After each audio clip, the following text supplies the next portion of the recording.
He has published particularly on right-wing extremism, and among his English language books are published at Routledge, Political Extremes, 2010, Right-Wing Extremism in Europe, and Idiocracies in Comparison, 2016.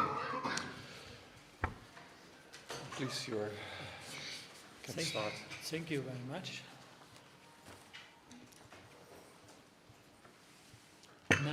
Nationalism, shall I use? You can use the microphone. Nationalism is...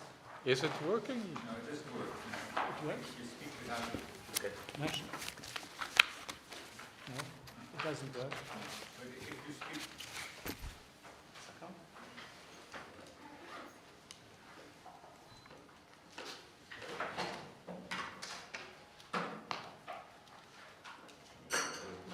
No. It works now? No. Yes. No, it works now. Nationalism is the ideological link between the right-wing parties in Europe. Often, however, authors of scientific literature forget that nationalism is a very versatile and flexible kind of ideology which has assumed various shapes in the course of history. For example, the totalitarianism researcher Jakob Thalmann from Jerusalem demonstrated masterfully how originally left-wing nationalism, which was already based on a homogeneous way of understanding the concept of nations, developed from an egalitarian universal into an integral particular doctrine, which proved to be tailor-made for imperialistic, racism-based projects. Rationalistic visions were replaced by historical myths, which have a similar function as a driving force of history. In terms of the history of ideologies, this can be grasped most of all by the intellectual development of Georges Sorel, from Marxism to national syndicalism, and by his influence on Mussolini, and the latest career from a left-wing revolutionary editor of the newspaper of the Socialist Party Avanti to the founder and leader of fascism. A kind of media coverage focusing on possible dangers often underestimates the heterogeneity of nationalism when speaking of the new nationalist parties in Europe, although their behavior in alliances as well as the results of many scientific comparative studies provide evidence for their diversity. As concerns their behavior in alliances compared to the left-wing parties, the ways in which the right-wing parties of the European Parliament form their factions demonstrates an obvious incapability for a long-lasting concentration of forces. This was true in the case of the European elections of 2014, and similarly for all the earlier elections. The formation of a common faction intended most of all by Geert Wilders, Heinz Christian Strache, and Marine Le Pen became a failure right at the beginning. As contrary to the expectations, one of the intended partners, the Slovenska Narodna Strana, was not elected to the European Parliament. Only 1 year after the European elections, due to a split of the Polish Nowej Prawice group and one dissident from the United Kingdom Independence Party, the formation of a faction found a narrow majority. Like other ultras, also the representative of the Nationaldemokratische Partei Deutschlands in the European Parliament, Udo Vogt, stayed independent. Only as late as in April 2016, he was joined by one MP of the Alternative für Deutschland, AfD, Markus Pretzel, who together with his colleague Beatrix von Storch had been banned from the faction of the European Conservatives and Reformists, including the British Conservative Party.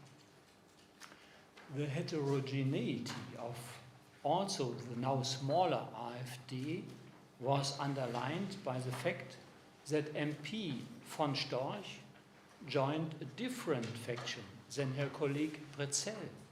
That is the faction Europe of Freedom and Direct Democracy, led by UKIP and the Movimento Cinque Stelle of politically ambivalent comedian Beppe Grillo. Certainly, the failure of attempts at forming a comprehensive faction and a concentration of forces was also due to strategic calculations and personal animosities. And it seems as if nationalists find cross-border cooperation more difficult than internationalists. But ultranationalism is very ambivalent in many respects. Parties oriented at a national central state, by far the majority of the right-wing parties, find it difficult to make compromises with regional autonomies, such as the Lega Nord in Italy, or even separatists, such as those from Corsica. Ideologized regional autonomy movements often see themselves as the victims of an exploitative central state. That's at the moment the case in Catalonia in Spain, abusing its power, and are thus intransigent political opponents of the nationalist supporters of the central state concept. Another line of conflict is this one. Historical struggles between the nationalists of different states give rise to territorial claims poisoning the relations of geographically neighboring states. For the German extreme right, for a long time the issue of South Tyrol was a point of difference, burdening the relations to like-minded movements from Italy. Today, struggles of this kind still play a role most of all in East and Central Europe, where under the umbrella of real existing socialism, historical lines of conflict seem to have been preserved, such as in the case of Slovak SNS and Hungarian Jobbik, when it comes to the results of the Treaty of Trianon. Michael Frieden defined nationalism as a thin-centered ideology. This concept is particularly thin in the Anglo-Saxon countries, where it refers to all those political movements as considering under current and future historical political circumstances the nation-state an essential precondition for creating and maintaining a constitutional system.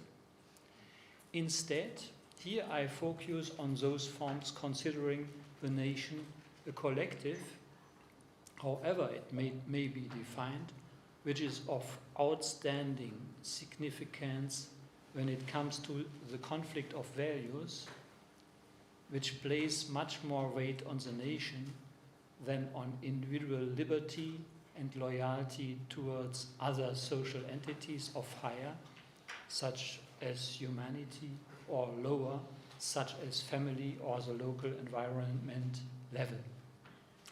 However, even according to this narrow definition, the ideological core, in Frieden's sense, is thin and adaptable and may combine with many even contradicting ideologies.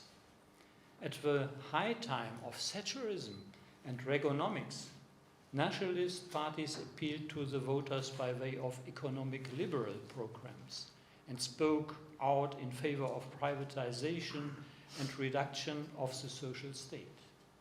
Today, Herbert Kitschel's winning formula for successful nationalist parties in Europe is mostly a thing of the past.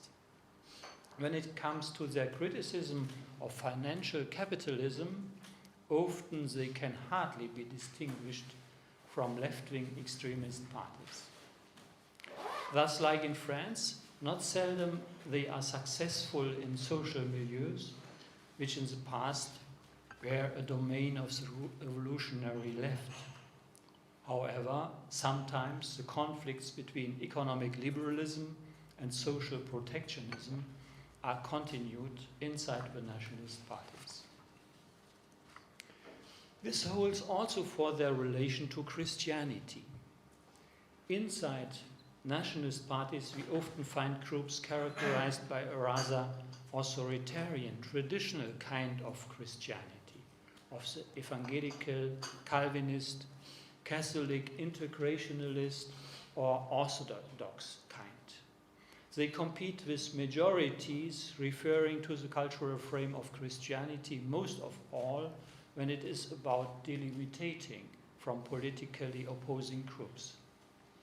Fundamentally different from them are nationalisms of a neo-pagan orientation, which see the roots of an authentic national community in pre-Christian times. Not seldom the latter holds for tough right-wing extremist parties, such as the NPD in Germany, or Chrissy Afgi, the Golden Dawn in Greece, having a strong affinity to the fascisms of the interwar period, with their marked anti-system attitude concerning fundamental norms of democratic constitutional states in common. Softer formations, on the other hand, emphasize their reform orientation, acknowledge Republican traditions like Marine Le Pen, and try to keep ostentatious distance from the tough nationalisms of the period before 1945.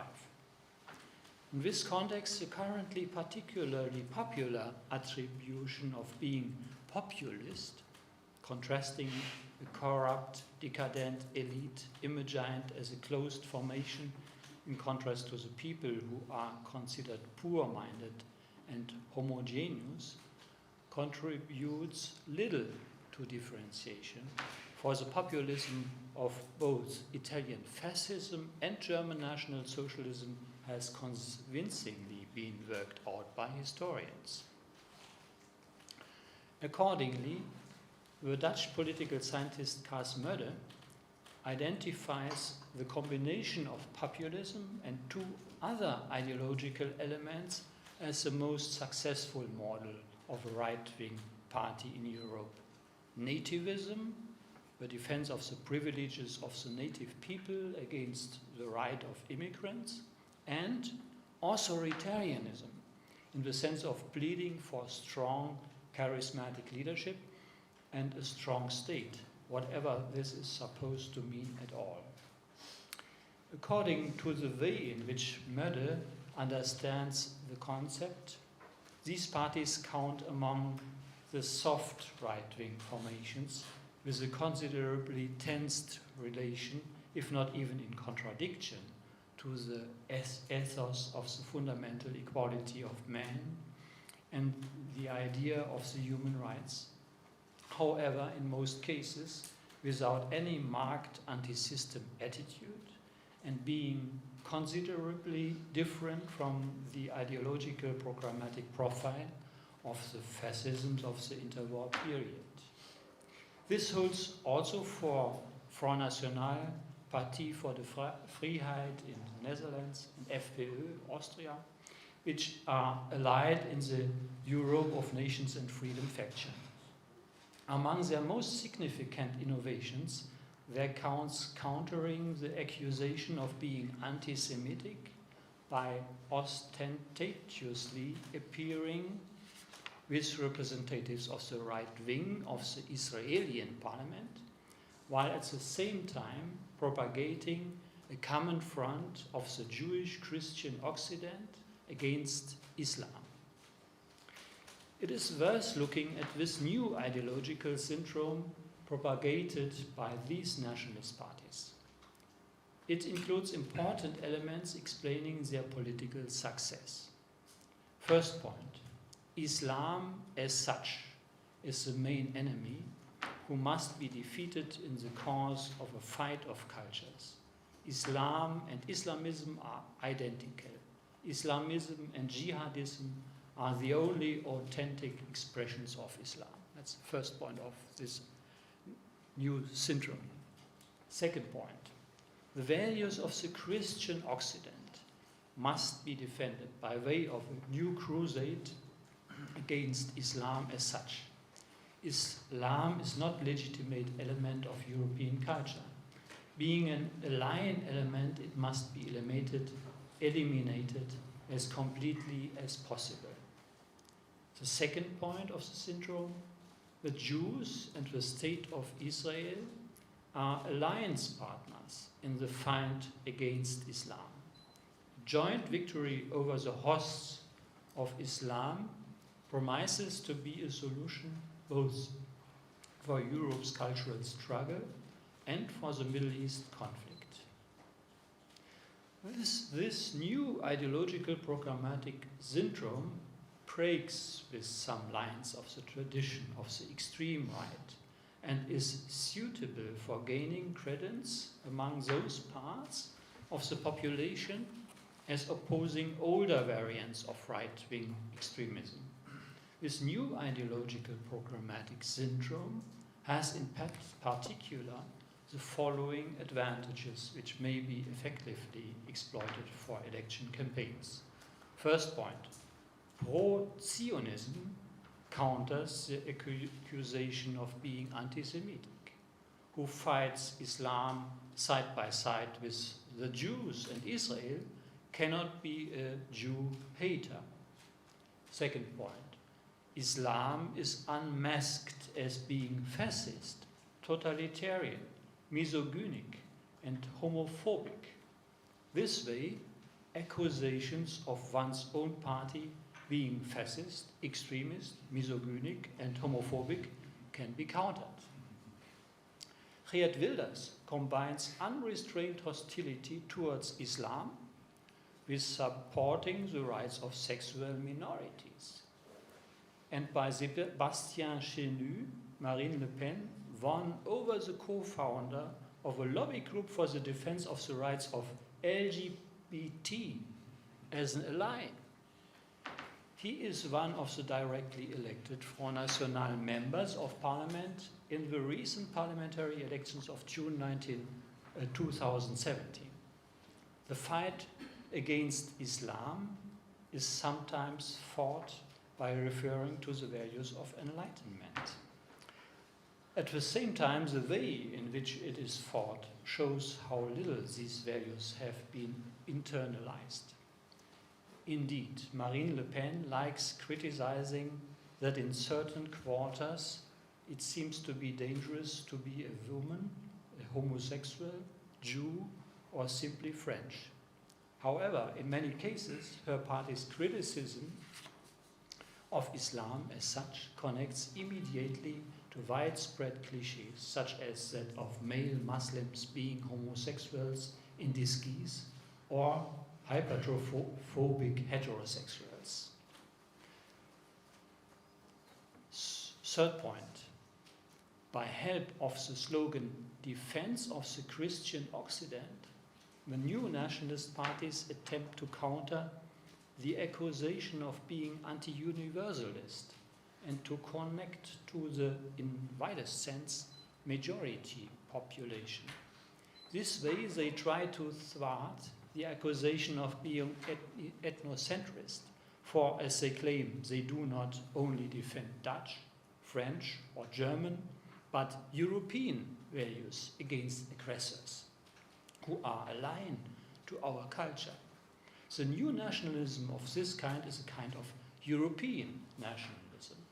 It counts on a European cooperation of nationalisms. In most cases, it is ideologically based on ethnopluralism, a term introduced by the Nouvelle Droite, and rejecting any hierarchical order of ethnicities, but propagating the cultural, sometimes even biological, homogeneity of ethnicities as a guiding principle. Thus, all these parties stick to the guiding principle of culturally homogeneous national states. However, what makes them different from each other is the fact that they formulate more or less strict criteria for the immigration of foreigners. In this concern, Wilders seems to be more moderate than Marine Le Pen or Heinz Christian Strache, for example. In the last election campaign in Germany, or the German Bundestag, the AfD has neither generally ruled out any immigration for economic reasons, nor strongly limited contingents of refugees. This makes it different from the NPD, which years before the ban proceedings developed a program for the repatriation of foreigners, Ausländerrückführungsprogramm, based on which even so-called Passport Germans, Passdeutsche, Passport Germans, German citizens with migrant backgrounds, were supposed to be sent back to their home countries, Heimatländer. European nationalists are united by their protest against negative effects of migration, which is mostly stated in an alarmist tone. If immigration from non-European countries, such as in the cause of the refugee crisis, and against the background of spectacular attacks by Islamist terrorists, becomes an issue of fear, and wider parts of the population start doubting the ability of the established parties to find solutions, there are growing chances for populist extremists to exploit accumulated frustration, resentment, disenchantment, and downheartedness for their own purposes, in the context of which they spread simple identity offers. In many European countries, the close sequence of Euro crisis and refugee crisis has clearly increased the pressure on the political system and the established political actors.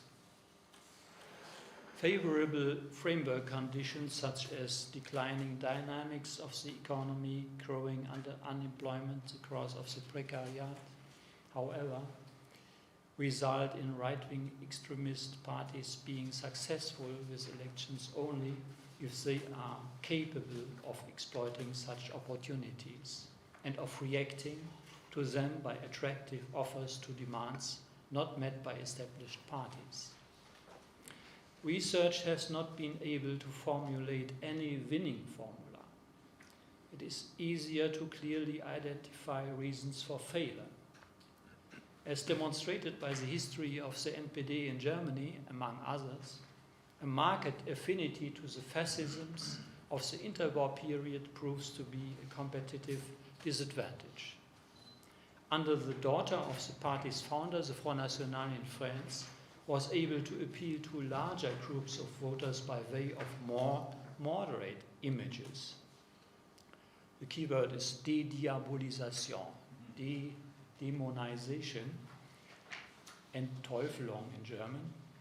Other than the Front National, the AfD in Germany did not develop from the right-wing extremist scene. However, it is increasingly oriented at the model of the demonized Front National. But one must wait and see if in Germany, given a public characterized by the NS trauma, demonization will be successful in the long run. A political culture characterized by experiences from the past may limit prospects of success of right-wing extremist parties for a long time. Most experts consider the failure of formations of this kind on the Iberian Peninsula as a result of the rather recent end of the right-wing dictatorships there. However, this factor may not be overestimated, as it is proven by NS-prone Krisi Afgi in Greece. Right-wing extremist parties with a moderate image find opportunities for success if neither on the left wing nor among the democratic forces there appear capable competitors who meet otherwise unmet demands. Longer periods of grand coalitions, a depolarization of the main democratic competitors, and a weak left wing of the party system may result in election successes over long periods, which is demonstrated most of all by the example of the FPÖ in Austria. Due to their series of election successes, currently FPÖ and Front National are the most fascinating parties for nationalists in all over Europe. Both organizations have experienced a successful change of the party leadership. In France, in a quasi-dynastic way, from father to daughter. In Austria, in a less traditional way, and even fuller of conflict, from Jörg Haider to Heinz Christian Strache, while maintaining charismatic leadership. It seems as if on the right wing of the party system, the need for charismatic leadership is even bigger than in the other political camps. At least this is suggested by the frequent success of right-wing extremist formations with rhetorically gifted unifying figures. To think, for example, on Umberto Bossi, Pim Fortuyn, Mogens Glistrup, Pierre Poujade, Franz Schönhuber, or Geert Wilders. This may be supposed to be the weak spot of the AfD in Germany, even if last Sunday it was elected to the German Bundestag with no less than 12% of the votes. Given the experiences with a number of other formations in Europe, it may be doubted that in case of right-wing extremist parties, collective leadership without any undisputed charismatic leading figures will be successful in the long run.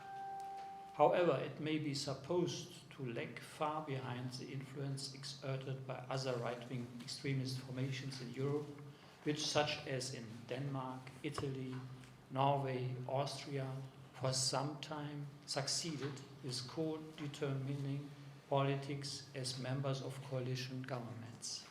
In the foreseeable future, none of the other parties in the German parliament may be supposed to be ready for a coalition with the AfD.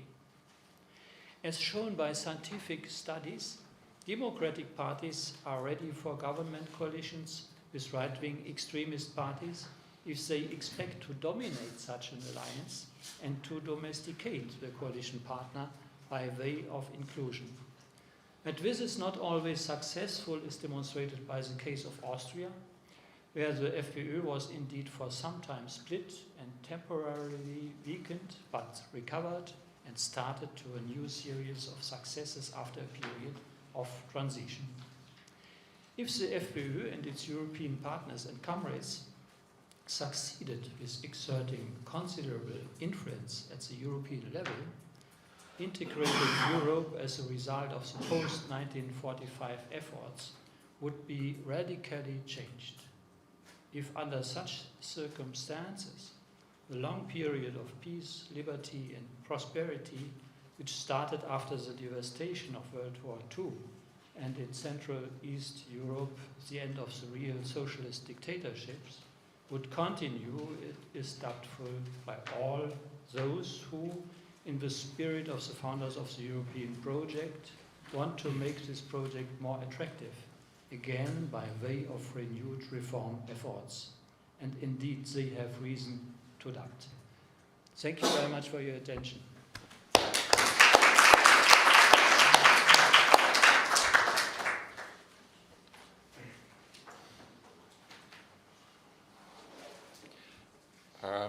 Maybe a question about the situation here in Poland. How you didn't comment on Poland in your lecture.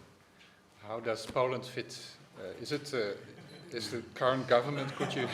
Is it a right-wing government in your frame?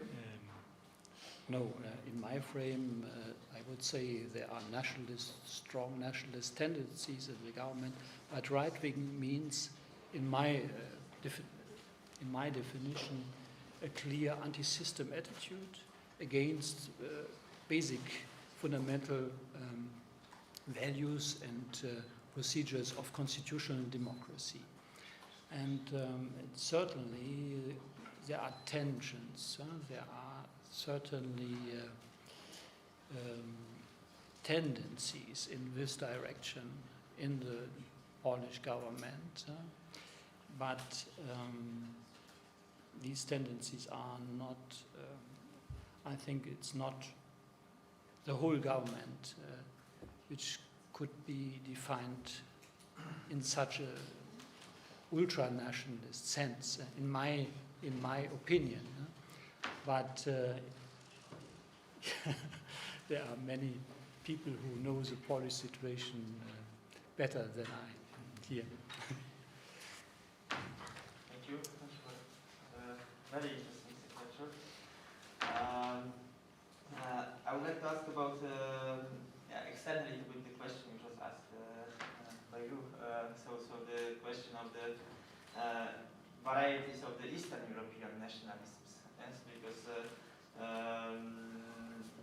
while there are some similarities clearly, for instance, the idea that right wing can be supportive of the LGBT movements or the rights is kind of exotic in this context, in our context.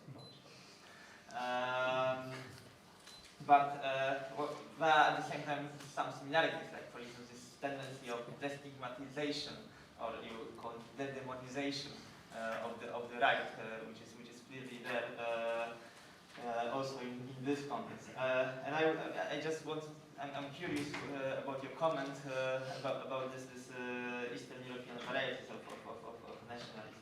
I can see two elements which might be quite interesting here. First element is this idea which is very Polish, but not only Polish, this anti-murale Christianitatis, yes? So the first wall of the Christianity, which is next Europe on the external border, which can be very useful also for the core countries in Europe, because then you have all the demons at the borders.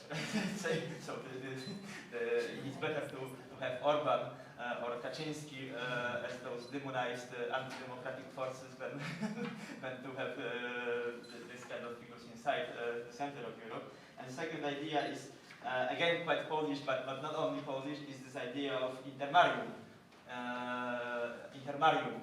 So the Międzymorze, yes. So the idea of the area between the Baltic Sea, Adriatic Sea, and the Black Sea, which has some distinct traditions, Slavic except for Romania and Hungary, which are problematic, but almost Slavic.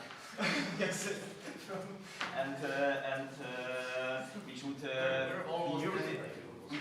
be used for rebalancing power within the EU. So this is something in terms of the political drive which might mobilize people around the right-wing ideas. So this kind of revolt of semi-peripheries against the European superpowers, France, Germany, and so on. So just some two ideas: anti-murale Christianitatis and intermarium, both quite Polish romantic traditions from old times, but I think it can be extended to our countries. Yes, two very interesting points. The last point, these tendencies of pan-nationalism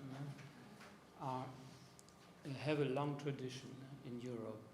If you think about the importance of pan-Germanism, pan-Slavism, but also pan-Islamism.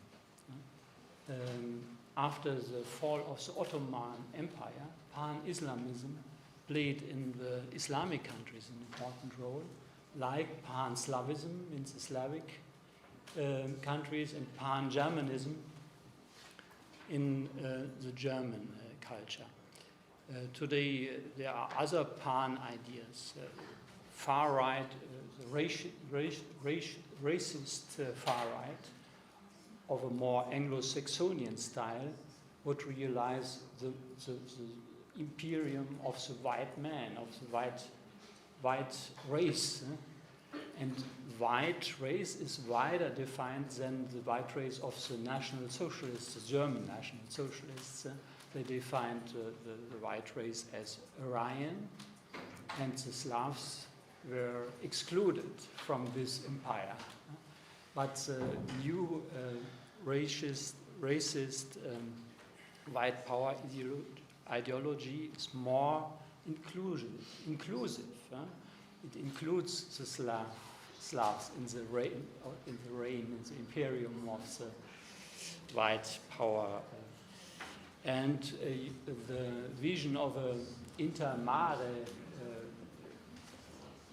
alliance between different countries competes with the Alexander Dugin's concept of Eurasia.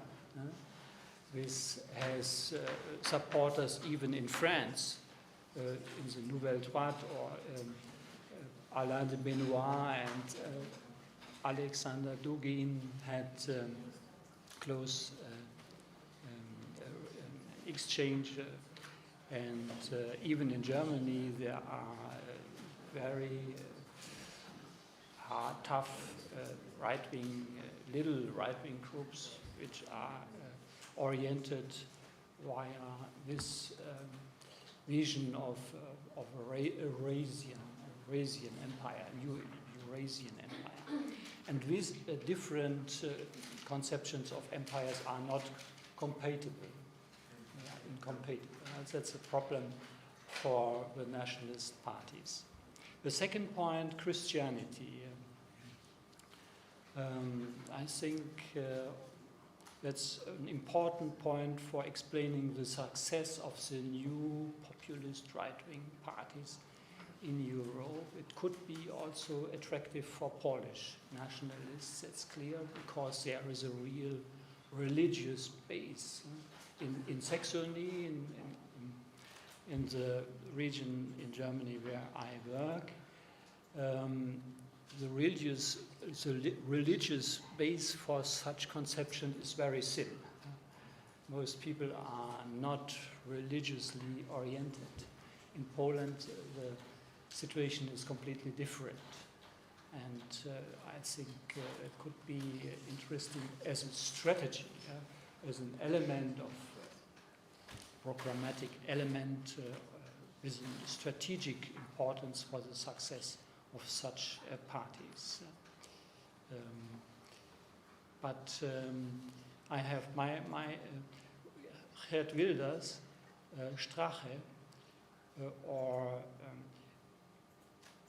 the AfD in Germany, they plead for the defense of Christian, even Jewish Christian Occident. But what is behind this formula? Not very much. The substance is very thin.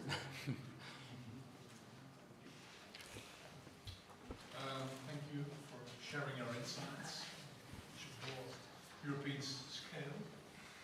And your talk is, in a way, a bit comforting, actually, because you have shown us all the failures of these parties to cooperate with other parties, regional parties, etc. But there is something that may be also important, and that is the kind of agenda-setting function of these parties. So when they come to the fore in national parliaments or in European parliaments, they emphasize all these very extremist points of view on Islam or defense of Christianity, or defense of sexual minorities, whatever. And I think that the effect on the political arena is that, let's say, the more core democratic parties see this as a kind of danger, because these standpoints attract, well, a number of their previous electors. And, well, this in consequence actually sometimes means that the core democratic parties take more radical extremist points of view to gain back the losses of their voters to the extremist parties. And this goes for issues on refugees, on Christianity, on Islam, on strict admission criteria, etc. So this may actually mean that, well, there is a kind of, well, radicalization of the political arena as such due to the extremist points of view of the political right-wing parties. Wouldn't you consider that to be a future danger of these parties in national parliaments and the EU parliament? Of course, it's a very important point. I have stressed in my article or my analysis the importance of these differences between the nationalist parties and the conflicts between them for gaining a more realist picture about their possibilities to gain political support. But your argument is very important too. That in many European countries they exert force, or they force the big, not only the conservative parties, but also the social democracy, moderate left parties, to go steps in their direction. That's now, at the moment, an ongoing discussion in Germany after the Bundestag election, not only of the CDU and CSU in Bavaria, but also the Social Democratic Party, to go a step in the direction of the electors, of the electorate of the AfD, because we have seen in the first analysis that many voters are protest voters against the politics of Angela Merkel in the refugee crisis. And it's certainly a problem of political prudence and the art of politics to regain a part of the electorate without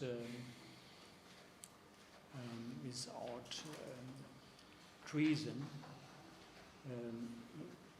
of values, of important values of the constitutional democratic states. But I think it's a very important argument. Last question, Pete. Why are these parties called right-wing? If you look at the social economic programs of some of them, they're extremely leftish. Yes. I mean, they do stimulate, what is it proposed, a strong role for the state, a redistribution of income, social security to a level that is probably unpayable, but things like that. Why are these parties constantly called extremely right-wing? You are right. Only on the basis of the economic programs you cannot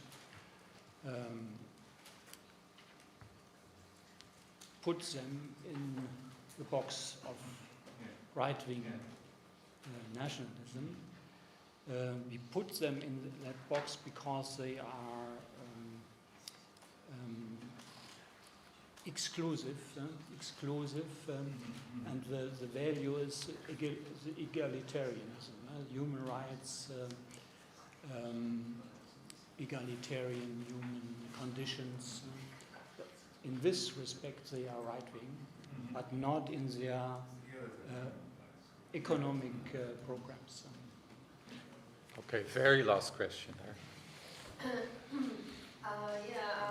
After the Bundestag election, I noticed in Poland some kind of panic and sometimes even description of AfD like as a fascist party. So could you please explain very shortly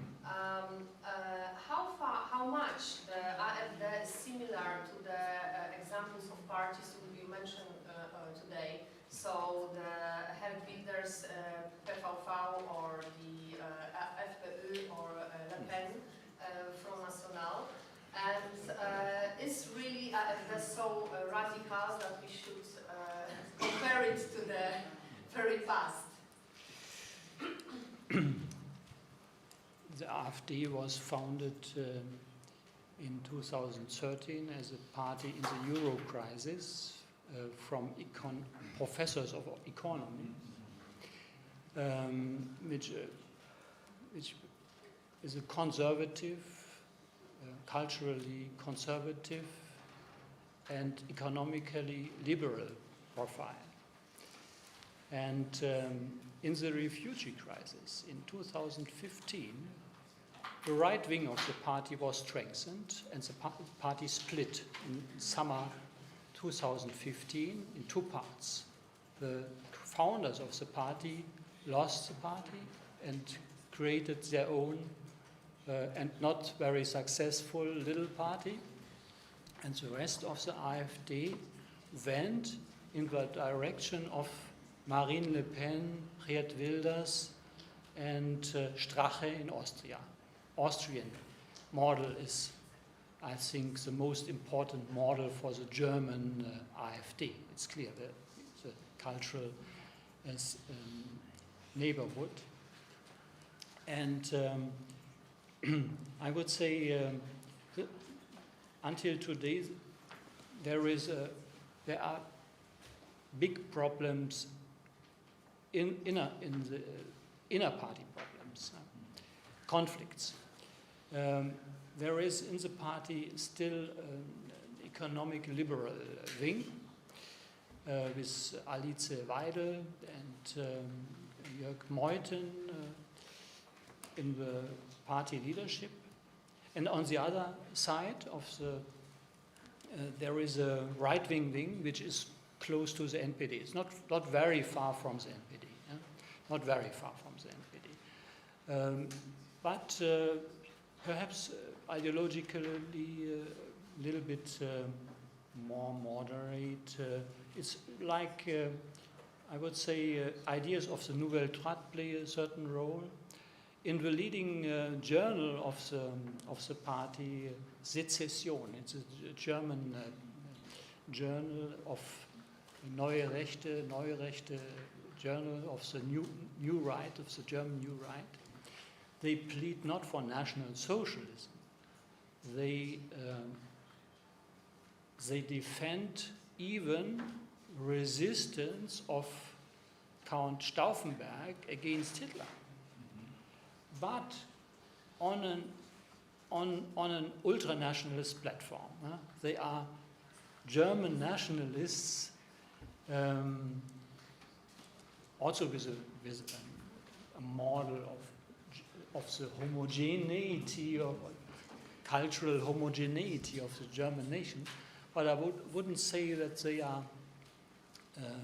national socialists. That's the dividing line between the NPD and the right wing of the AfD. And between these two wings are many other positions. It's not easy to describe the inner party situation exactly. And we have seen yesterday, Frauke Petri, is president of the Saxonian branch of the party, has announced that they will not cooperate with the AfD faction in the parliament. That's a big problem for the party, and it's possible that the party will split split again. That's possible. Okay, thank you.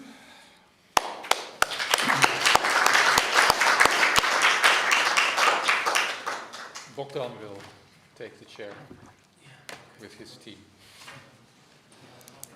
No, we don't have a coffee break yet. Just carry on.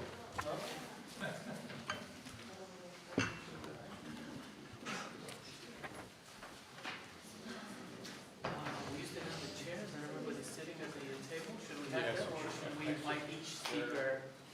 All the people there? All right.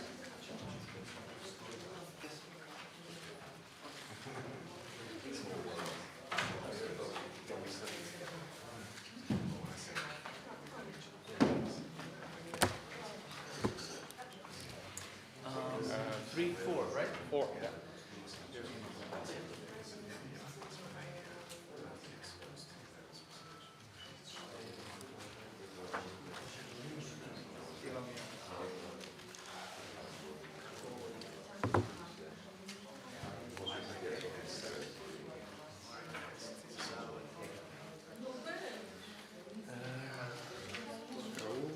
Diego.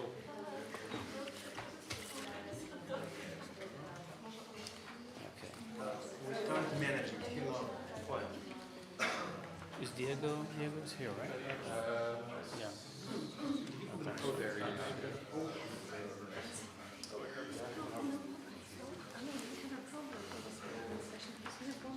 Yeah, I know. We make it one session. So you will chair. We need to polish it. Nie treba robiť to de polonezu. No lebo ja som kalkulátor. You found it? Yeah.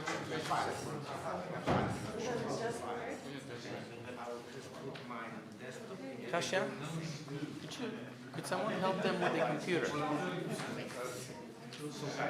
Just files, and then it will appear here. Good luck.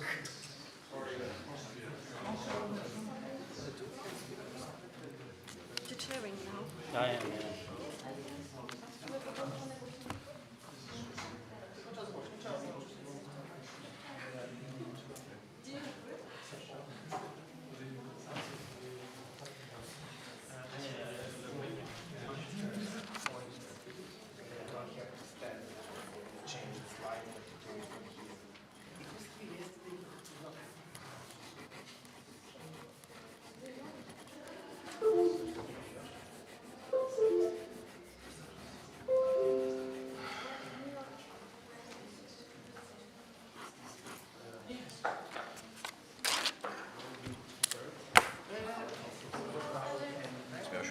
Seara asta când o fi să... La concluzie, da, știu, e cumplit, dar n-am ce face, că vezi Da, cum sigur, sigur. cu nemții. Sigur.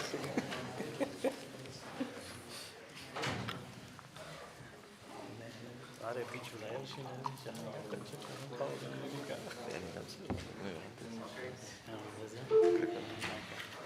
Ah, da, exact, face studiul ăla.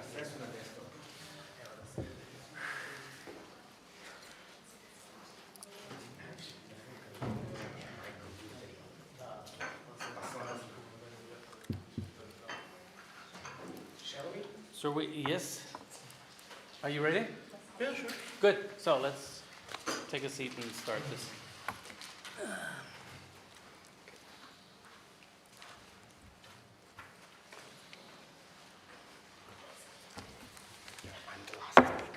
Okay, so my name is Bogdan Ștefănescu. I'll be chairing this next section of our conference.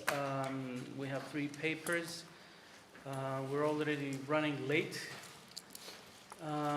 So I will directly invite Raul, to start talking about his subject.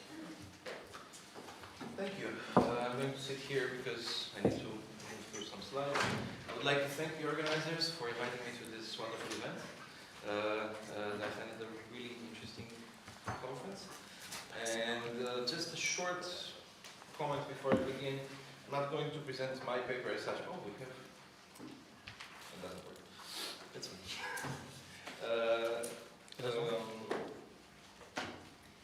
One second. It doesn't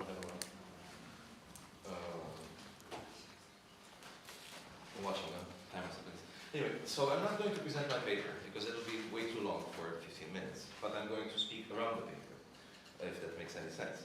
And I'm going to try to connect my paper, which deals with the interwar period, with the contemporary new nationalisms. And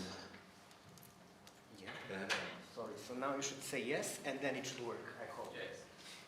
I should say yes here.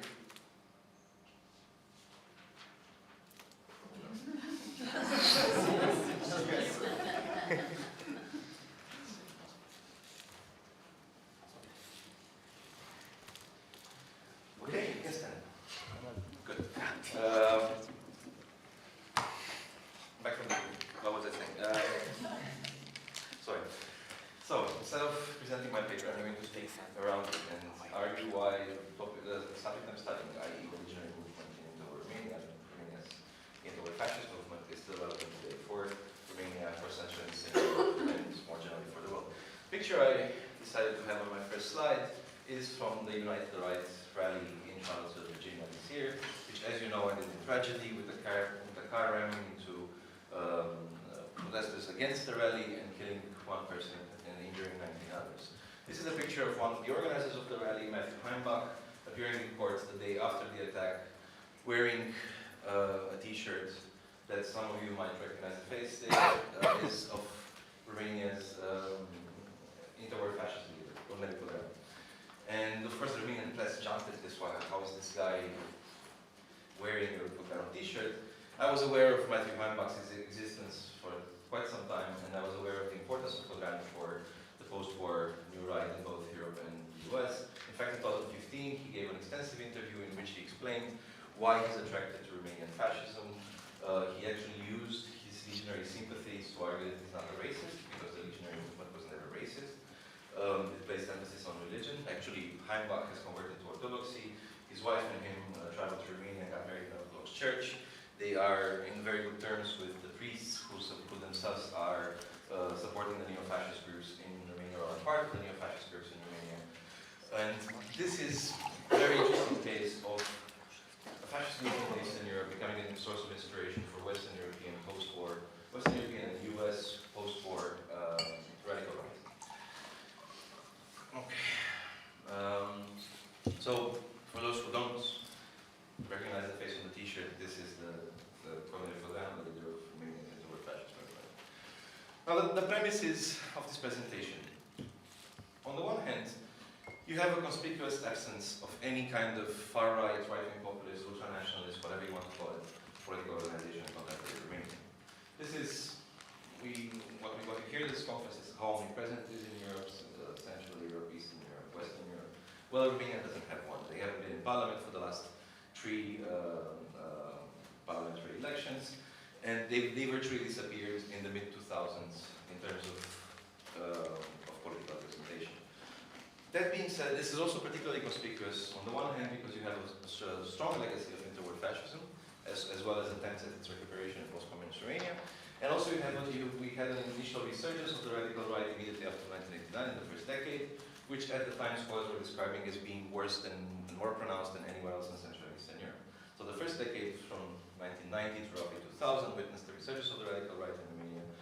Now it's disappeared, and my question is why? And also if this is really the case. Now, to some extent my presentation also seeks to answer the question of my colleague yesterday, who presented also post-war in Romania. Why is Romania so different in the communist bloc in terms of the pattern of nationalism?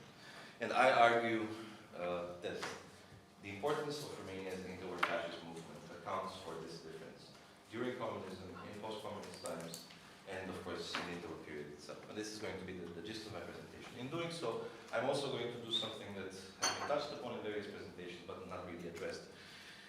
What does this talk of fascism mean when referring to new nationalisms? Is the concept misplaced? Does the concept have certain validity when we talk about the contemporary radical right? Or is it more or less one of these lay adaptations, this kind of the insult that fascism has become rather than an ethical term? Now, 3 things I'm going to address. First, there is this talk of radical continuity and radical return. It's developed by Michael Shafir. It doesn't have a year there because all of his publications speak about radical continuity and radical return. It's the conceptual framework Michael Shafir developed for dealing with the post-communist Romanian radical right. And his main argument is that there are two strands.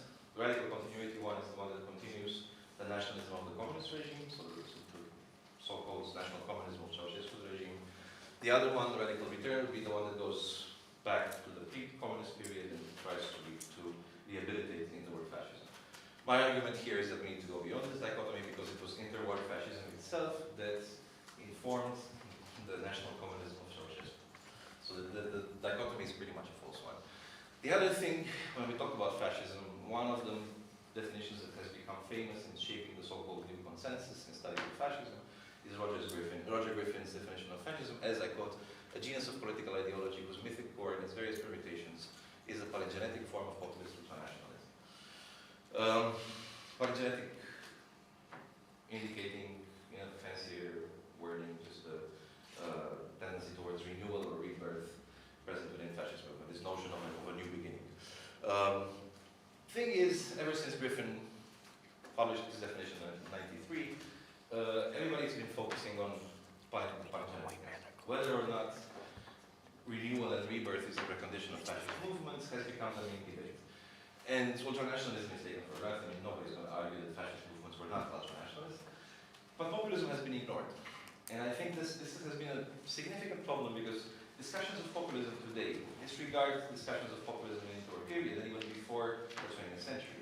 The emergence of populism in the 19th century as a left-wing movement in Russia, for example, in the Tsarist Empire, is completely ignored by the literature on populism today. And I think working through this legacy is quite important.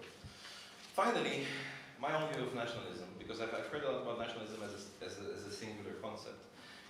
I rather speak of nationalisms in any given context, except for the early 19th century ones, when there was one elite promoting a nationalist project. In most modern contexts, you would have a number of nationalist players proposing a number of nationalist projects, and these are competing with each other. As an example, in the interwar period, almost all the Romanian parties contained the word national in the name. We had the National Liberals, the National Peasant Party, we had the National Christian Party, which was the racist, anti-Semitic competitor of the legionary movement. And then strikingly, we have the fascist movement, which is the only one that doesn't have the word national. Their names are the Legion of the Archangel Michael and the Iron Guard, respectively. But all the other parties were putting forth nationalist projects. So now my question is, and my argument is, first of all, that the fascists won this contest. My question is why? And the question of why has a lot to do with these patterns of exclusion and inclusion, which are relevant for your nationalisms as well. And here, as a first question I would have, and this was mentioned in the previous talk as well, what is the relationship of the contemporary radical right to its pre-45 predecessor? Are they acting as a source of inspiration for the nationalism in Central and Eastern Europe? Or, if they're not acting as sources of inspiration, can we identify common patterns? Things that were similar in the first crisis of liberalism, first major crisis of liberalism in the interwar period, and the one we're experiencing now after 2008. The second question relates to modes of exclusion. We've heard a lot about how the other is important for reinforcing group boundaries, and I'm not going to argue with that, I of course agree. But the question is how different others are salient at different times. Because it's not all, it's the type of groups that act as others for an in-group are different. We've heard talk of Islam, we've heard talk of refugees, of migrants, we've heard talk of Jews, we've heard talk, I mean, we haven't heard talk about the Roma, which is quite interesting since in Central and Eastern Europe. Well, there was one presentation, Hans, that mentioned the Roma tree, which is a very important trope today, but wasn't an important trope in the interwar period. I recently presented a paper comparing anti-Semitism and anti-Ziganism in Romania. I don't like the term anti-Ziganism, but this was German, so anti-Ziganism existed. What can you do?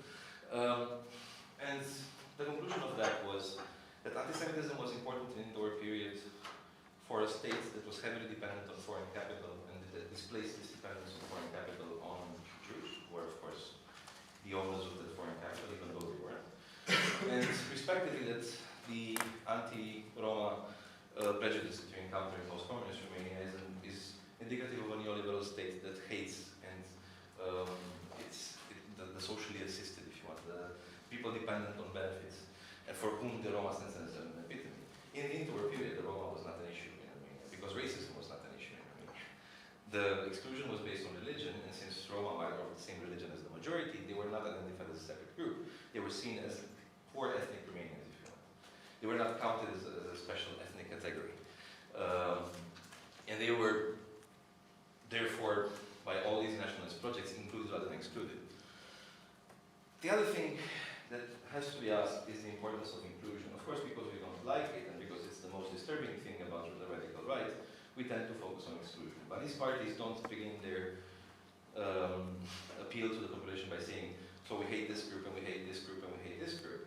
They have a positive message, and that positive message is one of inclusion. Who is in rather than who is out. The who is out comes after they define who is in, and this positive message is usually ignored, but populism is heavily dependent on being inclusive. And all the populist projects, to some extent in the interwar period, I'm referring to the interwar period here, were inclusive. The legionary, what my paper, which I'm not going to present, argues is that one of the reasons why the legionary movement won this contest of nationalisms in interwar Romania was because of their populism and because of the fact they paid attention to groups that other traditional parties would not pay attention to, specifically peasants and workers. Huge constituencies, especially peasants in a country that was 74% of the population worked in agriculture, but they were mostly ignored by the traditional political parties.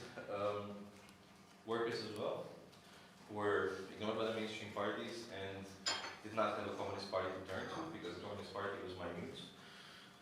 Returning to the question, why is Romanian national communism different from other examples in Eastern Europe? Well, because we didn't have a communist party. Its membership was less than 2,000 in 1944. They were mostly ethnic minorities, so it was easy to sort of easy to claim in the period it was anti-national.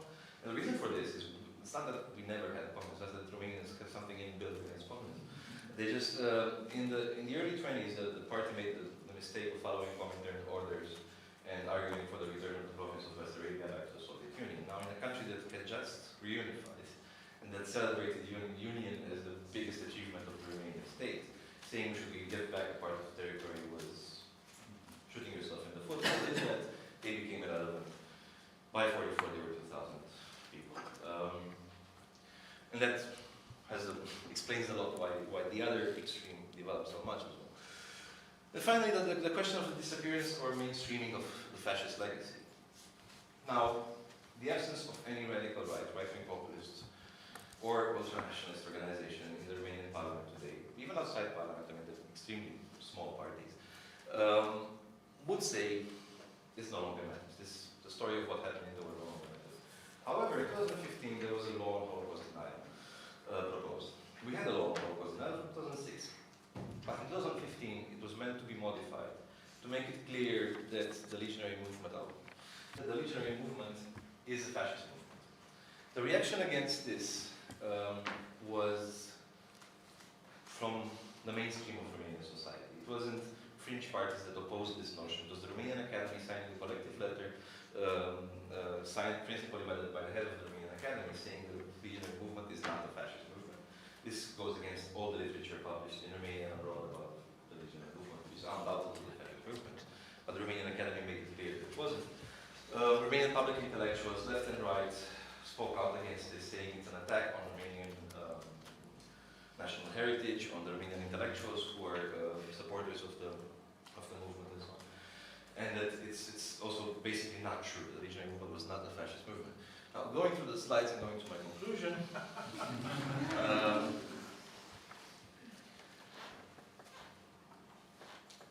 few things that are worth noting. First, as fascists, the members of the legionary movement were the main victims of repression during communism, as well as the main people constituting with the resistance.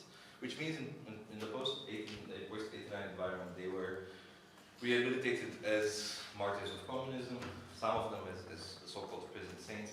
I'm more than happy to speak about any of this or about the paper in the Q&A. My colleague yesterday was also mentioning the nationalism of Romanian dissidents and exiles. The exile was primarily made up of fascist sympathizers. The four names you were mentioning yesterday, I was noting that Eliade Cioran, Noica Vulcanescu, all of them were sympathizers of the legionary movement, and actually this is another peculiarity of the Romanian case, that the Heidegger situation in Germany is repeated at the level of almost all interwar intellectuals. There are very few who are not sympathizers or members. And therefore, and this is an argument argument I haven't developed yet, but it's the plan for my next publication. Ceausescu's national communism was not a left-wing nationalism, was not a communist nationalism, but it was a nationalism with fascist undertones. And because the communist regime persecuted the members of the legionary movement, the assumption is they really had nothing to do with the legionary movement. My argument is, no, they persecuted the people, but adopted the ideological tenets and ethos. An example of this being, in 1965, Ceausescu's plan for industrializing the country is based on a 1930 book by Mikhail Nationalisms called Corporatism, which was inspired by Italian corporatism and by Nationalisms' close friendship with Mussolini. This was the blueprint for Romanian industrialization in the 60s. And the Communist Party knew very well who the author is and had absolutely no ideological problem whatsoever to take a fascist text and make it economic reality. Sorry. So, what's new about new nationalisms? There was a lot of talk yesterday about civicness and civil society as being opposed to the new nationalisms. There's an interesting book by Dylan Riley from about 2010 where he argues about, he speaks about the civic foundations of nationalism. And simply put, he says that fascist movements were democratic movements and their attack on liberalism was a result of their being democratic. I would make the same argument about the new nationalisms today. They're not anti-democratic movements, they're anti-liberal movements. They are democratic in their appeal to the people. And that appeal might be or might not be genuine. This is another comment I would have about demagogy. A lot of people dismiss demagogy because, well, populist politicians lie. No, all politicians lie. Populist politicians are one type of politicians who lie. So dismissing demagogy is problematic because that demagogy constitutes, as Laclau argued, the anatomy of the ecological world. Rhetoric constitutes populist subjects. But dismissing demagogy as lies is counterproductive, especially in a world of post-truth. That's it. Okay. And to conclude with the last thing, the relationship between populism and democracy. As Margaret Canavan acknowledged, there's a double dimension to democracy. There's an institutional one and the redemptive aspect. The institutional one, of course, is the day-to-day function of democracy. The redemptive aspect of democracy is its promise to emancipate virtually everyone. And her argument was that this darker side of it's not necessarily dark, it's also more direct and more spontaneous, more related to the people, prevails when the institutional framework seems to have failed. And that was end here. Thank you.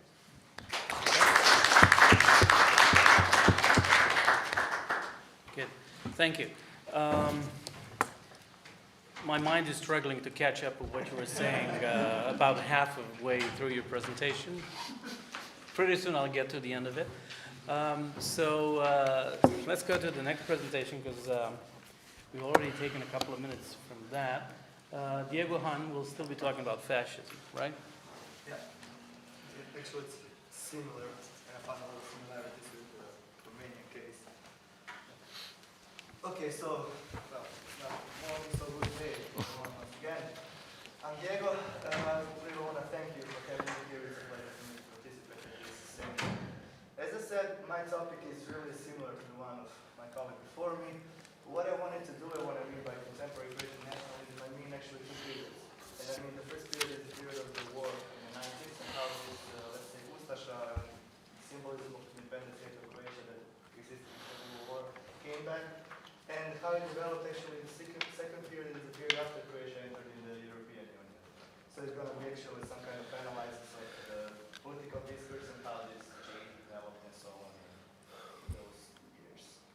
Okay, so just a brief history, I'll be really brief with that. Why is the history of the independent state of Croatia controversial in Croatia? Because it was actually a civil war. You had Croatians fighting on one side, the Ustasha side, you had Croatians fighting in the other side, the anti-fascist parties and communists as you wish to call them. Because of the concentration camps, because if you didn't know, actually Croatia had the only, it's not something to be proud of, but the only concentration camps that were not controlled by Germans, but were directly controlled by the Ustasha and the Croatians. And of course this is very controversial in Croatia, and because of the Catholic Church, because of course the Catholic Church had a really also controversial role during the Second World War. Croatia is statistically really religious, and so it's not that easy to talk about the relationship between the church and everything that happened in this territory in the Second World War. Of course, independent state of Croatia was not an independent state, it was a puppet state of the Axis, but It was led by Ante Pavelic, his Ustaša movement that developed in Italy, under Mussolini, and so on. So we come to the first period that I said. Okay, just few pictures to show you something about the Nezavisna država Hrvatska, the territory pretty much. Here you see the Archbishop of Zagreb with Pavelic, so the church and the Ustaša. Here you see the coat of arms, and this is interesting because if you pay attention in the left corner, you see the first white square. This is actually the official coat of arms of the independent state of Croatia. The Croatian official coat of arms today starts with the red one. So if you see the white one, you know we're talking about Ustaša. If you see the red one, we're talking about Croatia, which is also really interesting. And of course, the Croatian official coat of arms does not have a big U over it. And the last picture, well, it's Pavelic with his ally, so just to be clear what we're talking about. So the first period, it started actually before the war with Franjo Tuđman, of course, the first Croatian president. With his book, I tried to translate the name of the book. I don't know if there's a translation. It doesn't sound very, I don't know, good to me, but it doesn't matter. The problems with his book, and he was a historian by the way, are his view on what happened during the Second World War in the territory of the United States of Croatia. Especially his view in Jasenovac, he lowered the number, for example, of people, of deaths actually in the camps from 700,000, there was a hoax from the communist regime, to 30,000. Today we know that the actual number were around 70,000 to 80,000. So he lowered the number, this was controversial even at the time. He tried to change the role of the Ustaša in the war. He said that they were maybe not, it was not only their fault, it was a complicated situation and so on. And of course, he chose to somehow change the view on the victims. For example, he said that maybe the Jews had some privileges in the concentration camps and so on. You can imagine what kind of result this view actually had on him and on his book and so on. And also, in the first year of his presidency, we had the devastation of more than 3,000 monuments dedicated to anti-fascism, to the People Liberation Army, and so on. And the Ustaša symbolism came back in the state how the official currency became the kuna, as it was during the period of the independent state of Croatia.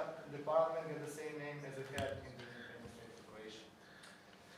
But this is, let's say, the political aspect of this return of the Ustaša symbolism. There is another aspect that developed through the army, actually, and especially by the POS, the Croatian Defense Forces. They were actually not part of the official military at the beginning. They were created in Bosnia and Herzegovina and were created by the Croatian Rights Party. They were openly Ustaša. They were declaring themselves to be the descendants of the Ustaša. They were wearing the Ustaša uniforms. They had the same symbols. Even their battalions, as you can see here, the 9th Battalion, after Vitis Bolan, had the name from an Ustaša commander. They were really tough. They were led by this guy here. You don't see that very well, but you see the symbols of the Ustaša, the coat of arms on his arm and on the hat and so on. If you wonder how he looks today, and it's interesting because he's really active in Croatia, that's how he looks today. They said that a picture says more than 1,000 words, so you can imagine what is the ideology of this guy. Now I have a video, but I'm not sure if it will play here.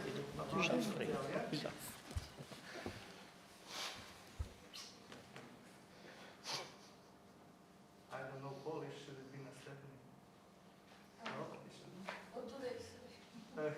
I would like to open this video, but I don't know how to do it here. Could somebody help me? Да?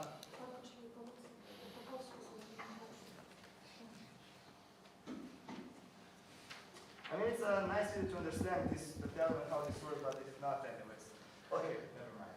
Let's go on. Now, after that, after the war, after the end of Tuđman's president and so on, we went through a, let's say, transitional period that was dedicated to the struggle of Croatia to enter the European Union and so on. Just before we entered the European Union, we had the election in 2011 when the center-left won the election. It was the harshest defeat for the center-right that actually did Croatia almost since the war. The new leader became Tomislav Karamarko, and he switched the political agenda of the right from some Europeism to focus on patriotism. He called it patriotism, but actually it was really nationalistic point of view. And on the real exaltation of the patriotic war of the branitelji. And the branitelji actually are the veterans of the war in the 90s. In Croatia we don't call them veterans, we call them defenders. So it says a lot about what picture does Croatia want to show to the world about the war and so on. What's the problem with the branitelji and their role?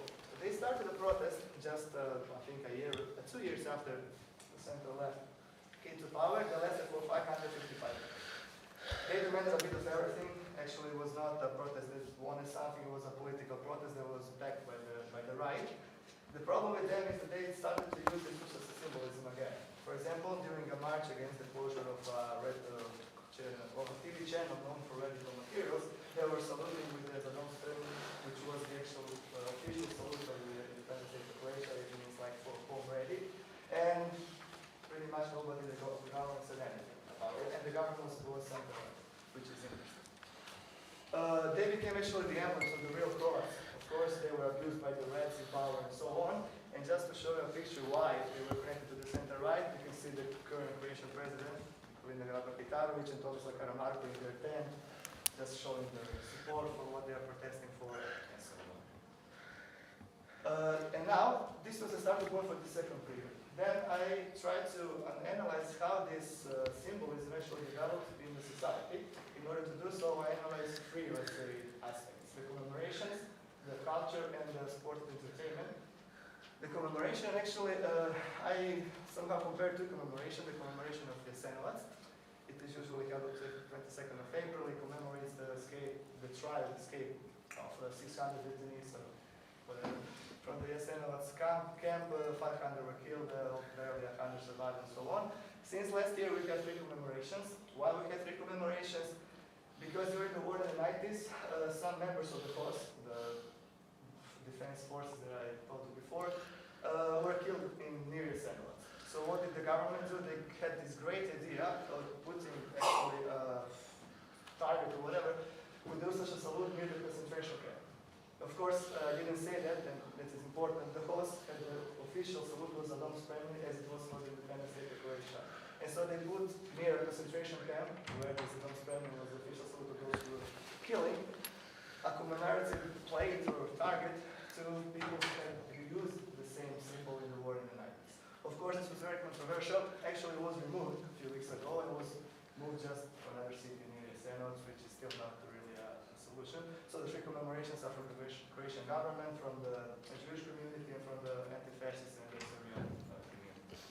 Then we have another commemoration, the Bleiburg commemoration, and it's commemorating the way of the cross. Now, for you who do not know the story, at the end of the war, the Ustaša, their allies, their families, and so on, tried to surrender to the allies near the Austrian borders. The allies refused them and took them back to the Yugoslavian forces. When the Tito's forces came, they just started to kill them without judgment, and tens of thousands of people were killed in a really ruthless revenge on their way from Austria to Yugoslavia. What is the problem with this commemoration? Of course, those who are commemorating the Ustaša and their families and everybody who were killed in this process usually like to use Ustaša symbols, and the Austrian authorities even thought about blocking this commemoration because of the symbols that are used there. Now, what is the sense of the government? Actually, it's a state-sponsored, and a lot of representatives from the government are always there, and nobody ever said anything. Obviously, these two commemorations are opposite almost one to the other, and creates a lot of division in the society. And so, what did they do? They tried to organize some kind of board for the dealing with the past, that is made of historians, philosophers, lawyers, and so on, who should decide how we should deal with this problem. And it's actually funny because no one who is serious about this topic wanted to participate in this board, so it's really interesting how it's going to work out. The second aspect, the culture, I analyzed two figures. Dr. Hasanbegović, the former Minister of Culture. When he was younger, he was writing for a paper that was called NDH, like Independence State of Croatia. He was run by the nephew, actually, Ivan Pavlović. He was writing for social reminders. Now we can see that he was young and he changed his mind. Before he became Prime Minister, Minister of Culture, he said that the NDH was a national tragedy. And just after he was actually he finished his role as Minister of Culture, he said that we should abolish all anti-fascist commemorations. So you can imagine if you have a Minister of Culture like this, what is the, let's say, the relationship towards the NDH and its social past and so on. On the other side, we have Seba, a filmmaker. He tried to make a documentary about the Jasenovac concentration camp. He wanted to prove that the Jasenovac was not a concentration camp. It was just a labor camp. But after 1945, it became a concentration camp where tens of thousands of Croatians were killed by the communists. Of course, he didn't have any source to prove that. When he was faced with the falsified documents that he used, he said that he got it from some piece from Belgrade. Okay. So what happened after that? He was awarded a prize for cultural achievement. and he was appointed as an advisor of the rector of the university. So you can imagine a guy like this who actually got prize for a false documentary on concentration camp in Croatia. That's what is happening right now. And the third one is sport and entertainment.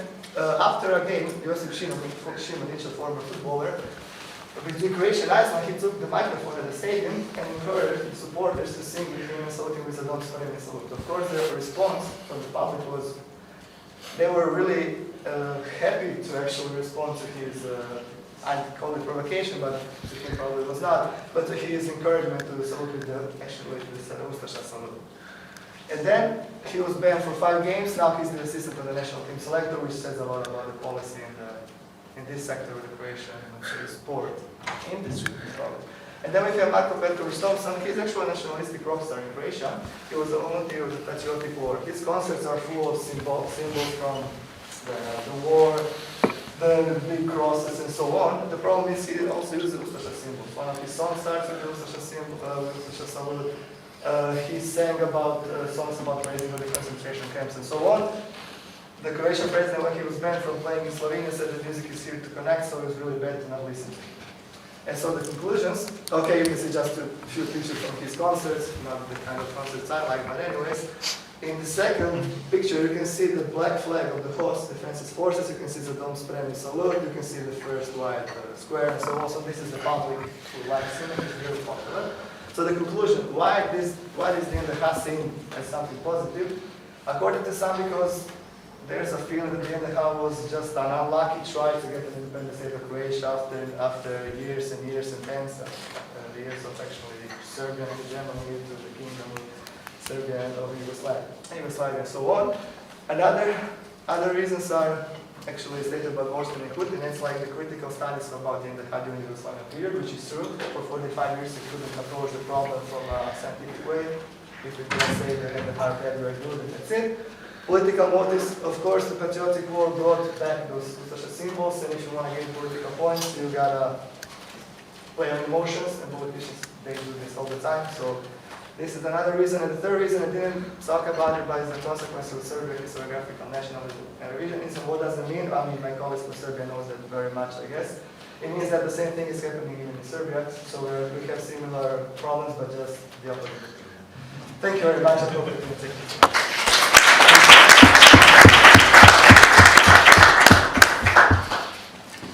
All right, thank you very much. And now the final paper is Uroš Čemalović. The role of membership of the European Union and of its legal system in the prevention of nationalistic discourse. Is this still the title? Yes. You're sticking to it. Good. Okay. Let's hope it will work. It will. Good. So, first of all, thanks to the organizers for inviting me. I'm happy that this hall is getting more and more full of people, because it was half empty half an hour ago. So it must be because of our presentation. So. Okay, so you see, this is the topic. You heard a lot about the past and how past contaminates the present. And here I will try to explain how we can dig ourselves out from that past. So it's not going to be a negation of the interventions my colleagues gave, but it's going to be, in a way, a continuation of thought. Okay, this was for Hannah. Absolutely nothing to do with my presentation. This was a campaign in 2004 in France. And for those who doesn't understand, I'm staying in Poland and you should come in big number. Yeah, plumber problem. So, nothing. This is more our case now. So, if we analyze our Southeast, West Balkans nations and the European Union, the relationship is a bit as presented in this drawing. So, I will start with a question for all of you. When was this cover page published? Please, feel free to react, please. Show some courage. Deborah?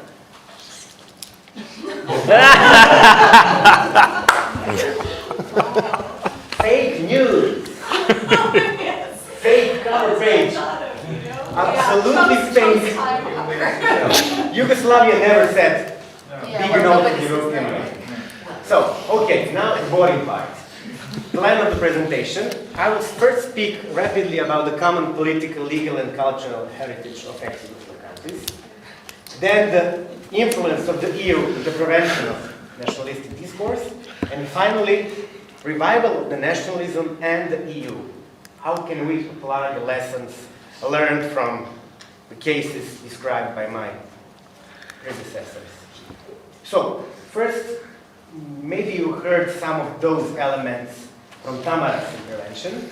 I know that all of you are knowledgeable about the history, but ex-Yugoslavia was definitely not like other countries of the socialist bloc. There was a certain level of political and economic freedoms, but the constitutional system was weakened. There was a constant wish to have that balance west-east, and Yugoslavia was a member of the non-aligned movement, and Tito, as a leader of Yugoslav socialism, was one of the 3 leaders of that movement. But on the other hand, there were consecutive changes of the constitution that were weakening the federation. In 63, then in 74. I'll give you an example. Educational programs for elementary and high schools were put down to the level of republics and not the federation already in 63 and in 74 entirely. So it was the constant weakening of the federation. And as given that I'm a lawyer, I have to just focus your attention. My Czech colleague is not here, who is also a lawyer. She will speak tomorrow, I suppose. There was a significant federal legal heritage. For example, lower obligations, obligacioni zakon, ili zakon o obligacijama, was a very well done piece of legislation, to the extent that both in Croatia, Slovenia, and Serbia, now 90% of those rules are still applicable. And complementary economic systems of all ex-Yugoslav countries. Okay, I will have another 10 minutes to show you some nice photos, and then to discuss about it. Yeah, Windows is saying something. Good. So, these are 3 houses in Bosnia. A house painted by Croat nationalists, by Bosniak Muslim nationalists, and by Serbian nationalists. And this is happening in the Republic of ex-Yugoslavia, which was the most Yugoslav. So my questioning is how that common identity failed against ethnic nationalism. How did we arrive there? And as we can see from here, I made 3 possible explanations, like you made 3 possible explanations. Shared political and economic development was there, but there was a constant amplification, even under communism. And it was concomitant with construction of a common Yugoslav overarching identity, but at the same time, this process was something like under the carpet. Secondly, political elites of socialist Yugoslavia were corrupted, disinterested, incompetent, and permissive towards undergoing ethnification. And thirdly, and this is really a very strong connection with Diego's intervention, from early 80s, religious authorities of all 3 big confessions started to mess around, to influence the social and political life. So these are possible explanations. Now, to the EU. How can EU influence the prevention of nationalism and its discourse? First of all, the membership in the EU can have potentially calming effects. But I will try to argue that it is not always the case. There was a famous Thessaloniki Declaration of 2003, and if you read it, it insists so much on the words ethnic, ethnicity, ethnic, that it's already irritating and potentially dangerous. Second thing is the enlargement fatigue. So public discourse, both in the EU countries and in the potential future EU countries like Croatia, who joined in 2013, was oversaturated with negative effects of enlargement. Romania, Bulgaria. Many people would say that all the other potential member states will have a very difficult task after the countries that will not, some would say, fully prepared join the EU. That was a discourse. I'm not saying whether this is right or wrong. I'm speaking about the discourse. And then, secondly, various EU structures are absolutely and still are incapable to keep up that force d'attraction, that force of attraction in the eyes of candidate countries. Absolutely. So, what can we say about the legal system and how its harmonization can influence the, let's say, the discourse, nationalistic discourse? Especially for Bogdan, one very linguistic remark. We can say harmonization, approximation, or alignment of a legal system with another legal system. But here, I decided to choose the word approximation because, or alignment, because the third one, harmonization, really insists on harmony. You were disharmonic and now you're harmonious. While approximation is technical and clear. And alignment sounds like something fully obligatory, but in EU law you have some acts that are not fully obligatory. You can choose the way in which you want to implement. Good. So, to the conclusion, I have, I suppose, 5 more minutes. How to apply lessons learned from ex-Yugoslav case. This is not going to be applicable only for the countries who are about to join, potentially EU, but also for the countries like Moldova, Georgia, and others who still don't have even the candidate yet, but have certain political will to join. My first conclusion here is that, many people will tell you, help them to get richer and the nationalism will disappear. Wrong. Economic development does not necessarily imply the reduction of nationalism. That's a fact. Then, there is a certain slowness of EU's enlargement-related procedures. They are very normatively influenced, they are gradual, and they can easily generate the feeling of unwanted partners, which can generate irritation and relativeness. They don't want us. We are unwanted. And finally, my conclusion is that only effective and tangible, really, initiatives, not only policy initiatives, but legislative initiatives, who can have direct influence on everyday life of the citizens, can increase convergence and reduce impact of identity-based discourse. For example, projects such as Erasmus or Erasmus+. I had a small chat discussion with Diego yesterday. I told him in late 90s, my NGO, founded by a group of friends, and my modest person, made some people travel in the region, youngsters. This is the things that may influence the future, not really boring and lengthy procedures.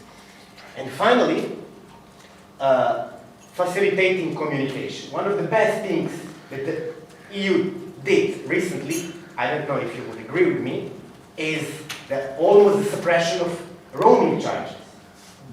It really influences you from the morning when you take your phone to the evening when you travel. So this could help create what Martin Tamke called space for transcultural existence. Because ex-Yugoslavia was a space of transcultural existence. Or maybe, and now I have to finish in that gray note, maybe not. This I have to explain to you. This is a photo taken in Hungary. This is a campaign in April before referendum, and on the left side, it's written, Stop Brussels Initiatives. On the right side, not more than 1 meter from the very same, is an EU project of renovation of a school, 953 million for it. It's about 3.5 million euros. So maybe all I've told you is questionable, but still, my key argument is not only money, but initiatives that can make people live together. That's it. Thank you very much. I'm really eager to hear your questions and comments.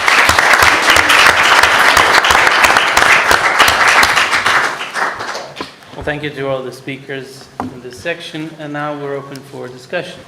Please ask whatever questions you might have. Comments? Yes, please, Professor. It was very interesting to combine these two aspects. My first question would concerning Croatian case is a very valid question. Did you compare the discourse on Croatian Independence Day with the discourse in Slovakia? The situation is very similar. There's a state underneath.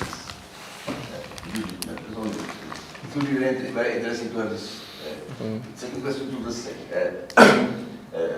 Because I don't know exactly all this personalia. This Minister Hasanbegovic, when was he Minister of Culture? Was it before the entrance to EU or after? After. After. And what did EU say to this? I think they had bigger problems. They didn't want to spend much time on Croatia. I mean, we hear today so much about EU against Polish government and so. Was something like this in Croatian case? Shall I answer now or call it?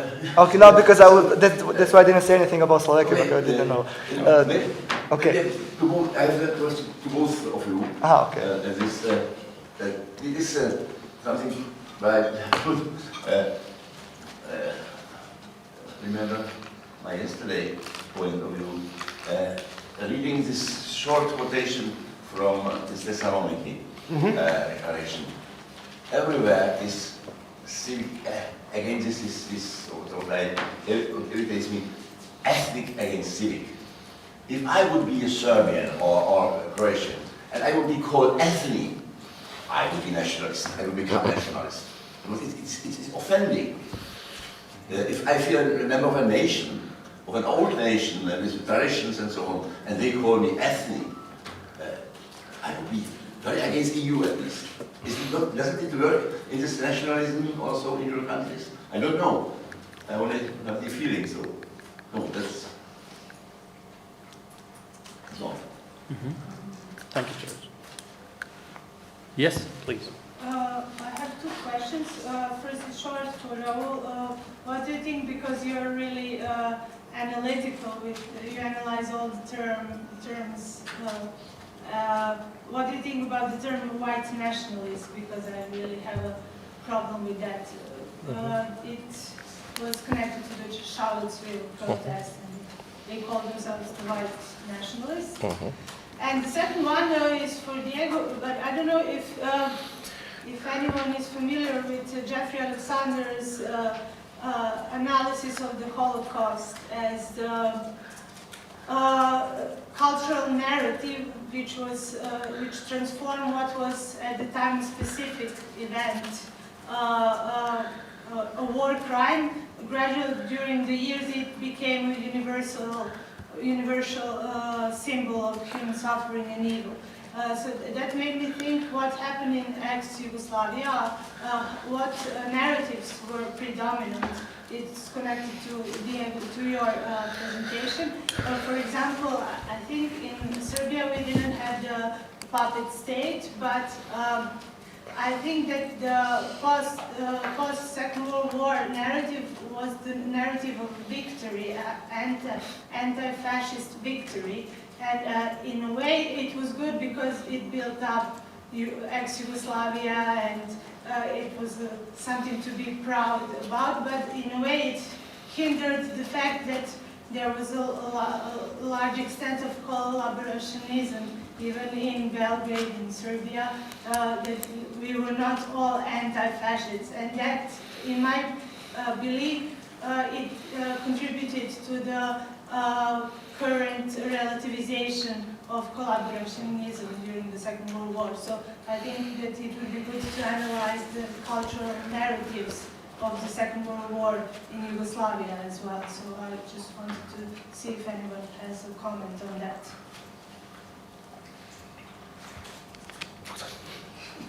Right, well, I thought you were going to comment, yes. Do we start? You tell us when we answer. No, we'll take some more comments. Yeah, we're asking questions and then we'll see if you have anything to say. Yeah. Okay, so the question that links up with President Koch's question and draws on something that hasn't come up yet, but I think it's implicit also in some presentations. This question of ethnicization and the ethnic category as something negative is actually to the three of you. Wouldn't you think that there is a trace in this labeling, let's say, provisionally, a trace of what actually the post-colonial studies in the form of subaltern studies group argued in the 80s about this kind of category of good nationalism, good Western nationalism, and bad non-Western derivative or ethnic, etc. nationalism. Would you think that there are traces of that, or would you say that this ethnicization was indeed, as you said, because it's a very interesting concept, ethnicization is a process that led to conflict. Yeah? So, I mean, I just want you to, answering Professor Koch's question, to think about whether we deal with this kind of categorization of nationalisms across West, non-West divide, which would give it a post-colonial, let's say, reflection, or whether it is quite a separate problem all the way, is it, right? One more, and then we'll start. Well, a quick thought on that. It's very much unrelated, really, but I'm thinking of the ethnic model of the United States, where to be ethnic is not negative. And nowadays, I mean, since the 90s, it has been an asset, actually, to be a hyphenated American, yeah? Even though some people have issues with that. So it can be a symbol of diversity, and in fact, in my understanding of the European project, there, as well, of course, there have been interruptions to it, but the idea was to promote ethnic diversity, and I know the case of Catalonia, for example, they're very pro-French, but anti-Spanish for historical reasons. So to promote cultural development of ethnic diversity in the way in which Catalonia does, so to promote their literature and English translations and all the rest, outside nation states. So there has been, ideally there should be a valorization of ethnic diversity in this cultural sense outside the nation state impositions. But I've got two real questions to Raul and to Uroš, actually. So, yeah, Raul, thank you very much for this. This is a very interesting theory. And I think you're arguing with a number of obsessions of the Romanian cultural space at the moment. Well, some of the Romanian myths about the past. So all this business of the Communist Party not really being a Communist Party, but maybe a fashion of the time, and what you were saying that they have a lot, they had a lot of legionary principles that were brought into the doctrine, and that would explain Ceausescu's policy. So maybe if you could expand on that a little bit, because I think there are a number of issues that need to be exemplified, because that's very anti-establishment, really. I mean, you're saying things that have not been necessarily part of the mainstream in Romania recently, and that's extremely interesting because it might answer some questions. And to Uroš, again, could you give an example of what one of these positive initiatives that the EU might have would be that would help people live together in this ethnic mess? Because I can see what you're saying about Yugoslavia. I mean, this ethnicization, again, Yugoslavia probably is a very good example of ethnicization going wrong, leading to ethnic conflict.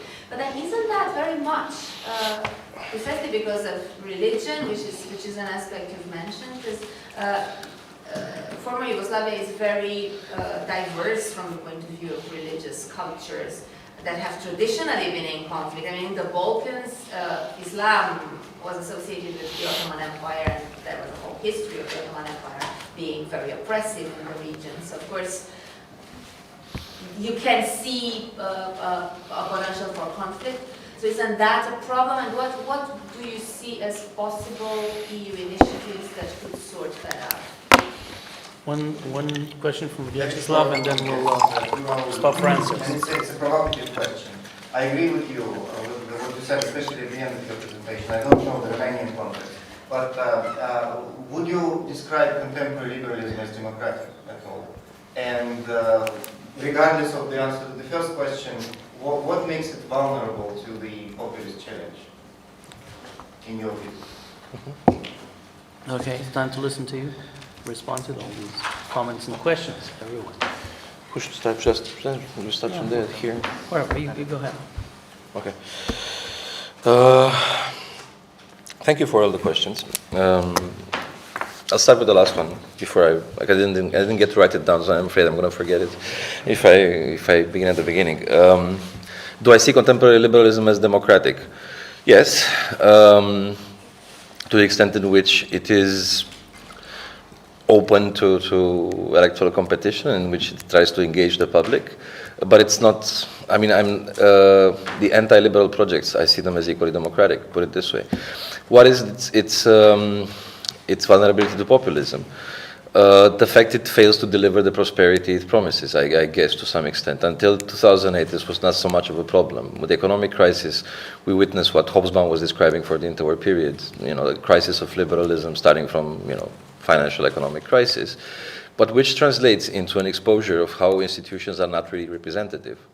The question, I mean, as Gramsci was arguing, is not so much of a clash between ideologies or between the left and right here, or between liberalism and its enemies. It's a question between, it's a clash based on representativeness, I think. And if you want me to give a short answer to this vulnerability of liberalism, is its lack of representativeness, if you want. Somebody was counting working class representatives in the French parliament from the 50s until now, and now the number is 1. It used to be in triple digits. So there we go. This is where politics has progressively become less and less responsive to these social classes which end up voting for right-wing populism, because they see, and I argue in the Romanian case, rightly so. I mean, this was one of the reasons why the fascist movement was popular. It was the only place where you could make it as a peasant to become a politician. It was the only way where you could be a low-skilled worker and become a politician. No other party would even consider you. So this openness was important. The question about national communism and fascism, I was expecting this. It's completely going against the canon of Romanian scholarship. I know it's a provocative statement, but I think I have the data to back it up.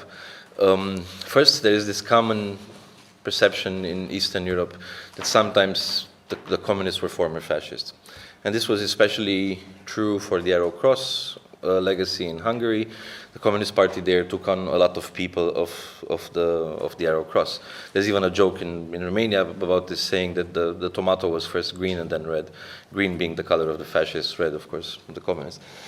In Romania, it's less true than anywhere else in Eastern Europe in terms of statistical terms, in terms of the number of people they took over and they co-opted as members of the Communist Party. That being said, while those members, the people themselves, were persecuted, if you look at the ideological tenets, you will find parallels in everything. I was mentioning in my presentation this plan for economic development and industrialization of the country, which was a fascist plan. You would think a truly communist party, or a communist party, would be bothered by using a fascist text to develop the country economically, to reindustrialize the country, as Ceausescu called it.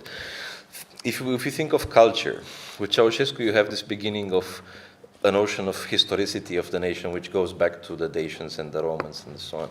This was not mainstream with anybody except the legionaries in the interwar period. And also this progressiveness of culminating in a golden age, which, I mean, if you visited the National History Museum in Bucharest during communism, you would start in the basement with the Roman ruins, and you would end on the final 5th floor in this glorious golden age with Ceausescu as the sort of culmination of Romania's national project. This was fundamentally a pattern that Codreanu established. This was a notion of continuity from the dawn of time until now, which the legionary movement put forth more forcefully than any other political formation in Romania. If you think of Cântarea României, the Romania song, which was this national song and artistic festival, let's say. It wasn't folklore, it was a mixed form of art. This was a fascist manifestation. I mean, if you take that, and if you take Nazi German, Italian fascist samples from the 30s, they look strikingly similar. Păunescu, Vadim Tudor, the people who put together this cultural program of Ceausescu in the 70s and 80s were people belonging to the radical right. And in the post-communist space, they were rightfully seen as being radical right. The return of anti-Semitism in its interwar form is associated with these people. These people spoke in published articles in the 80s in terms that were reminiscent of the legionary movement. So in many fields, from the economy to society to perceptions of history to culture, you can see this shadow of the legionary movement, which is of course never acknowledged, quite the opposite.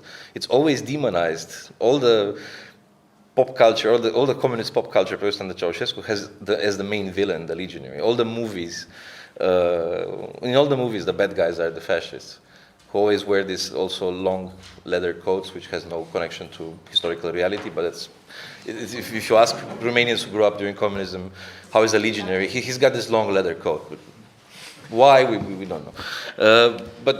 So it was a demonization of the people while appropriating their ideology. Ethnicization, very good. That's a very good question. And my personal short answer to this is beyond this. I mean, I don't buy the civic and ethnic distinction. Of course, one of the weird things I was mentioning in the presentation is the civic foundations of fascism. It's like I'm not the one who said it, but I urge you to have a look at this book by Dylan Riley, because it's a really interesting take on how voluntary associations don't have to be liberal. Voluntary associations can turn into an anti-liberal project, which can be nationalist, but anti-liberal. But going back to your East-West divide, my question back to you would be, what do you think is the impact of this valorization of ethnic diversity that the EU or the neoliberal project puts forth in enforcing ethnicization?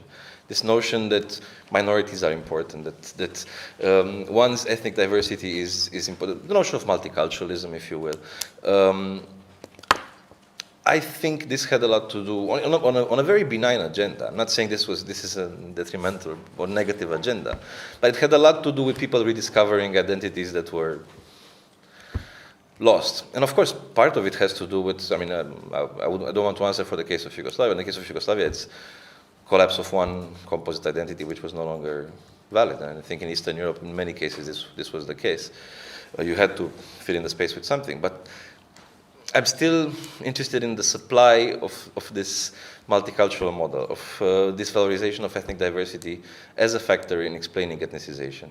Not necessarily in negative terms, but along these lines. And of course, the post-colonial link you would know better than I do.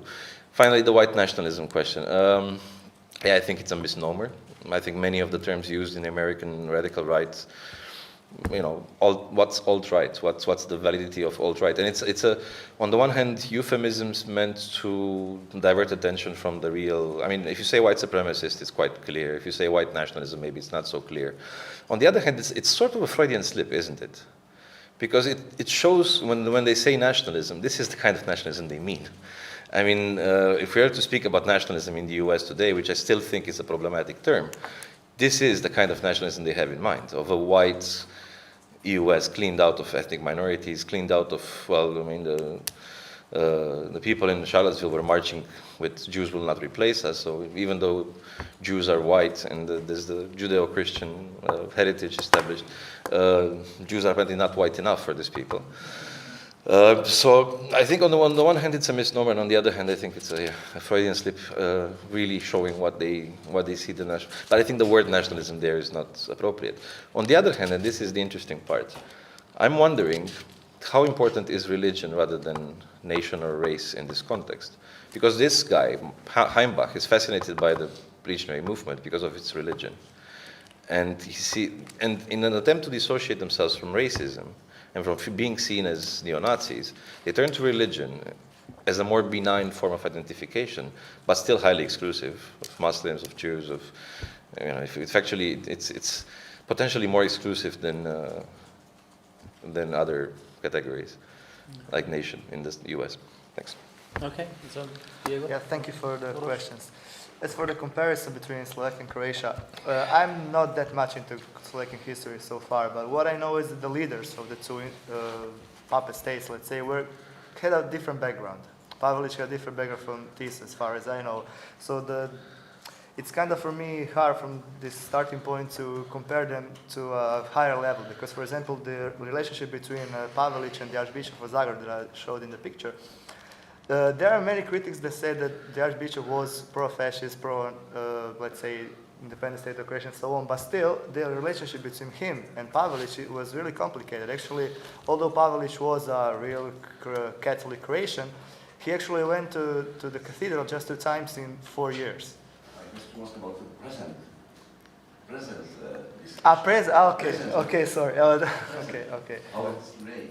Okay, and then I know even less, because I'm really not into the Slovakian contemporary, let's say, nationalism and stuff. As for the Minister of Culture, actually, what is interesting, he became minister in 2015, and he has a PhD in history, and his role, actually, in my opinion, is somehow the legitimation of the historical reality of the independent state of Croatia. For the radicals, having a prime minister who says stuff like that and who has a PhD in history means like he knows something. If he's saying that, probably that's the truth. But he was prime minister just for less than 2 years, because then there was a lot of pressure from outside, so he had to be put away. Now he's the leader of the radical right-wing parties in Croatia. He's fighting to change the name of the streets and squares in the capital and so on. But I think his figure is interesting because of this, in my opinion. As for the question, it's too complicated. I was thinking about the narratives. In a way that the progressive narrative of victory, anti-fascist victory, kind of moved away on the side the fact that there was a puppet state and there was a collaborationism in Serbia and other countries, and that kind of helped to the revisionism. I think it's a crucial question, because for 45 years during Yugoslavia, you could not say that Croatia had this independent state. It was not Croatians. They were some kind of, I don't know, maybe aliens who were pretending to be Croats. You couldn't talk about that. After this historiographical lack, as I said, there was no scientific approach to this question. Things happened similar to what Raul said. We had this, the Ustaša became somehow martyrs of the Croatians. That's really similar to what he said. Because for 45 years they were demons, and now they are martyrs. They are the good guys, and they were not understood, and so on. So I think this is a crucial question, and the result of this revival, let's say, of the Ustaša is because we pretended that they were not real for so many years, and people don't have any knowledge about what happened and how we developed this process and so on. So this is a crucial question, really, and maybe the main reason, probably because we have the political situation that we have.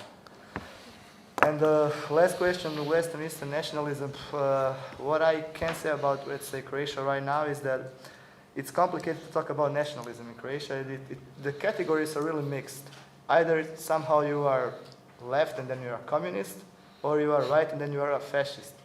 Nationalism doesn't have the meaning that it should have, neither patriotism have the meaning, because for the who are on the left, patriotism, it's equal to be fascist. Who is on the right, if you are left, you are a communist, and you probably, your father or your mother worked for the secret service of the communists. So this really, the categories do not exist actually how they should be. So the discourse is really complicated to make and to have any discussion actually at all about this nationalism, Western, Eastern, and so on. It's not really about Western and Eastern, it's about who we want to be, how we describe ourselves and our opinions and so on. So that would be it for me. Thank you. Okay, so I will be extremely brief because I'm the only one standing between you and coffee break. So let's do it quickly. First question was from Miroslav. You are right. It can sound bad, ethnic, and the explanation partially responds also to the Dorota's question, but only partially. This very concrete Thessaloniki declaration was written by the team led by Valéry Giscard d'Estaing, his colleague. The very same team that worked. That's the phone in the corner, I think. Spooky. Ah, it's there, okay. Coffee is ready. It's an Ustash calling. Yeah, so let's really become serious. The very same team that worked on the unsuccessful treaty, constitutional treaty. So this document was first written in French. And then it was réconciliation ethnique et pas nationale. Because if you say réconciliation nationale, it has a completely different meaning in French. So it was translated from French to English, and they kept the word ethnique. And to Dorota, your question was, is it post-colonial reflection or a separate phenomenon? I would say both. Because would you ever use a word ethnic nationalism in such a declaration for French or Western? I think it's reserved for less developed tribal, Balkanic, Eastern, nasty, tribal people, you know. So partially that's it. And second reason is that bureaucratic, let's say, bureaucratic reflexes of the EU. In terms that they really don't enter into the issues of sophisticated differences between ethnic and civic nationalism. They take a document, they translate it, they adopt it, and very often you will find pieces of legislation of extreme importance in a completely different meaning in French, English, and German. So they don't enter in subtleties. They're really out of it. But I fully agree with you that there is a certain element of post-colonial reflexes in the entire way of the EU proceeds with at least our region of the Western Balkans. It's a fancy way, or politically correct way to say ex-Yugoslavia. Because if Diego wasn't such a normal person, a nationalist from Croatia would say, don't mention Yugoslavia. What's it? It's the region.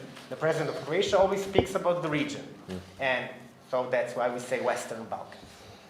And then, Maria Sabina, your question, examples. You wanted examples. Cross-border initiatives. Like so many things that were done together by Hungarian and Croatian and Serbian peasants. Finance, very concrete local projects. My key point of my presentation was pouring money through instruments of pre-accession aid. And EU poured something like 2.3 billion euros only in Serbia in the last 14 years. It's not enough. It will not change the problem. What really is needed is that feeling of belonging, because average Serbian nationalist will tell you, we are Europe. They should come here, not us. We should not go there. We are already there. So that feeling of belonging should be developed, and how you do it, those initiatives, like peasants from Croatia meet peasants from Serbia, and then, hey, you have all the same problems with pigs, with floodings, and that's it. And the conferences like this organized in the region, Dorota, I don't know why I'm looking in your direction, but I think that this kind of conferences on nationalism should take place where the nationalism really takes takes place. And for now, this is... Place here. That's happening.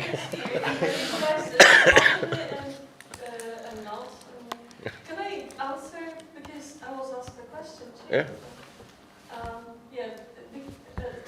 I wanted to say, all those multicultural projects and opening up in various programs venues for, let's say, ethnic identities. I wouldn't judge those because I'm not able to. We would need to discuss each separate case. Definitely there is a case of recognition that has to be brought into the perspective because some identities were not only not recognized, they were also derided. Yeah? Also, so? Derided, etc. And you know more about it than I do. There is definitely a problem of the ethnic East-West divide because it may feed into various tacitly nationalist programs, anti-EU programs, for example, in Poland today. So the problem, I think the problem of the differentiation between ethnic and national and potentially nationalist, but not necessarily, in this region, let's say East and Central Europe, is very important because it has not finished. It was very important in the interwar period. In Poland, for example, a country where you had 41% of minorities, these were national minorities, not ethnic, with some kind of ambivalence or ambiguity of Belarusian minorities, minority in terms of how they would perceive themselves as national or not. So it has not finished. It is really, the division exists and it's patronizing in a way, and it's so like Uroš said, yeah, it's kind of there is a post-colonial thing. But my impression is, and I think I would agree with Vyacheslav here, that if institutions, kind of get into identity policing, they have to be very careful, because if you think what multicultural models really worked out, and in what sense, but it would need another big session, many of them.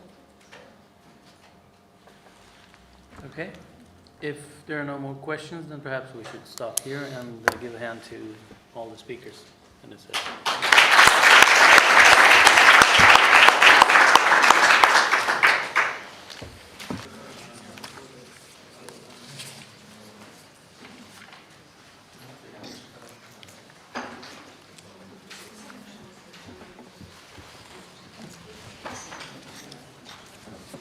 Yes, we will hear now the first lecture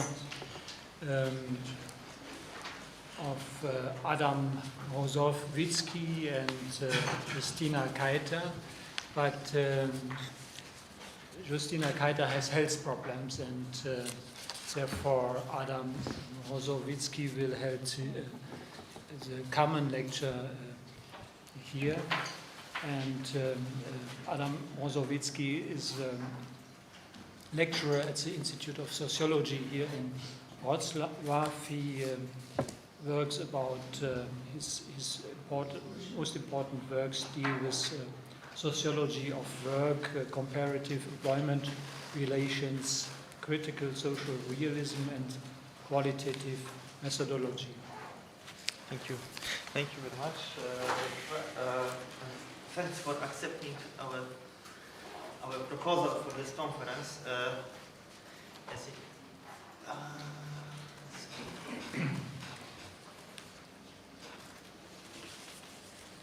It's in fact the challenge, because the nationalist side, which is the crucial for this conference, is represented by my colleague Justyna, who cannot be here, but I will do my best to present it as much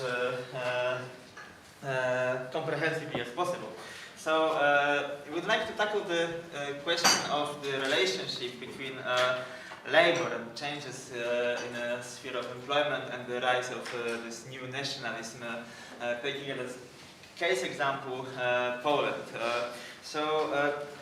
This is the overview of the plan for today and the questions which we are going to address. So the main issue is returns in the discussions on the rise of the new right-wing and nationalist movements in many Eastern European countries is the relationship between the process of socio-economic transformation and the mobilization of these new nationalist groups. So the questions which we are asking include the question about the relationship between the nationalist and labor movement in Poland, between the support for the nationalist movements and the socio-economic attitudes of people, especially young people. And this main puzzle which we try to address is the question, can we talk about the new nationalist movements as class-based counter movements expressing economic discontent, or conversely are the new nationalist movements predominantly driven by non-economic factors. And the data to which we refer come from two projects. The main project is by Justyna. She collected 30 biographical narrative interviews with the activists of the far-right groups here in Poland within her PhD project. And the project which I have, this is the project on young precarious workers in Poland. And among the interviews which we collected so far, 19 cases can be classified as the right-wing supporters, and on those cases I will focus. As a context, we can say that Poland can be considered, and was considered for quite a long time as a sort of front-runner of neoliberal transformation, with the subsequent waves of precarization taking place in the countries. Then followed by the mass migration abroad, mostly for economic reasons, but not only for that. And in 2000s, in particular, the expansion of those temporary contracts and what we call in common discourse junk contracts, so those which do not guarantee labor rights. The counter-forces to those developments were quite limited. Poland is the country in which, despite traditions of strong labor movements in late socialism, trade unions are weak. Trade union density is one of the lowest in Europe, and they are rather unattractive for young people. The trust to the political scene is quite limited, and we can talk about a sort of representation gap among young people. Of course, the victory of the law and justice led to the declarations that the large part of the electorate was based on young people, but now when we have the results of our survey, a quantitative survey in the same project, it seems that only 17% of young people, and this is the data from a couple of months ago, are satisfied with the current government, the right-wing government. So it seems that there is still this representation gap. This is what I call the expanding zone of temporary work. The yellow field here is the percentage of those who are working with the temporary contracts in the age category 20-29. So we can see that the majority, in fact, in this category work with temporary contract, and this is not something standard in Europe, let's say. Then the trade union protests, despite the rhetoric which we had during the subsequent governments, during transformation, Poland is not the country of the labor process. Poland is the country in which labor protests are relatively weak. So we can see here the intensity of strikes in Poland, which is one of the lowest in Europe, as compared, for instance, to Spain, France, or Denmark. And one more development. This is the declared political views of the interviews aged 18-24. With this common scale of 0 to 10. And we can see here that this line, which is the black line, the blue line, right-wing views are clearly growing from early 2000s, while the left-wing views are declining. And then the question is, why is it so, of course? I will skip this dynamics of nationalist protests, but just coming to explanations, which you find in the literature. On the one hand, one of the famous books here in our complex is David Ost's book, The Defeat of Solidarity. Basically speaking, Ost says that economic inequalities which exist in any system need some form of framing, and because of the weakness of the class discourse in post-socialist Poland, and the negligence of the class discourse by the liberal elites, most of the mobilization takes place along the cultural lines rather than economic lines and class lines, which is bad for democracy. Similar argument is developed by Don Kalb, for instance, and not only him, but there are some problems with the economic explanations of this sort. First of all, we can see, based on the data which we have from various surveys, that the basis for the nationalist movements and nationalist supporters here in Poland is quite heterogeneous from the socio-economic background perspective. Those which are called engaged right-wing supporters are usually young men, large cities, well-educated, well-off. So not really the marginalized part of the population. Also, the small survey among the participants of the Independence Day marches, so those big right-wing demonstrations on the 11th of November each year, show that the participants tend to see their own situation as rather better off than the general population, than worse off than the general population. So this seems not to be really outraged working class which is mobilizing there. Also, when we look at the links between unions and the nationalist movements, those linkages are rather weak. Of course, we can always refer to the instance of the right wing, the biggest trade union, in fact, in Poland, Solidarność, who has established cooperation now with the law and justice, even formalized cooperation during the presidential election. But when we look at this more, let's say, far-right groups, the cooperation is almost non-existent, although there are some incidents of local cooperation of Solidarność with the far-right groups as well, even in Wrocław. Now the reasons for these weak links are, among other things, the fact that these far-right groups are not so attractive for unions because they are themselves not so strong social force yet.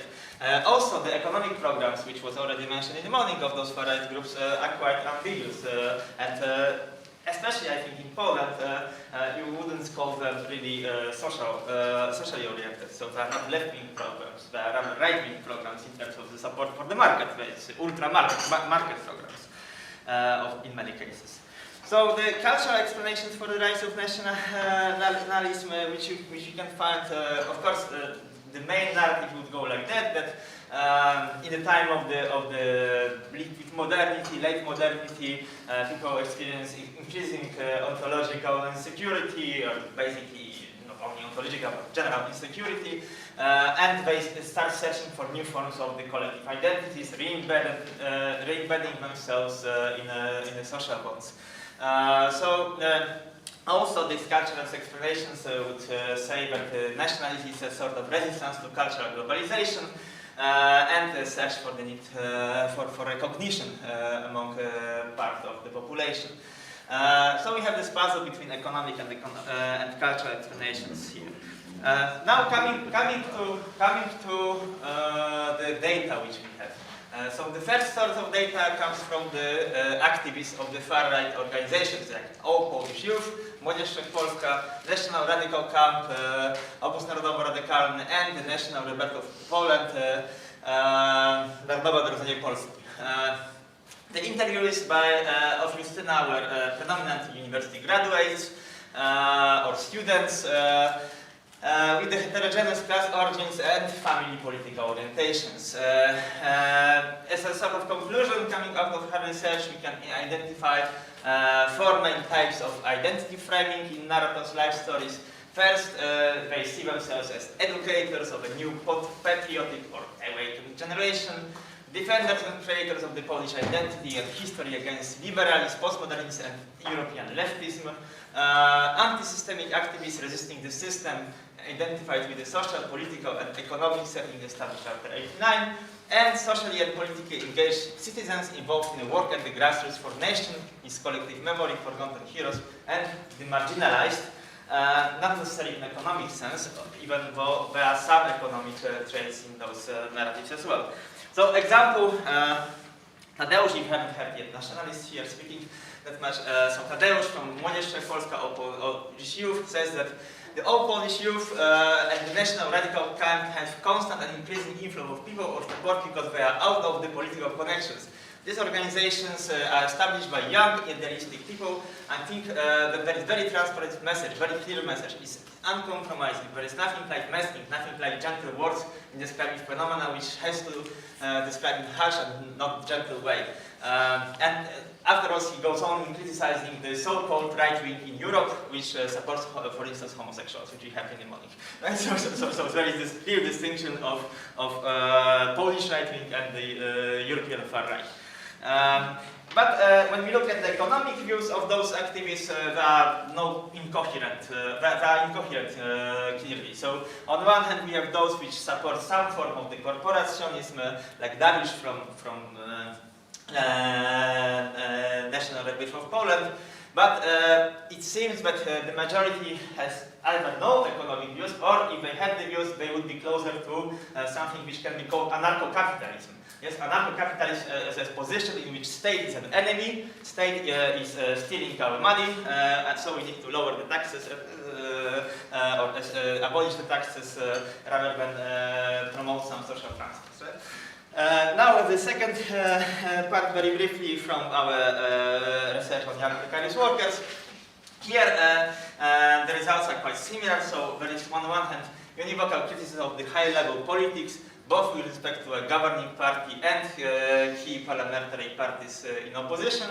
But there is an interesting distinction between those supporting left-wing views and right-wing views.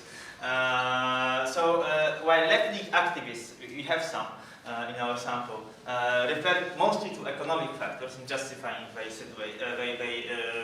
commitment, for instance, to the Together Party or Workers' Initiative trade union. They say that it's because of the contractual situation at work. Right-wing supporters tend to refer to cultural political views, like for instance here Alina, who says critically about homosexual couples as the reasons why she supports those right-wing views. So well, we do observe some form of the support for the right among the low-skilled precarious workers, low-skilled, low-paid precarious workers. So not this elites with high cultural capital.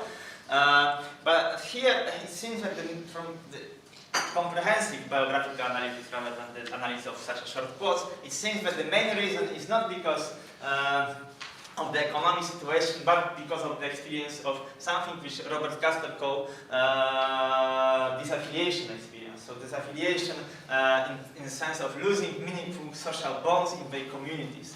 For instance, Julita says something like that. Julita, who is a shop attendant in a franchise shop. I know that refugees are popular right now, but when I see that, for example, my sister who works legally with her boyfriend has lesser rights than a person who comes to Poland, then well, I don't know if you can say that I'm a patriot, because then I would extradite evict such persons from here. And still, I want to work in the Czech Republic. I do not want to work in Poland for Poland. Right? So she even herself sees some contradiction. Conclusions. The nationalist movement in Poland finds a favorable ground in the political void created by the weakness of other social and political forces. It seems that the nationalist movement is sort of the winner of the situation in which the counter forces against various forms of economic exclusions are rather weak. Economic insecurity is a good ground for cultural explosion in the context in which the forces of labor are weak and fragmented, and political discourse legitimates the lack of the left-wing alternatives, like in Poland. The direct motives of joining the nationalist movements and supporting nationalist movements by some of our informants are yet not economic but identity-driven, and their relationship with the forces of organized labor are minimal. And interesting last word, I think, which needs to be added here is that both in our quantitative survey, which I couldn't show, and in the qualitative data, the economic and political consciousness of young people, as always, is quite ambivalent, fragmented, ambiguous, and incoherent. And those spaces and incoherences in this economic consciousness, and the fact that the views, even the far-right views, are not really grounded, it seems more like the reaction to various factors than the well-thought and grounded views. We will see some spaces for alternatives. It seems already, even if you look at this graph which I showed with the support for the right, that after 2015, young people support started to decline for the right. so it's for the first time after a couple of years we have the decline.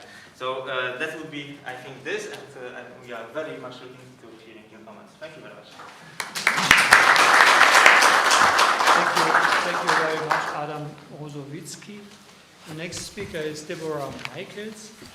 She is assistant professor at the Department of Education at Grinnell College in Iowa, and her lecture is based on a still unpublished book, Devising the Nation, National and Civic Belonging Across Regime Change in Slovak Textbooks between 1910 and 2010.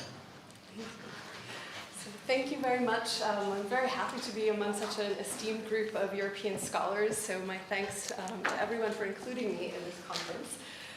So the title of my paper is Textbook Nationalisms, a comparison of Slovak history textbooks 1918 to 2010, and political rhetoric of exclusive nationalists 2010 to 2017. And the title is meant to evoke a bit of a double entendre of textbooks are the main source of my data for this paper. However, in English textbook, something means something that's kind of archetypal. So I'm also going to be looking at how tropes of nationalist narratives in these textbooks map on, perhaps, to the rhetoric of politicians on the ultra-nationalist sides today in Slovakia.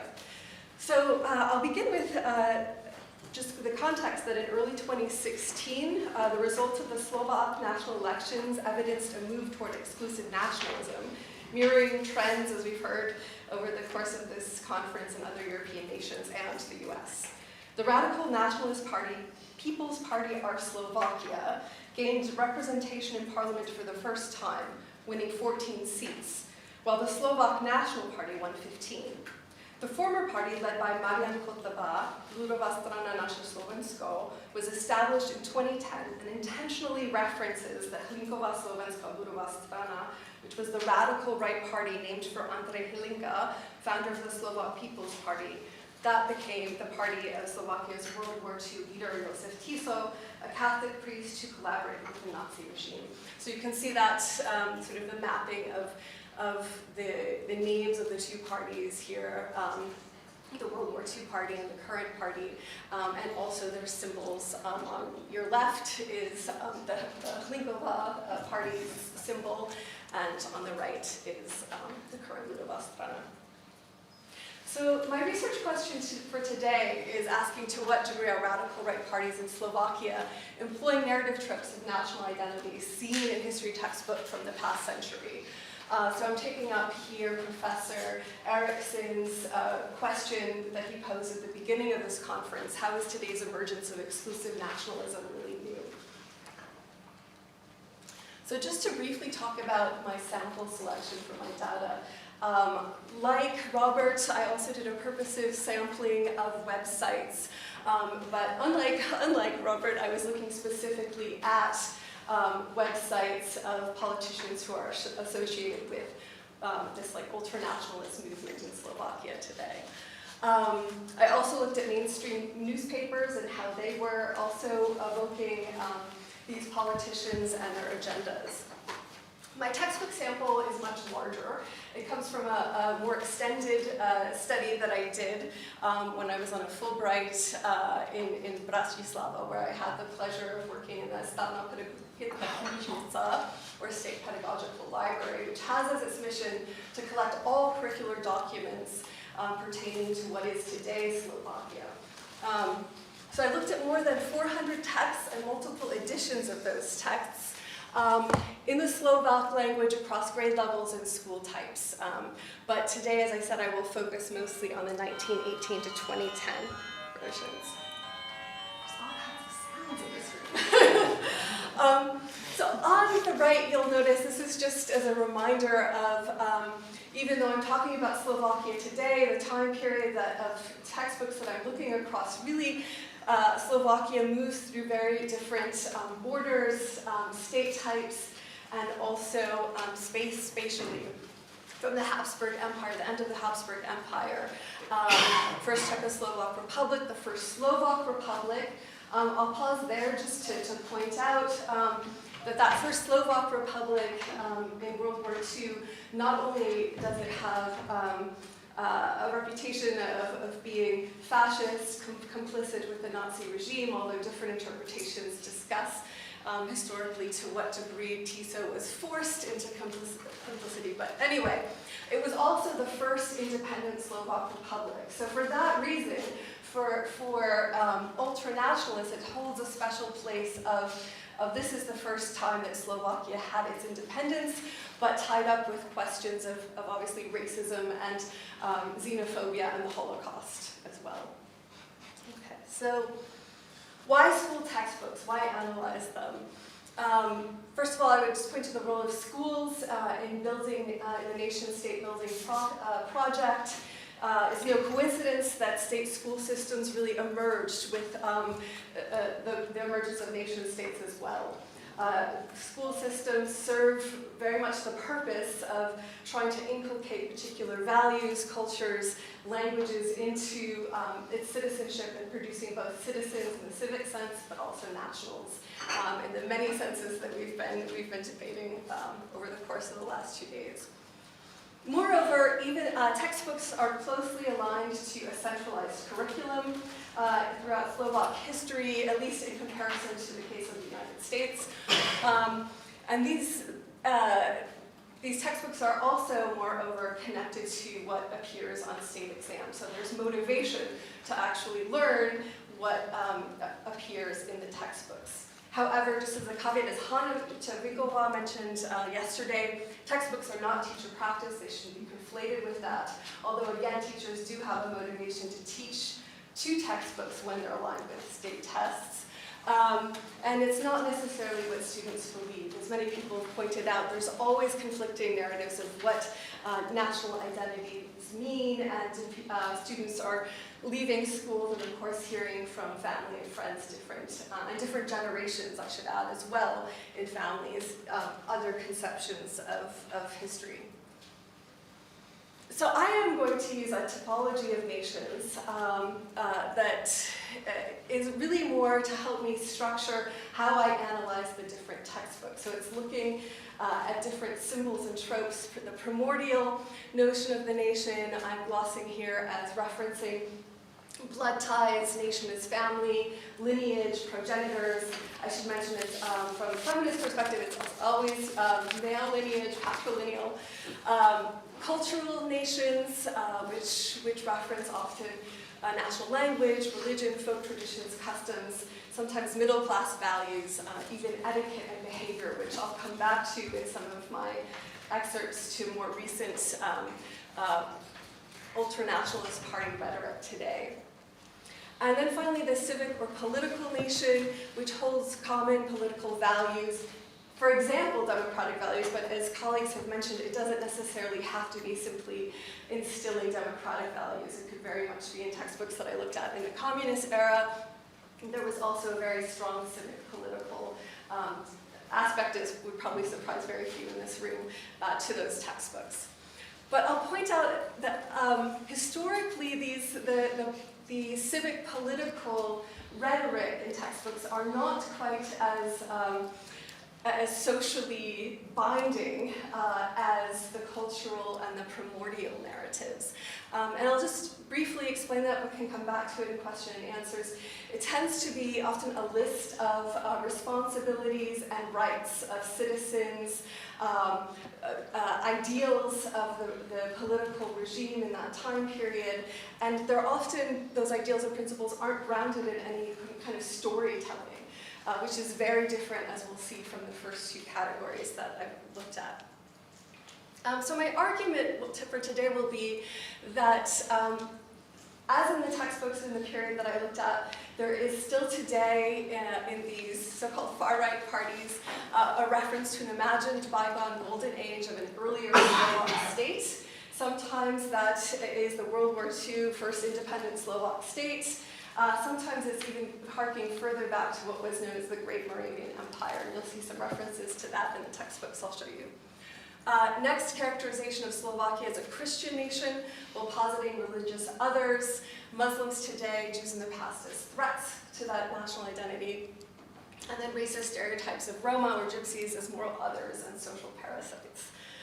What I see as different in this preliminary analysis of textbooks versus rhetoric in the parties that I've mentioned is a shift away from a storytelling about Slovakia being at the heart of Europe, so a real desire to locate the nation in the center of Europe in those early textbooks.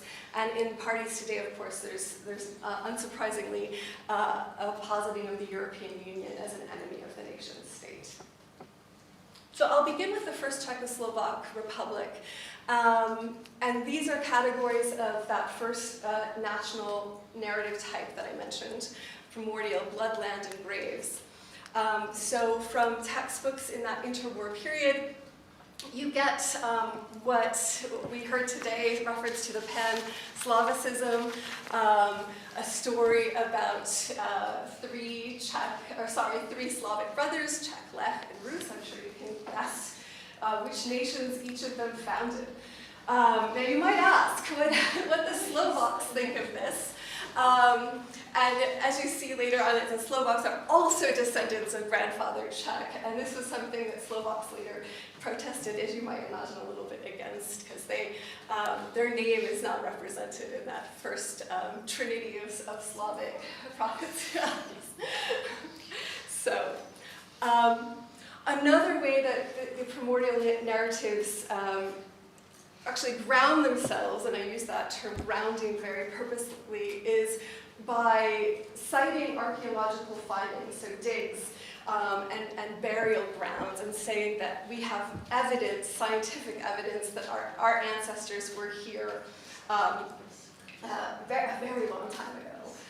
So you get the legends that are, on the one hand, sort of very elusive in terms of saying when this migration of Czech, Lech, and Rus happened, and then you get sort of a more scientific argument about archaeological findings. You also get a lot of glorification of the land and the landscape. So in this first quote, and this is very typical, the Danube River and the Tatra Mountains are really the sort of grounding landscape features of saying that the land is really tied to the Slovak people and the Slovak people to the land. In fact, there's many quotes, I don't think I've had time to put many of them up here, but that actually say when our borders were forcibly shrunk, when we were forced out by the Hungarian invaders, for example, we suffered as a people. So there's this constant linkage of the people and the land. And just as a quick note, so this happens also in post-1989 textbooks, with imagery of the Tatra Mountains, with sort of folkloric costumes, and with reference to Great Moravia as sort of this golden age of the origin state of the Slovak nation. Second category that I saw in my textbook analyses was characterizations of minorities. And I saw two distinctions. One, how stateless minorities, Jews and Roma, were characterized as a moral threat to the nation. References to Jews and to Roma occurred primarily in civics textbooks, not in history textbooks. On the other hand, so-called stated minorities, the Hungarians and the Germans, did appear in history textbooks, and they were vilified in terms of being characterized as being aggressive, but with a sort of respect for their might and power. Okay, just to give an example of sort of the moral undertones of that first category of minorities in the textbooks.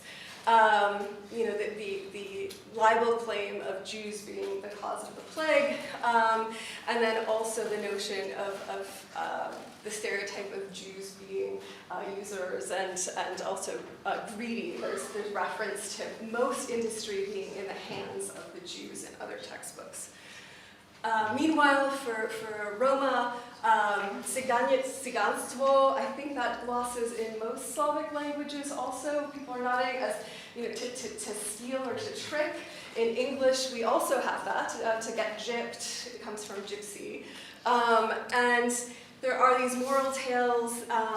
One is about a gypsy falling into a wolf's pit, and he plays a violin to get himself out of it, and he learns from that his mistake that he should never go off of the castle pathway. He kind of wandered too far into other property, and so.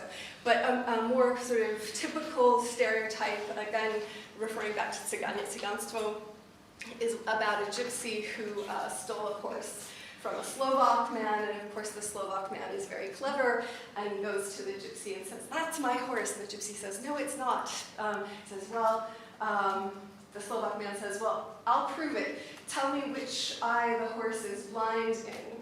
And the gypsy says, "The right eye." And the Slovak says, "No, it's a little bit like what you did to me." And then the other, and then the gypsy says, "The left eye." And he says, "No, it's not blind at all." And the Slovak man gets his horse back. So those are some examples.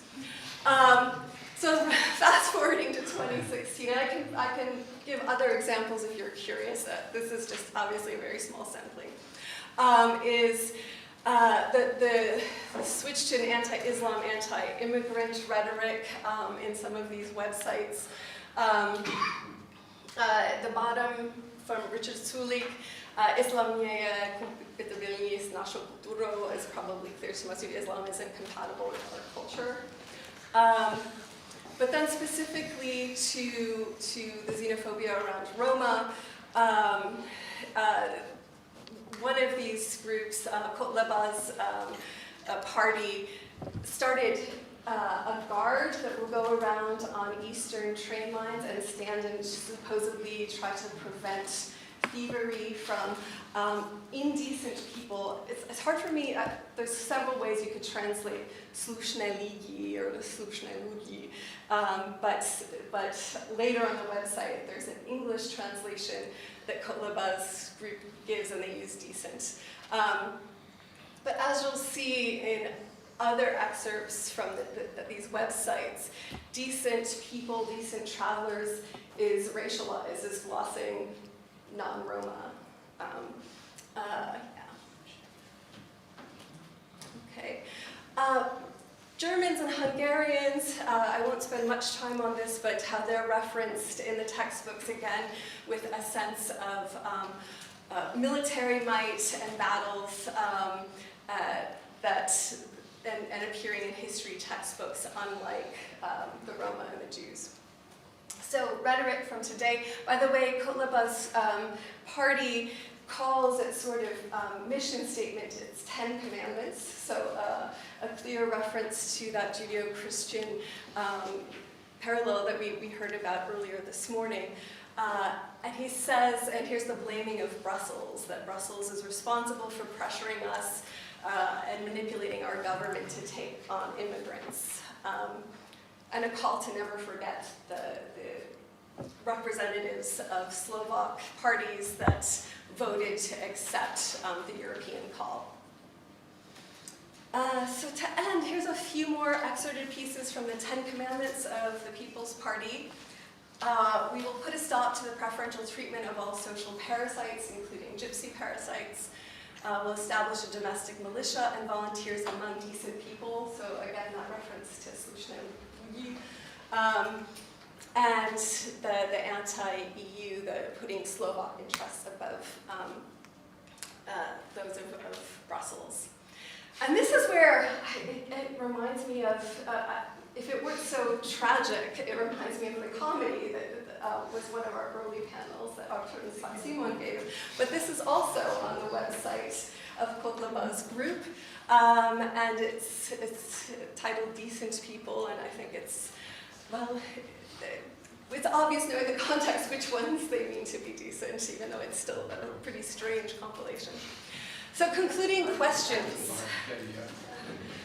I thought that would be a provocative one. Concluding questions. And we started to hear this a little bit from I think, Autumn's presentation and others. The question that was posited yesterday of, is it that disenfranchised groups prefer primordial narratives of belonging? Among Kotlebaz's 10 Commandments, there is reference to agricultural and economic self-sufficiency, and thinking about the farmers. And then also a question about why did the intensive democratic civic education reforms of the 1990s fail? So there was incredible funds placed in teaching so-called democratic values in school systems throughout post-socialist Europe in the 1990s. A little bit in the guise of inclusive education, multiculturalism. Some beginning propositions I have is a lack of teacher training, the content demands of tests, no grounding in classroom dialogue. Hannah mentioned that the other day. So you get the ideals, the abstracts of democratic principles without any real discussion or application of them, for example, to Roma in Slovakia. Also, the primordial narratives never disappeared from the textbooks. And teachers, at least in the classrooms I observed, didn't really problematize those or bring into discussion the tension between these ethnically exclusive narratives and narratives of inclusion in civics textbooks.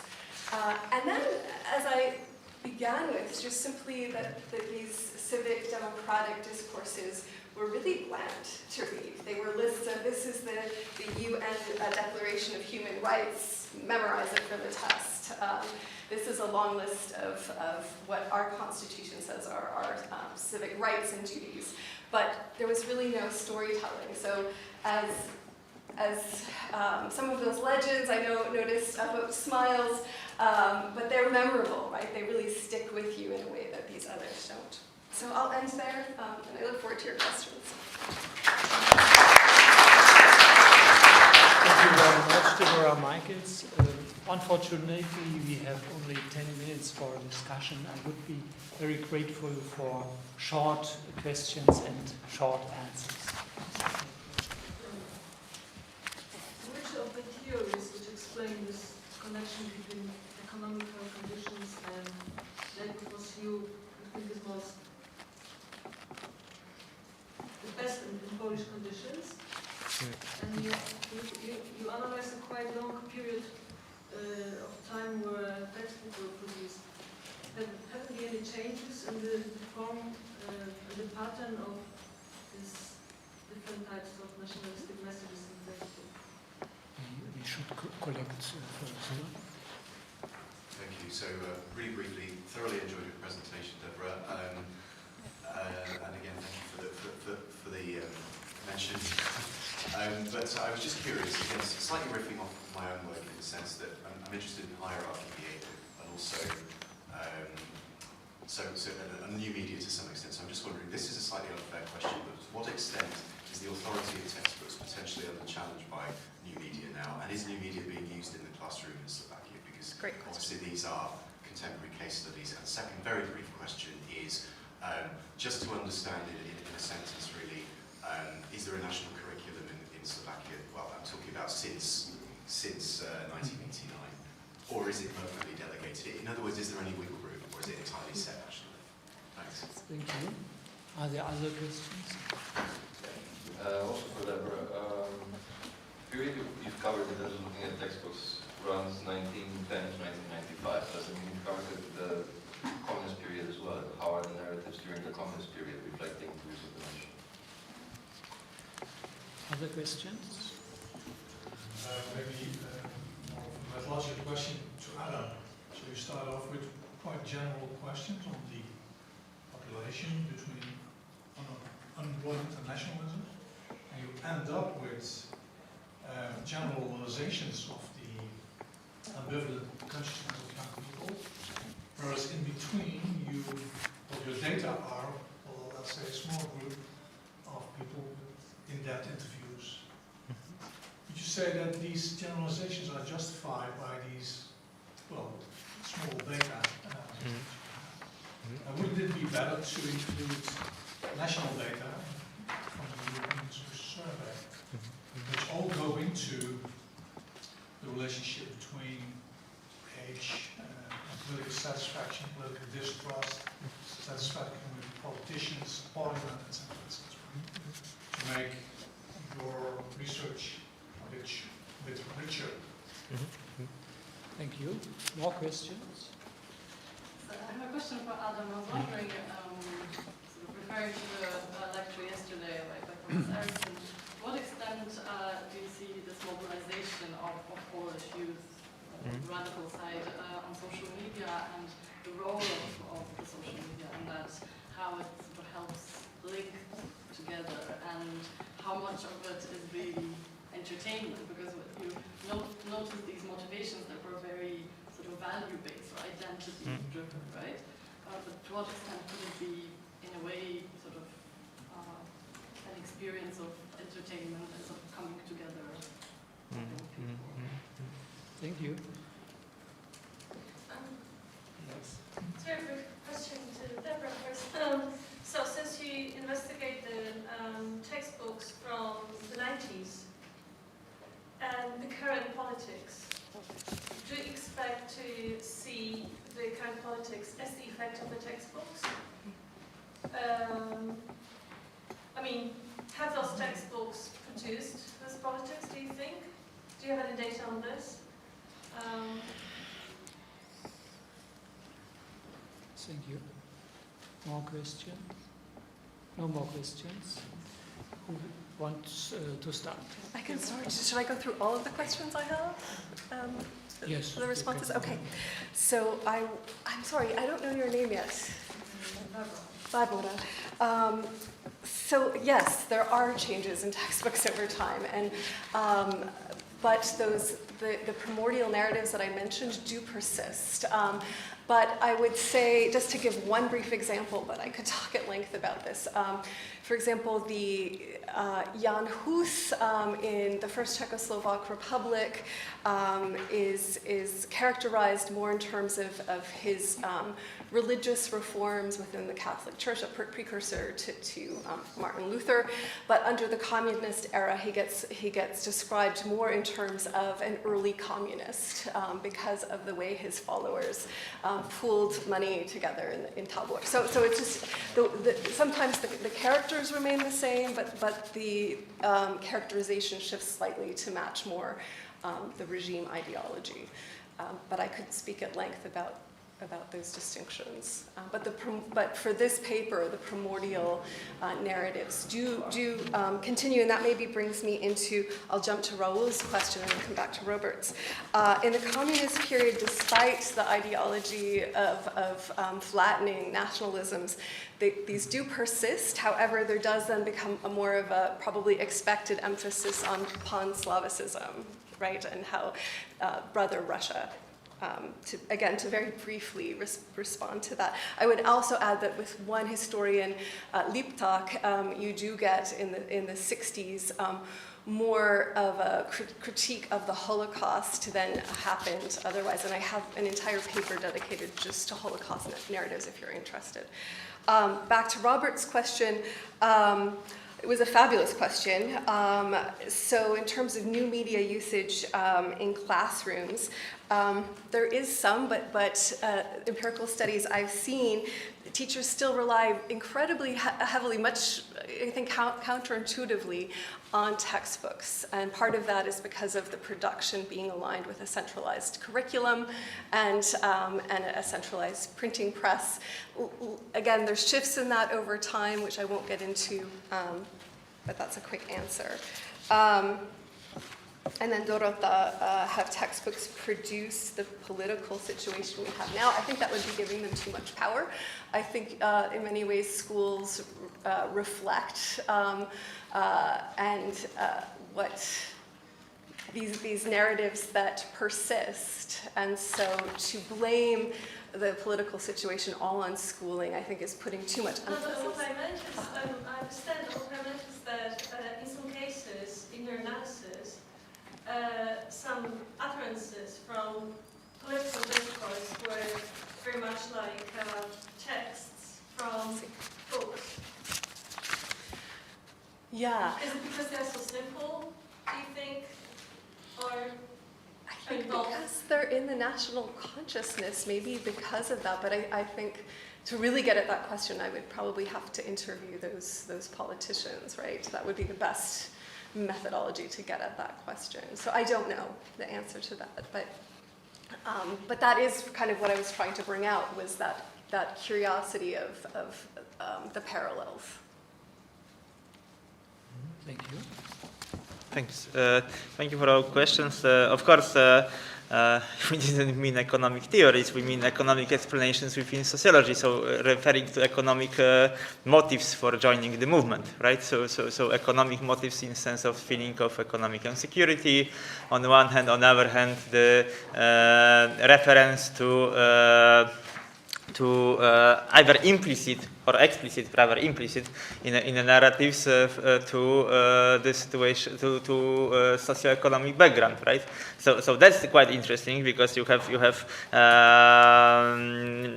at least in our sample from the pre-work project, quite good expressions of the class disadvantage without mentioning the class, or without mentioning at all explicitly the economic situation. So really, it was too short presentation to show how we analyze the data, because we don't focus only on those nice fragments where people talk about nationalism.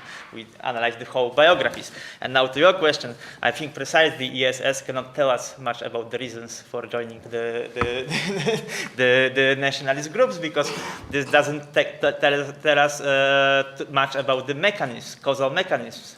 It tells us about correlations, potential correlations, but in order to understand why people join, we need to talk with them. And this is precisely one of the problems which we have also when you look at the way how we analyze nationalism. We analyze nationalism, which is very interesting, based on the texts, on the discourses, but we don't talk with the people, with the far-right people, usually.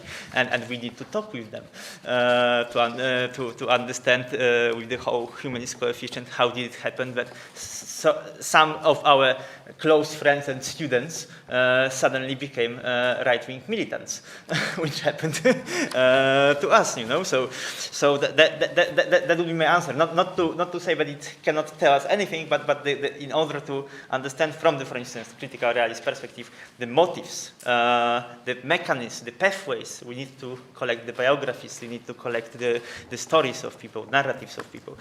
So the generalization, of course, this was a very big picture, and we are fully aware that it's too big for the kind of data we have. But on the other hand, it wouldn't be the matter of the number of data, but perhaps the depth of analysis, which we need to still engage with. Then the social media question. Yes, of course. That's something which we probably would need to still focus on. Justyna, in her PhD, did the analysis of the activity of the far right in internet as well. This is a different layer. The most interesting thing, which from my perspective comes from this analysis of young people life stories, is that Well, this seemed to be much more real. I mean, you have this people with blood and flesh sitting in the front of you and developing the whole narrative, imagined narrative, for instance, about the encounters, violent encounters with refugees in Wrocław. I mean, we don't have refugees in Wrocław, so you know, and for the reasons of their support for cookies, for instance, yes. But they know that the sister met a refugee and the refugee attacked her in a tramway in Wrocław, yes. So you know this is really the work of imagination, which you cannot get from internet analysis or surveys. You have this whole image of the refugee as a threat, which emerges from this narratives of someone from Międzylesie, for instance, right? Where you did interviews. Yeah. Thanks. Thank you very much. Lunch is waiting now for us. I say guten Appetit. Thank you.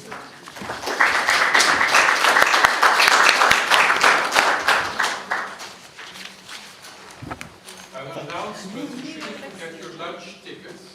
are going to be Prussia here, but Wendy is outside. We can start. More or less on time.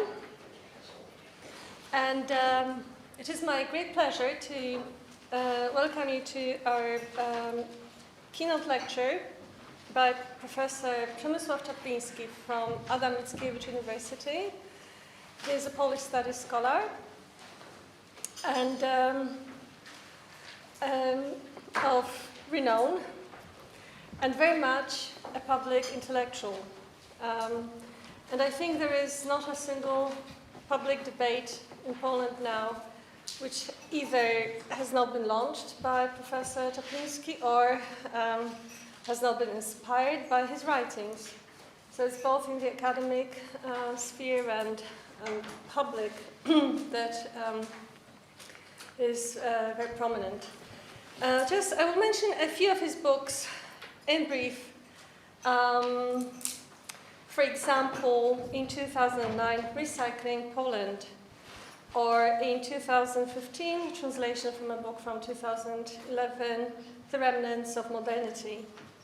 And the recent one from 2016, which reads like the best fiction ever, is something, actually, it hasn't been yet translated. That's why, I mean, there are three or more translation options. I was thinking the moved map, moved as moved, Shifted. Can be shifted map. Can be confused, or can be disturbed. Shifted. Shifted I prefer to shifted okay. map, yeah. And the recent debates that Professor Czapliński has launched or inspired, as I said, would be also quite telling. For example, divine narrations talking about belief, religion, and gods with writers in Poznan, or bioclasses, segregations, and alliances. Or, for example, Something else? oh yeah, I just you may, go, yeah. I think I'll finish with this because yes, it gets very you may end complicated to here. translate it also. Przemysław, you can start Thank you. we'll listen. Thank you very much. I congratulate the organizers of having organized this very interesting conference, small yet fruitful, attractive, or maybe attractive and fruitful because small. And I'm grateful for your invitation. My lecture is on the origins of post-Enlightenment nations. At the end of 1989, in the midst of global and evolving discussion over Francis Fukuyama's essay, The End of History, there appeared another text, much shorter, written by young novelist Michael Ventura, which had a brilliant title, The Age of Endorkment. It was published in a periodical with not very modest title, Whole Earth Review. But it was in 1989, The Age of Endorkment. Ventura didn't intend to name the new period in our history. His main goal was to analyze the process of initiation into the adulthood in 20th century. According to the author, our ancestors satisfied the craving for dark energy while meeting the need for cosmology and knowledge, and we call that initiation. So the author assumes that in each of us there is a dark energy and, moreover, the craving for dark energy. Our culture, he writes, our culture denies the craving. We can't possibly meet the need. So most of us never truly grow up, never truly feel in our hearts adult. Because of that, the period of adolescence is longer and never stops, never turns into adulthood. People live in an age of endowment. I quote, please listen to his style. The world is a flood with dark psychic fluid. Everything's stained with it. We say we hate this stuff, but we don't act that way. We splash in it. Would we, if there weren't an irresistible collective need for endowment? Such a profound mass phenomenon is far beyond right or wrong, good or evil, justice or injustice, and far, far beyond any political remedy. It's going to take a while to work itself out, a century or two. As it was said, the title of Ventura's essay was not a proposition of new periodization, but it meets my needs to find a different name for different times.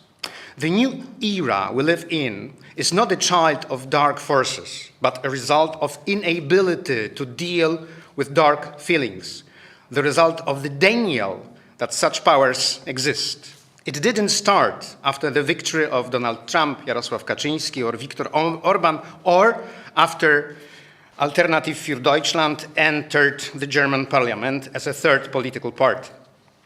After 1989, there was a strange agreement, a consensus, that a man is mostly rational and a society is mostly economical. Or even more, if a man is rational, then, according to what Margaret Thatcher said, there is no such thing as society. La société n'existe plus. A rational man takes care of her family, of the work, property, but knows nothing and doesn't care about the distant strangers, inhabitants of other cities or shires. This consensus created the basis for a vast transformation that was supposed to close the 1980s revolution. In 1989, we were dealing with a revolution. It is, for me, undoubtedly. Private ownership was incorporated into the Constitution. The ownership of the means of production changed, and the means of production changed. However, the true task of this revolution was to reconcile modern ideals with capitalism. So, the real goal was to establish the freedom, equality, and solidarity in the free market world. I think that this revolution has failed. The most violent manifestation of this defeat has been the privatization of freedom. The citizen has the right to freedom of opinion, religion, or sexuality, but increasingly, he or she is responsible for working out conditions for the enjoyment of freedom. Year by year, the functions of the state were passed on to the shoulders of the individual. State education and healthcare, state pensions and communications continued to exist, but access to them was becoming increasingly limited. Transformation rhetoric has served to persuade citizens to start their own care for their own future. So take your child to a private school. Buy a health insurance policy and medical package at a private company. Retire at a private retirement bank. Buy a car, because there will be no more local trains in your region. Postmodernism in Central Eastern Europe meant modernism without a mission. And modernity without mission meant freedom for the stronger, more independent, with economic, social, or cultural capital. People who had insufficient capital had been deprived of any help. It hit first and foremost the working class, the large-scale proletariat, and the farmers. It was irrational for social and economic reasons. Let's start with economic reasons. The logic of the market was supposed to eliminate big factories, heavy industry, and state-owned farms. However, after a few years, it was clear that neoliberal logic was not logic. Rafał Woś, in a very important book, It is No Country for Employees, published this year, wrote, in 1989, 3.2 million Poles worked in large factories. Large factory, it's a factory employing more than 1,000 people. Today, it's about 600,000. Is it wrong? He asked. Not the best. In most highly developed countries, the share of large industrial enterprises is about 1/3. We are barely 20%. This has far-reaching consequences, for example, for innovation, which is created in a large industry or for its needs. The end of quotation. The decline in employment in large enterprises has led to the diminishing of innovation needed for the economy, but the consequences turned out to be more extensive. The change of employment structure has been deprived of protection by trade unions. This led to another decline. The share of wages in gross domestic products in Poland decreased between 1995 and 2014 by 11%. Not increased, but decreased. Even more paradoxical was the new trade regulations. They set up a small local trade in a worse bargaining position against large companies with foreign capital. As a result, the class of small owners fell down. One should remember that they formed a pre-capitalist or proto-capitalist group in the 80s, using their own capital and own employees to introduce free market rules. Similarly, farmers should be considered as capitalists avant la lettre. Minor, yet respecting, indicates the economic account, not the planned economy. And yet, the new rules after 1989 introduced a system of preferences that condemned them to failure. As a result, in the years 1991, so I mentioned only 2 years, the price of the product produced by the farmers was reduced by 63%, and real farm income fell 40%. This means that history of democracy and capitalism after 1989 has marginalized two social groups that have contributed to the arrival of democracy and capitalism. The first was the large industrial proletariat, which was the most powerful force for resistance against communist government. If not for worker strikes and demonstrations, the political opposition wouldn't be able to force the Communist Party to talk at the round table. The second group was farmers and small trade representatives who were the foothold of capitalism in the days of socialism. The history of capitalism in Poland is primarily a history of social fear. Social fear results from fear of loss of employment, housing, creditworthiness, from fear of poor access to healthcare, lack of retirement, or too low pensions. This fear appeared in Poland on a mass scale. In 1993, there were 3 million unemployed. In 2004, almost 4 million. The mass of social anxiety stemmed primarily from the withdrawal of the state from mediating functions between the citizen and the market. This is where we come across the first cause of the nation's appearance in late modernity. This reason is abdication of the state from the protective function. The nation appeared as a response to the state's weak interventions in economic relations. Maybe we should omit the word nation, and instead we should use the word majority. The creation of nation was, as a matter of fact, the creation of the only effective group which can affect the politics. It seems obvious why the social classes and their representations, the trade unions, didn't demand it. The answer is that the victory of neoliberal transformation required the dismantling of all collective entities, such as the social class or the nation. At this point, we find ourselves in an embarrassing intersection of leftist aspirations for emancipatory and neoliberal deregulation. The state was not involved in the caring role, but was heavily engaged in identity politics. It was a policy focused primarily on the other.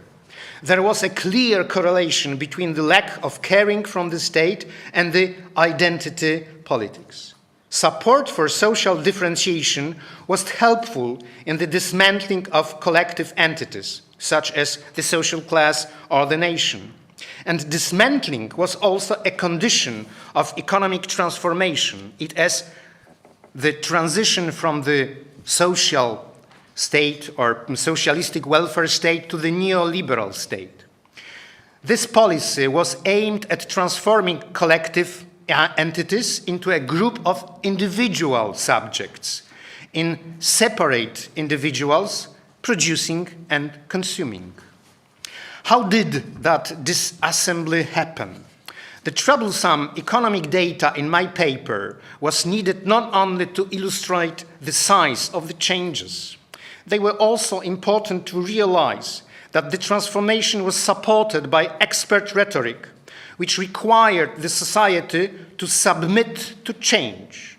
In other words, the greatest emotive force of transformation in Poland was not hope, it was shame. Shame for lack of self-independence, shame for being far behind Western Europe. The embarrassed should have thought that they themselves are guilty. If they are unemployed, it is because they know little. If they have a poorly paid job, it is because they are not worth much. If they lose their apartment, it's because they deserve it. Shame as the motor power of late modernity has been effective for a while. Shame is a spatial social effect operating under two conditions. First, the one who shames must be faultless. Second, one who is embarrassed must receive a reward for improving. This affective mechanism couldn't work because the real purpose of shaming was to persuade people to be self-sufficient, to give up searching for help in a social group or in a state institutions. So, we had two powerful mechanisms that work for the benefit of late capitalism. The first was the economic dismantling of collective entities. The second was the embarrassment of all collective actions. After the dismantling of social classes and the delegitimization of collective demands, there should appear a society composed of individuals who do not expect assistance from the state and who do not expect respect from the community. So, the individual was exposed to the second anxiety. Let us call that identity anxiety. It appears where individual fears that his or her former affiliation to a collective entity, such as social class, religious community, or nation, is not a basis for respect. And that, of course, produced a certain social void. The solution of binding problems, the strongest yet paradoxical glue, the substance to fill the social void, was to be a middle class, which never appeared on a large scale, so as the European identity. So we can say that what we deal with is crisis of announced identities of middle class and European membership. Here is the other reason for the appearance of the nation. First, let me remind you, it consisted in the fact that after the dismantling of social classes and trade unions, the nation was the only majority capable of demanding a change in economic policy, demanding the restoration of state care functions. The second reason is respect. The disassembly of social classes was supposed to make Homo Sovieticus turn into Homo economicus. The basis for respect in social life has become the achievement of economic success.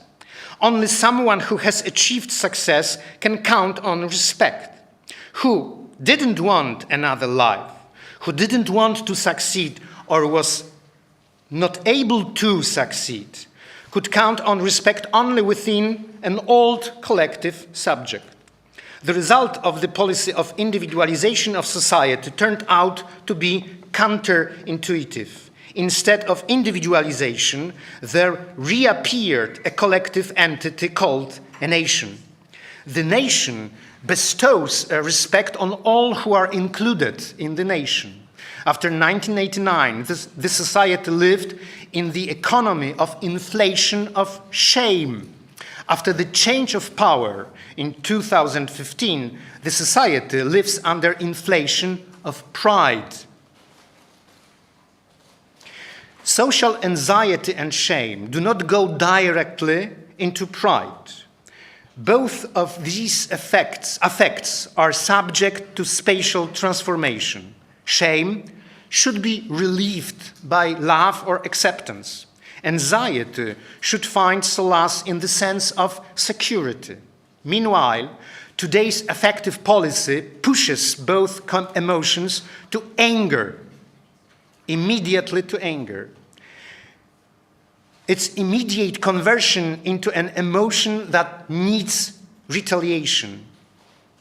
Social anxiety culminates in anti-liberal, anti-elitist, anti-establishment anger. Shame, on the other hand, led to the appearance of a nation full of resentment. This nation looks for retaliation and for strangers. Retaliation falls on actors who have played a central role in identity politics in the 90s. Revenge reaches primarily a woman, a Jew, a homosexual, a Muslim. They were the model other, the weaker of modern history. They were persecuted, discriminated. They were an example of an evil that is nestled in the normative community. The biographies of discriminated women, Jews, and homosexuals were meant up to put shame for the violence against the weaker. The renunciation of violence against the other was to become the cornerstone of late modernity. As we know, this coincided with the neoliberal dismantling of collective subjects. Therefore, today's nation, instead of defending itself against capitalism, defends its own cohesion. And it attacks another, the Jew, female, homosexual, Muslim. The nation is constituted primarily as a collective entity based on the primacy of identity, uniformity. In this uniformity, the nation perceives, first, guarantee of equality. In the light of national identity, all are equal or alien. So, I think that nationalism is a language of democracy nowadays. Second, it is a guarantee of respect. The members of the nation offer themselves the respect of a kind they had been previously denied. So, the nationalism fills the social void and it makes social bondage. Third, the uniformity of the nation is a kind of security guarantee. Members of the nation create a strong community, and the measure of its strength is the constant threat of strangers that is attacking the woman, the Jew, the homosexual, and of course, the Muslim. So the nation appeared at the turn of the 20th and 21st century as a result of growing inequalities. These inequalities have been naturalized, portrayed as the effect of human attitudes, not as the effects of the system. The naturalization of inequality required convincing that people were unable or unwilling to adapt to new circumstances. Put simply, it required constant shame, and no one could live in constant shame. This, in turn, has led to the polarization of society, increasingly clear division into people accepting the free market and those who demanded other methods of reconciling capitalism with democracy. From the inequality, the road therefore led to polarization, from polarization to cultural warfare. As a result, on the political scene, the nation emerged as a majority, defending itself against dangers, economic degradation, cultural invasion, and terrorist threats. Nation which we see now is a nation, a state in a state of a siege. Yes? Siege? Siege. Okay, thank you. Shame. Okay. Shame to the weaker and the renunciation of violence against the other was to become the cornerstone of late modernity. Shame on weakness becomes the foundation of the new stage. As Jarosław Kaczyński said, one should be hard, tough. Yes, one should be tough, not weak. Having, what? Yeah. It's a common saying. Yeah. Of course, one can answer from the basing on the film $1 Million Baby. Tough ain't enough. Yeah, but they are not so smart. So this is a process of reinstallation of violence in the social life. Yeah, kind of legitimization of violence in the social life. Having said all this, I'd like to add 2 short notes. First of all, nationalism is a form of searching for stability or safety in global circumstances, but it is an ineffective form. This is demonstrated by the concessions of nationalist governments in Poland, Hungary, the Czech Republic, and Slovakia. For instance, signing off the CETA, Comprehensive Economic and Trade Agreement, the lack of change in the tax system, the removal of the privileges of the teachers' charter in Poland, the lack of support for the trade union movement, all demonstrate that the continuation of the history of nationalism in Central and Eastern Europe can lead to fascism. That is, to exacerbate the cultural war as compensation for the loss in the economic field. The above concern leads to the second remark. I think that what is happening now in Central and Eastern Europe is a prelude to history in Western Europe and in the United States. For much of modernity, until the end of the 20th century, the core states were a pattern that should be imitated by semi-peripheral or peripheral states. In this sense, the center of Europe announced the future history of areas outside the core. Meanwhile, since the fall of communism, this relationship has been reversed. If we are compiling recent problems in Central and Eastern Europe with current problems in Western Europe, it will be found that Central Europe was a globalization laboratory that prefigured the future fate of Western states. The German historian Philipp Thaer, in the book New Deal on the Old Continent, published recently, asks the question, will South Europe become a new East? And he gave numerous arguments for this. The deregulation of labor laws has appeared 2 decades before the forthcoming of famous book by Guy Standing, The Precariat. The mass of precariat in the first decade of the 21st century was the norm in Poland. Transformation of lots of companies according to Uber's rules, you know, okay, so to Uber's rules was long before Uber.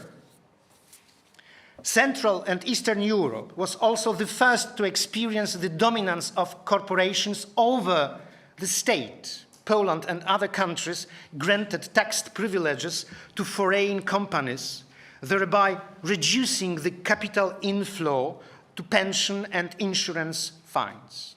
So I think that we are in a trap. Nation is the only system defending the society from the globalization, but this system protects from unreal, hallucinatory, fictive, cultural threats rather than from economic ones. But thanks to this, we can see the future in our doorstep.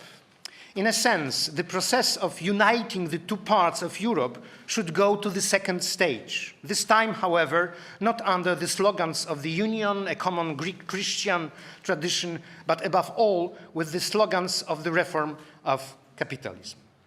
Thank you very much.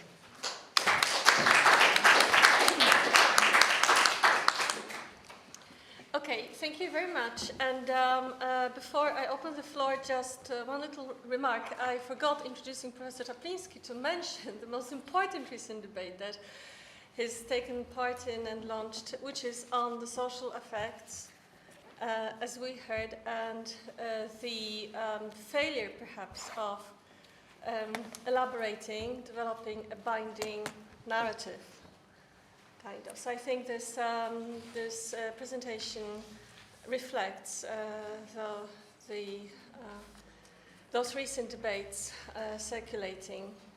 Okay, and now questions, please. We're free to have some more time, I guess, because the next session is going to be short. Okay, so taking questions. Okay, Professor Emery.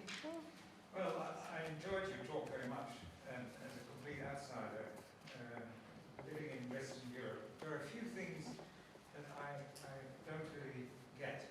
Let me establish that the Polish GNP between 1989 and 2016 grew 50% quicker than the average EU GDP. That is a marvelous achievement. Secondly, you mentioned the lack of large enterprises in Polish The lack of large enterprises. Okay. Well, this might be good for Poland. It might be that the Polish economy doesn't support large enterprises and that you've made this tremendous growth rate by having smaller enterprises. I don't see any problem there. You also mentioned the decline of the share of wages in the GDP. Good for Poland. It might be that the Polish economy is now paying more for investments, more for, industrialization. I mean, in an economy without any investment, you have 100% wage growth in the GDP. That's a society we don't want to return to. You mentioned the declining share of farming in the GDP of Poland. That is something that's happened in every industrial nation. We've grown wealthy by doing other things. I don't see why this should be a problem for Poland. All these matters, of course, constitute transitional problems. I realize that. But in the end, there is more economic growth than ever before. And that, of course, goes also for the unemployment. I do understand that one of the problems of the collective economy is the fact that you have full employment, but a very low labor productivity. If you have higher labor productivity, some people are unemployed, and that can go up and down. So I realize it's again a transitional in general, it's nothing to be worried about. So if you have all these success stories, why is there so much discontent involved?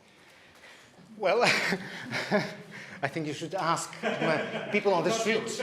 People on the street, why did they vote for? Yeah. So maybe the short answer on all your questions. Maybe we should start from the simple statement. You are right. So what? You are right. So what? Maybe even more. This kind of speech. Hey, people, what are you doing? Yeah, the economy is in the process of growing. All the data are increasing. So what's? But this is for me. Yeah. So, well, but the social life is not a matter of facts. It's a matter of affects. But have people ever imagined what would have happened if the old economy had continued? Is that something that is being discussed in Poland, or that's not an option? I don't know. You have to make a choice between one or the other. We have to make a choice between what and what. Well, capitalist development or a collective development. You had, I think, experience of 40 years collective development. Well, I think that didn't seem to be so good either. I think that these political choices are voting for something like both. Well, of course, people are trying to make a balance between their hopes and dark visions. So they make some kind of trade, more safety instead of freedom. Yeah, more safety. Well, whereas the state, the government, gives them security instead of safety. Yeah, that's a switch, which leads to the fascist future. And now Professor Groch and then Tamara. I enjoyed your talk very much, and it confirms many things I already said here. I would like to support your argument. I think your central argument is, in my opinion, that this new nationalism, I would call it in a different way, is generally a result of a crisis of identities. The crisis of identities. This is the result of it. Yeah. I would like to support your argument through history, not only in my eyes, but several other authors who mean the same. European nations in the end of 18th century and are started in a situation of crisis of identities, where this old regime, ancient regime, was falling down and so on, and they tried to find something new, and this was the nation lived its way. But the difference, I think, is, and maybe you could agree or not agree, is that in that time, this original forming of nations were joined with, what I said yesterday, with the idea, or with the reality, practically, of an abstract community of values. It was a value to have a culture and to build up the culture and so on. This is, I'm afraid, today not the case. And this is a rather dangerous difference from this classical time of nations. And I think maybe you really overemphasize the role of economy. Maybe this economic decline or difficulties are more subjective than objective. And also this is important, of course. And so this was my central, and I totally agree with you, and I found more arguments also for me in your talk. And but only maybe a small remark to this economical thing. I would add one more thing. It is not a matter of great or small factory, but it's a matter of, and now I don't know the situation in Poland, but I'm sure it's the same like in the Czech Republic. These factories, new factories are growing. Not important if 100 or 300 people there, but this all is are factories based on importing something from Germany or Holland and putting together and exporting it back. It is, I don't know the name in English, it's a montovna in Czech, This is something which strengthens the shame and the feeling of being something lower. And being marginalized. We are only good for these things and nothing more. And this again strengthens this danger, or not important if danger or not, the possibility of a strong nationalism. Trying somewhere to find self-consciousness. It is maybe the case, much stronger the case in Poland than in Czech Republic. In Czech Republic it's not the case, but I think it would be fine if it would be in Czech Republic also the case. Thank you very much. I agree with what you said about crisis of identity, but I'd like to say something more about the economy. Maybe you are right that I overemphasized the economy, but I think that after the end of history and after the fall of great narratives, this, that is the economy, year by year, turned out to be the new great narrative. Yeah? So it is not so important the strict data, because when it comes to the strict data, of course, the economist could argue and defeat the vulgar people. Yeah, we don't know what does it mean, this percentage and this and that one. But people, we can look at this whole history, 2 decades, like a laboratory of social grouping. People were trying to find a group or a collective, an identity, effective in political life. So first, for instance, they joined the trade union. It didn't work. It completely didn't work. So they created another trade union, another political party, and so on and so on. Suddenly, or not suddenly, we have a nation as a majority which works. Yes, this is the only force on the political stage that can legally threaten to all, to the government and to the rest of the society. And the nation uses all the economic data. So this is kind of great narrative. We are getting poor. So, yeah, we are getting poor. Help us, or we will withdraw our votes. So the role of economy. So it seems to me sometimes I feel like we are in the midst of postmodernism. So everything could be created. A nation is not a real state of social bondage. It's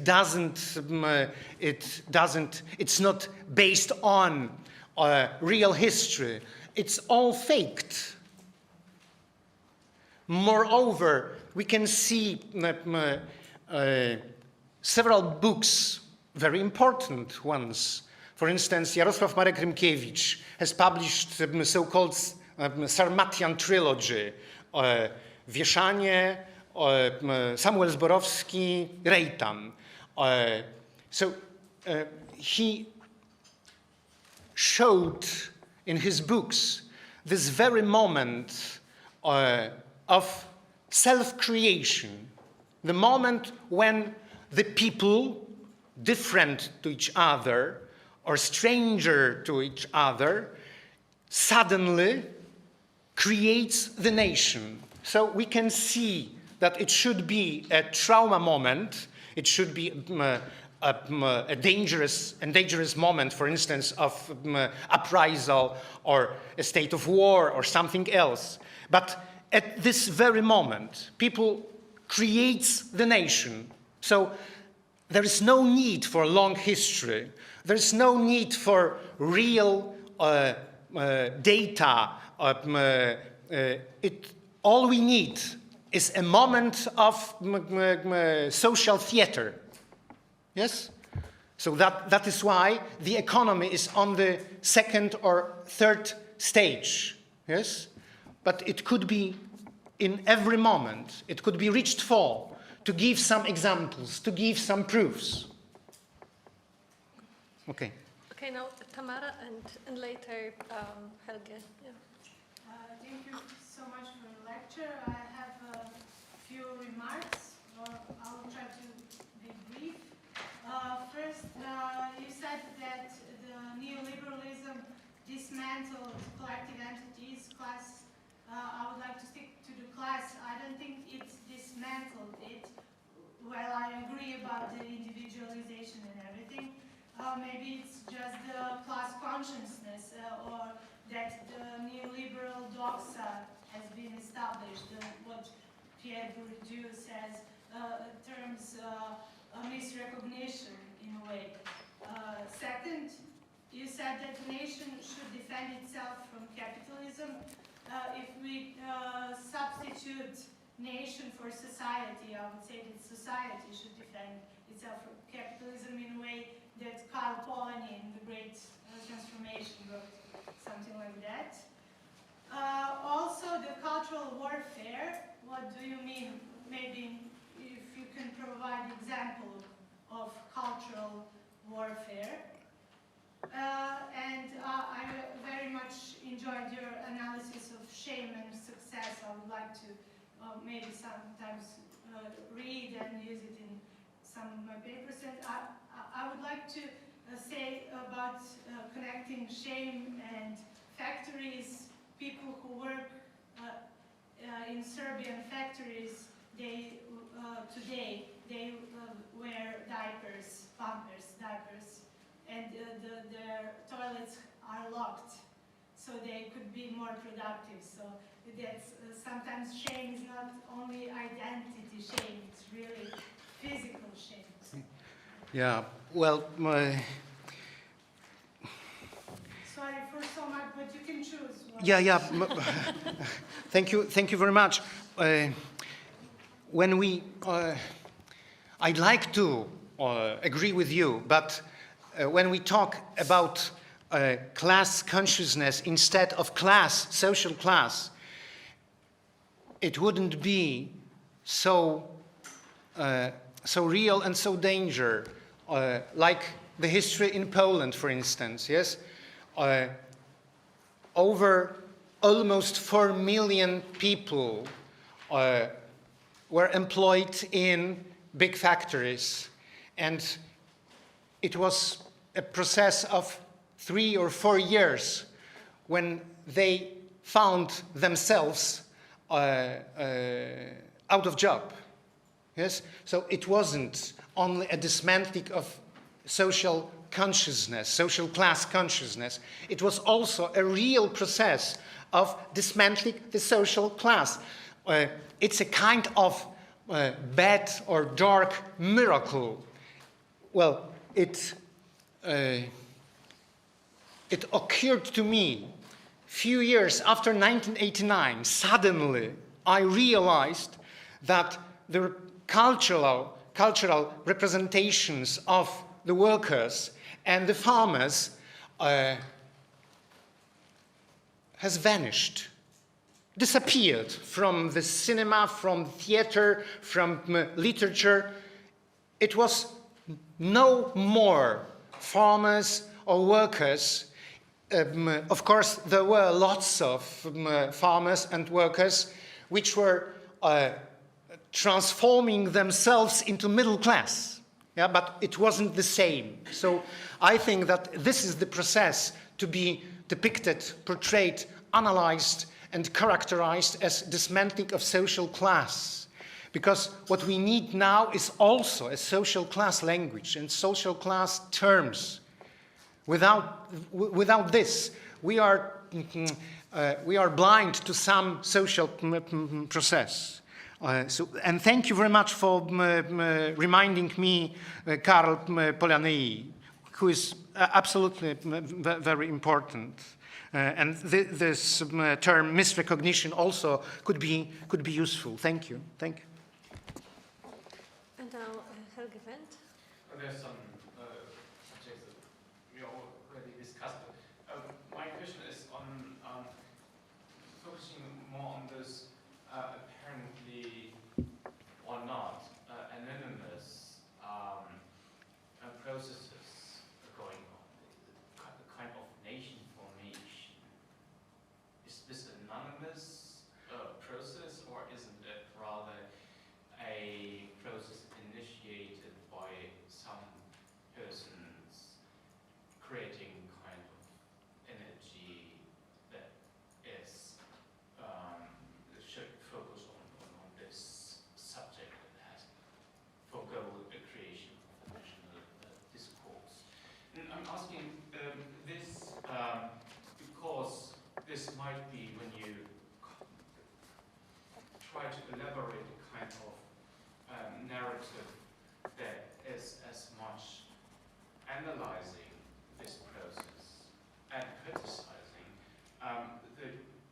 this might or give you the possibility to become more concrete on several terms than this kind of movement might represent itself.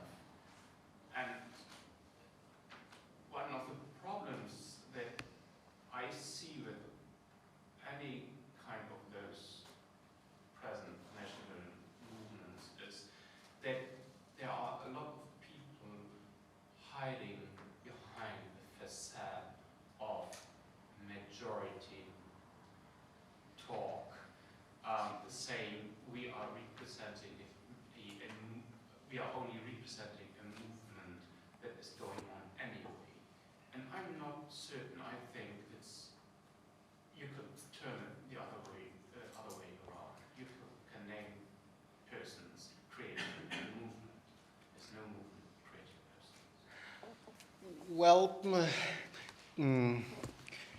I think that both processes are going on. Both. That is, there are some individuals heralding the creation of a nation, and there are groups, larger and larger groups, with their narratives, films, musics, rhymes, sketches, drawings, and so on and so on, articulating hatred and pride. Yes, so they are trading the energy. Yes, so from the individuals to the groups, and from groups to the individuals. I said in one part of my speech that we can shift, we can change the name nation into majority, because it was the process. But now you cannot choose any other majority, for instance, all workers of the world, yes? You cannot choose we, the weaker of the state. No. This is the time of a nation. This is the time of a nation. You cannot change this majority, which was named as a nation, into another one. So this is not that moment. If you put enough energy, every greed of your energy and of your spirit, if you put the exact narrative, you could do it in several years, in one decade, but not now. Now, the main majority, and the only majority which has enough power to take part, to participate in the history, is a nation. Whereas it is, of course, a created one, a created nation, yes?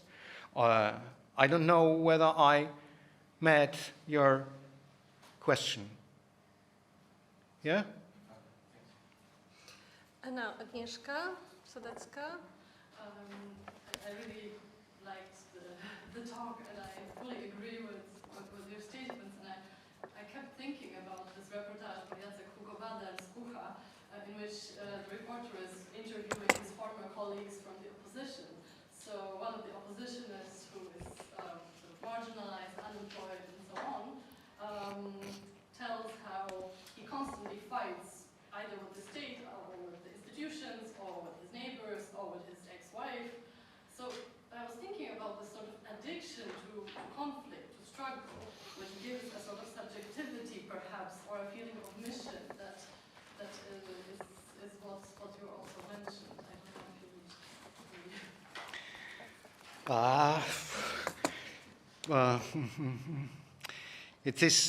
It is a problem. Maybe according to Ventura's essay, yes, there is a kind of dark energy and a craving for dark energy deep inside each of us, maybe. But maybe it was a historical process, and year by year it seemed that agreement led nowhere.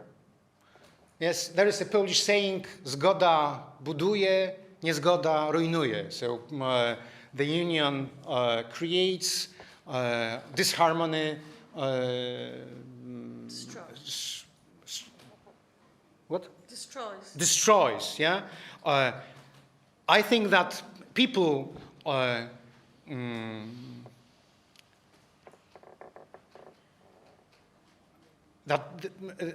it revealed to them that destroyal or conflict is more effective in the political life than agreement. So they turned it upside down. Niezgoda buduje. Yes? So the conflict builds, the conflict creates only by conflict, because it's more or less about this first decade in Poland, which was based on the agreement that people are rational. Maybe we are not rational, or maybe we are rational, and according to rationality, we use power of dark energy when it is needed, yes, when everything else failed. And I think that the language of nationalism, all those bullshits, the language of nationalism is the end of hundreds of trials. Yeah, people were talking, shouting, yes, they were begging, do something, yes, do something. We have no money, no apartments, no job, no respect, so do something, yes. And the neoliberals kept saying, well, you know, buddy, it's all about you are useless. You are useless. Well, learn language, learn how to use the computer, go to Europe, for instance, yes, go to Europe. Well, let me remind you one of the most cruel answer of Adam Michnik, yes? Well, this is a person, yeah? This is a person. When he heard a question from a journalist, I don't remember, what do you advise to the inhabitants of small town 100 kilometers from the Warsaw? Well, said Adam Michnik, let them, they should enter the cars and come to Warsaw. Yes, so that is the measure of blindness. Yes, so year by year, all terms, all or questions were, so to say, diminished, dismantled, and at the end of this process, the nationalism is the only language in which the majority, the society, can speak with the government. That's the present moment. Of course, the real victim of this process, the first victim of this process, are minorities. Yes? Intelligentsia, previous elites, women, homosexuals, Jews, Muslims, and so on and so on. But the second victim is going to be the nation. And I think that it's going to be, if nothing changes, it's going to be another period of fascism. Okay, so we have two more people, but I would like to give myself the right to ask a brief question too. I'm interested in your project of forecasting the present, which is kind of a visionary project, obviously. So, okay, if let's say the situation of narrative is likely to proceed in this way.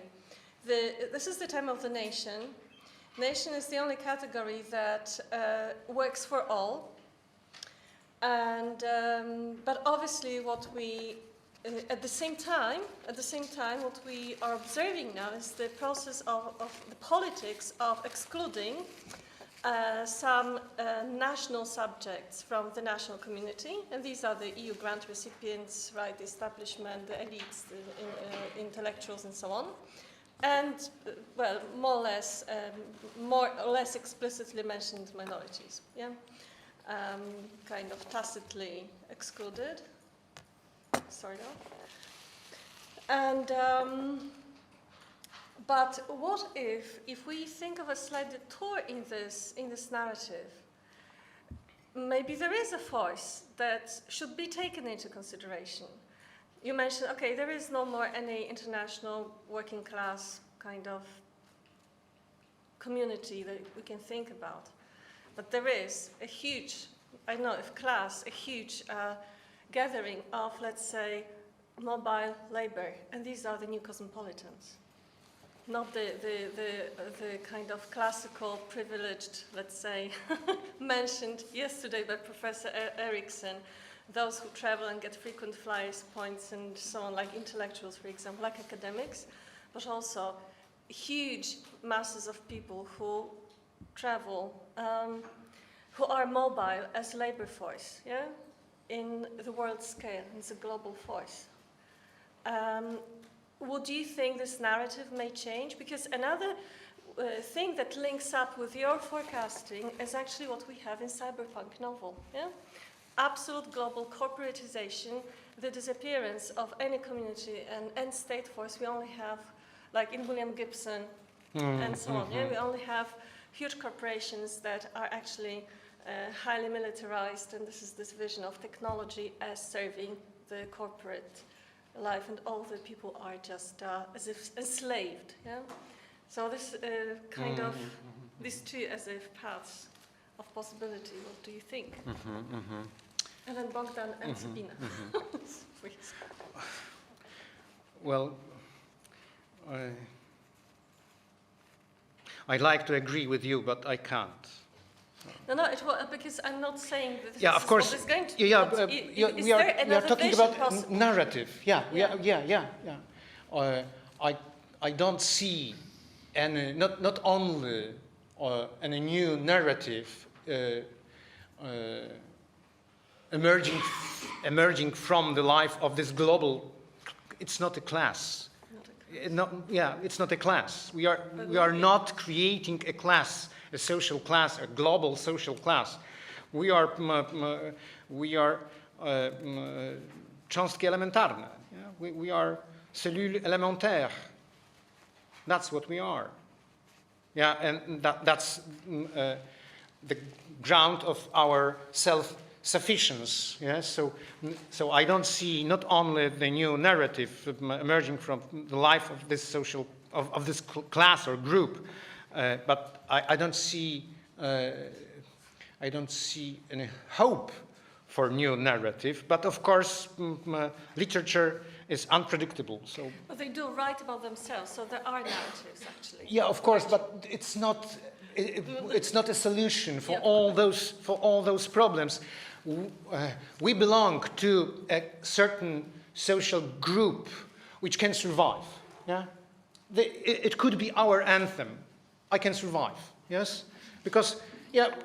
Well, look where are we now? Yeah, look where are we now? It's a hotel. Yeah, 3 or 4 star hotel. Yes, it's a nice apartment, nice room. We are drinking, sipping our water. There are lots of beautiful pictures and photographs on the walls, and so on and so on. This is our world. Yeah, and we can change because of our cultural capital. We can change this place for another. We can more or less, we can work here or in another city or in another country. We can quickly learn foreign languages, yes? So we are, so to say, to some extent, we are free from the constraints of this world, yeah? It is not the situation of the majority. It is not. So if we are looking for new narrative, we should look for the narrative for the majority. And then it could be an alternative for the national version of the present and future history. Yeah, that's what I think. Yeah. You know, a brief gloss from Tamara. Yeah, really just a short anecdote. Exactly what you were saying. I was very satisfied yesterday with the conference, and I went back to my room and in a hotel which is very fancy and very nice, and I turned on the TV and there was a movie by Ken Loach, Daniel Blake, and I just had to go to sleep because I was broken. Yeah, Exactly those contrasts. Yeah. What is more, it seems to me, I'm not sure, but it seems to me that this is also a shift, a kind of shift from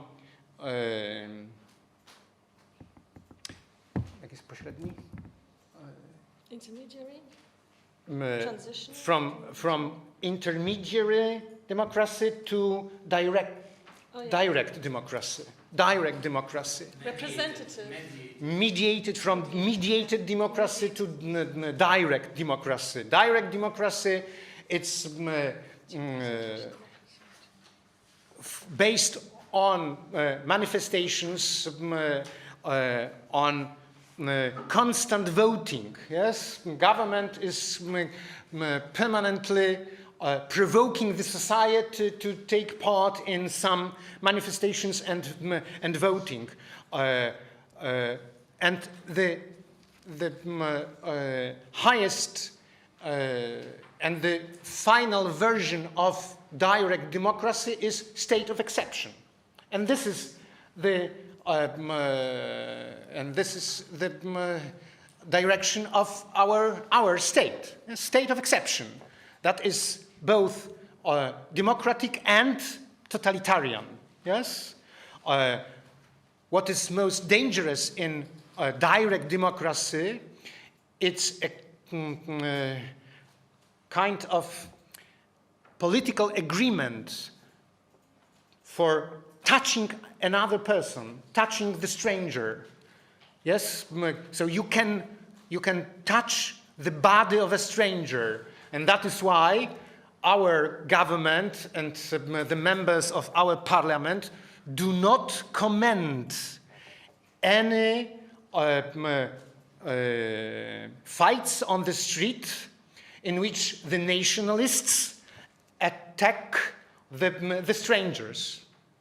our politicians, the members of our parliament, do not comment, yes? Even when people are attacking someone, an innocent victim, they are attacking someone in the name of Jesus Christ, yes? And the Catholic Church in Poland and the parliament and the government, they say nothing, yes? It's a kind of privilege, a kind of allowance, yes? You can touch another person, you can hit him, you can grab him, yeah? That's a transition or transformation from the highest level of policy to the lowest level of social life. You can enter the social life and you can manifest your will to power. Beat him, beat someone, yeah? That's it, yeah? Well, how could you explain the situation in which an ordinary man attacks a German, a professor who came to Warsaw and speaks... He was actually Polish-speaking German. Yeah, of course, yeah, they were, German. yeah, so a professor from Poland and a professor from Germany, they were speaking in Germany, and someone in this bus or tram attacked the German or the Pole and hit him. On the head. Hit him, yeah. Well, and 12 stitches. one of the member of the governing political party said, well, one can ask why we have to wait so long for that. Yeah, so which means, well, Polish society was suffering for enough period. Now it's time to act. And that is, yes, that is the basis of direct democracy. It's a kind of acting which, of course, is not reasonable and effective acting. It's a substitutive acting, yes? Acts for nothing. Okay. Bogdan and Sabina, and then we'll just finish. Siegfried, what do you suggest? Do you have coffee break after the discussion before the last lecture? My suggestion is that we have a break after those two brief, please, questions. Okay, You're relatively brief. you can not be brief. Select, as I have so many questions. You've done a wonderful work presenting the ethos of the speaker, and you yourself, you did a wonderful work by convincing us with your pathos. Now it's the logos that I need to question a bit. I'm not sure, you're talking about the dissolution of collective identities, right? It looks like class identity is something real, national identity is not, is bullshit. How come? Why would we operate with this kind of distinction? Okay, that's one question. Secondly, the nation is the only way in which you can press the government for change, for optimizing the situation. The Romanian example seems to be telling you otherwise. In Romania, there was a series of, Sabina was talking the other day, there were a series of street demonstrations that pressed the government even to step down, right? The Prime Minister stepped down. Because of the demonstrators, and the demonstrator was not there in the name of a class, social class. They were not there in the name of a nation. They were simply spontaneously united by one issue, right? Whether it was the faulty way, the corrupt way in which buildings were, licensed by, or restaurants, bars, or clubs were licensed by the government, yeah? Or it was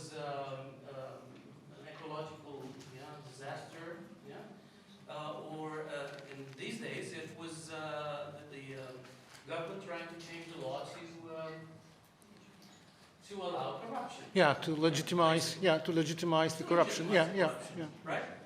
So these are not nationalistic issues, and these are not class issues, and yet still there is a sense of solidarity, because solidarity is there. Absolutely.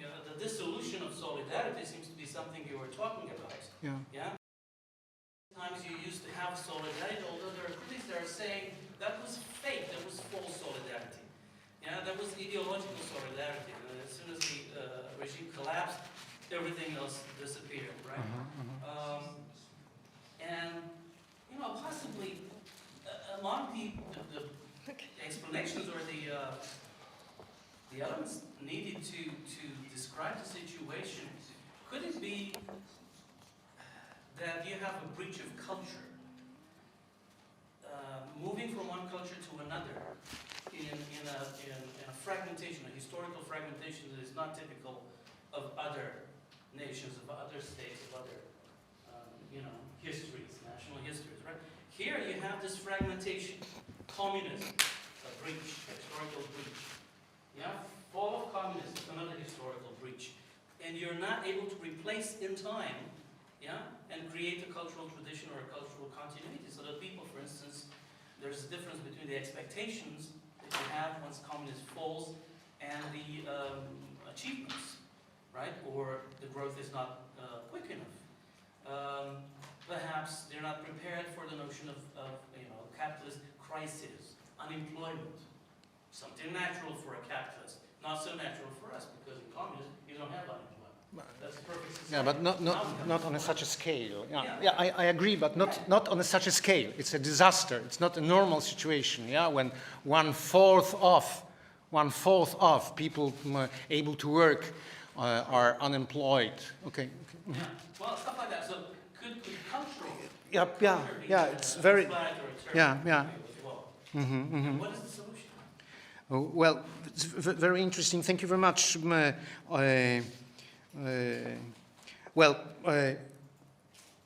You asked about this relation between social class and nation. Social class was a real entity of social life, and nation, as I said, is a creation. Yes, nation is a function of a narrative or narratives. How does it come? So I think that the base of social class was dissoluted, dismantled. So there is no possibility of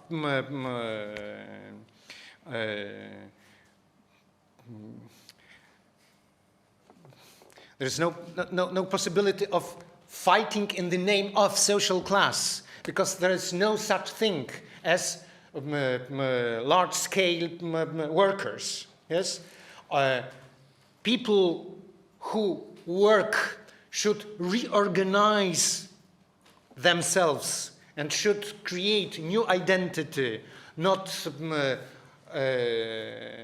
on the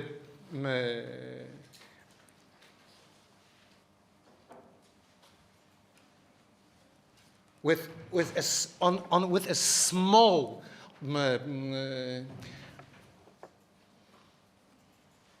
okay. I'm thinking about something quite else. So I will think about your question, social class and nation, the process of creation and the process of restoration, of recreation of a nation is something in which the narratives are first and the facts are the second. Yes? I don't know how, but that's how it happens here. Or not only here. Look at what Putin is making and doing. Yeah? Look at what Donald Trump is doing. Yes, this constant using of social media. Yes, this is creating a social bind and a social identity, new identity with new media. Okay, so maybe this is, I'm exhausted, sorry. I can't find the exact words, so please forgive me. So maybe it could be the end of our discussion. And we can continue during the coffee. Okay, yeah, we can continue with the small help of coffee. Thank you. So welcome everybody back. We have a very short session because there are two speakers missing, unfortunately. Missing, absent, I don't know.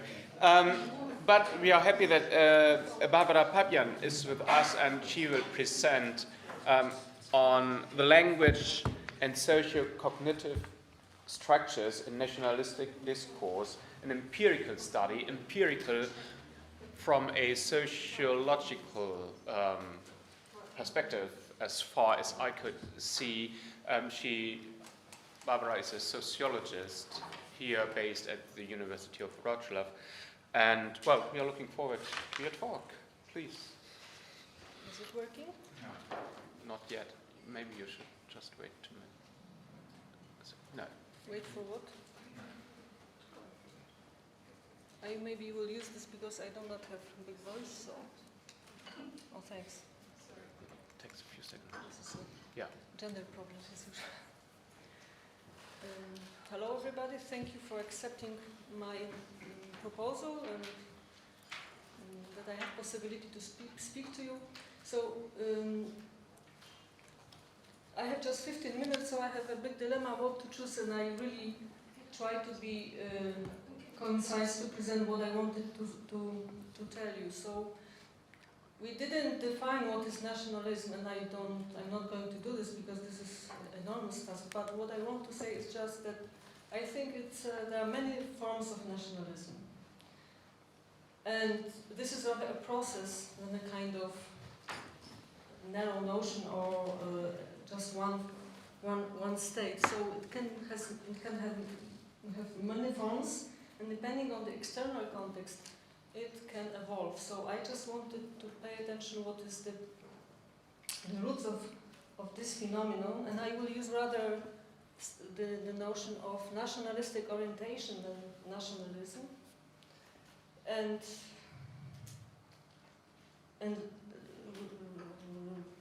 reading the title of the workshop, I asked myself, is it really something new? So I think it's not new at all. And I rather asked myself the question why we still have to discuss about nationalism, why this phenomenon is so persistent. So it's not new in this sense that we all wait for, except including me, wait for new iPhone, but will be really a new model of telephone. So the point is that we usually look for something new as a scientist, but I'm not so convinced is it really something new. Maybe there are some new aspects, but the sense of the phenomena is not so new. That's why I will come back to the classical literature, which indicates the old basic and foundation of nationalism.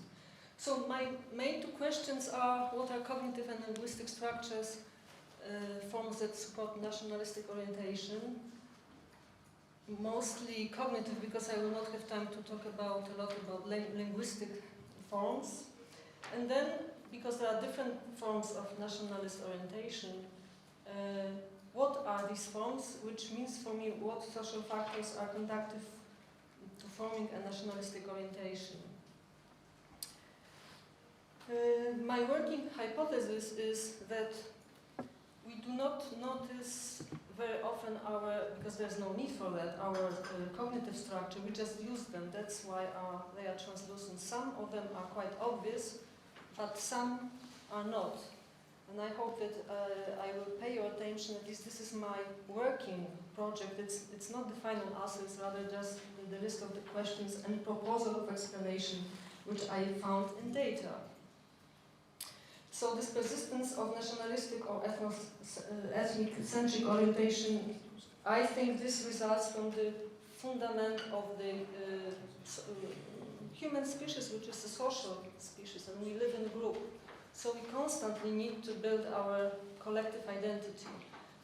The point how we build this is related exactly with this nationalistic orientation.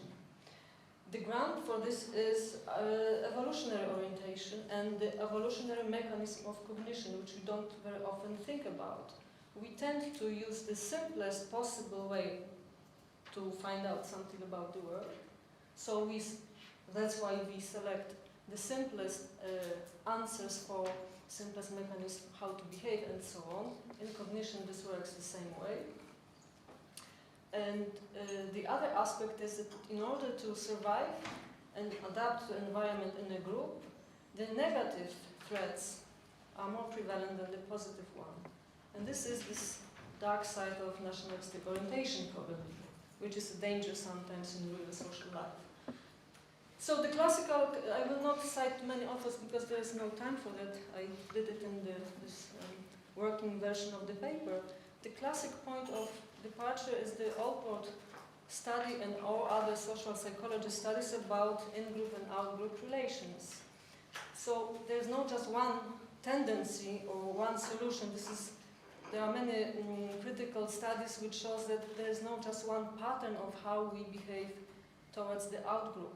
But one of the patterns is like this, that we tend to see in a specific way the out-group, namely as a negative, as a threat, and it's, as you know, very easy to induce such kind of emotions. So the conclusions, which I would like to discuss on the example of empirical data, so I mean very fast I came to the conclusions, I must say, are as follows. Really old nationalistic orientations is somehow supported and self-reproduced by cognitive structure. So whenever we talk about nation, we usually sustain the same way of looking at collective identity. One comment must be made because I will be talking about the interpretation of history, because the data suggests that the collective identity is one of the crucial aspects of this nationalistic orientation.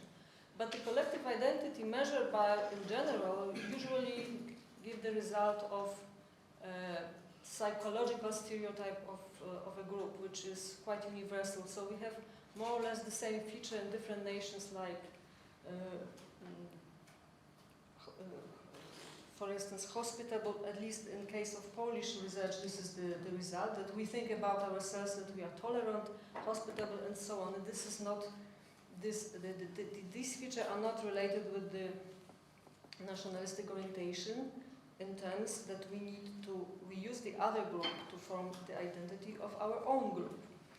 So the first cognitive structure, which is rather a big structure in terms of the mythological stories are kind of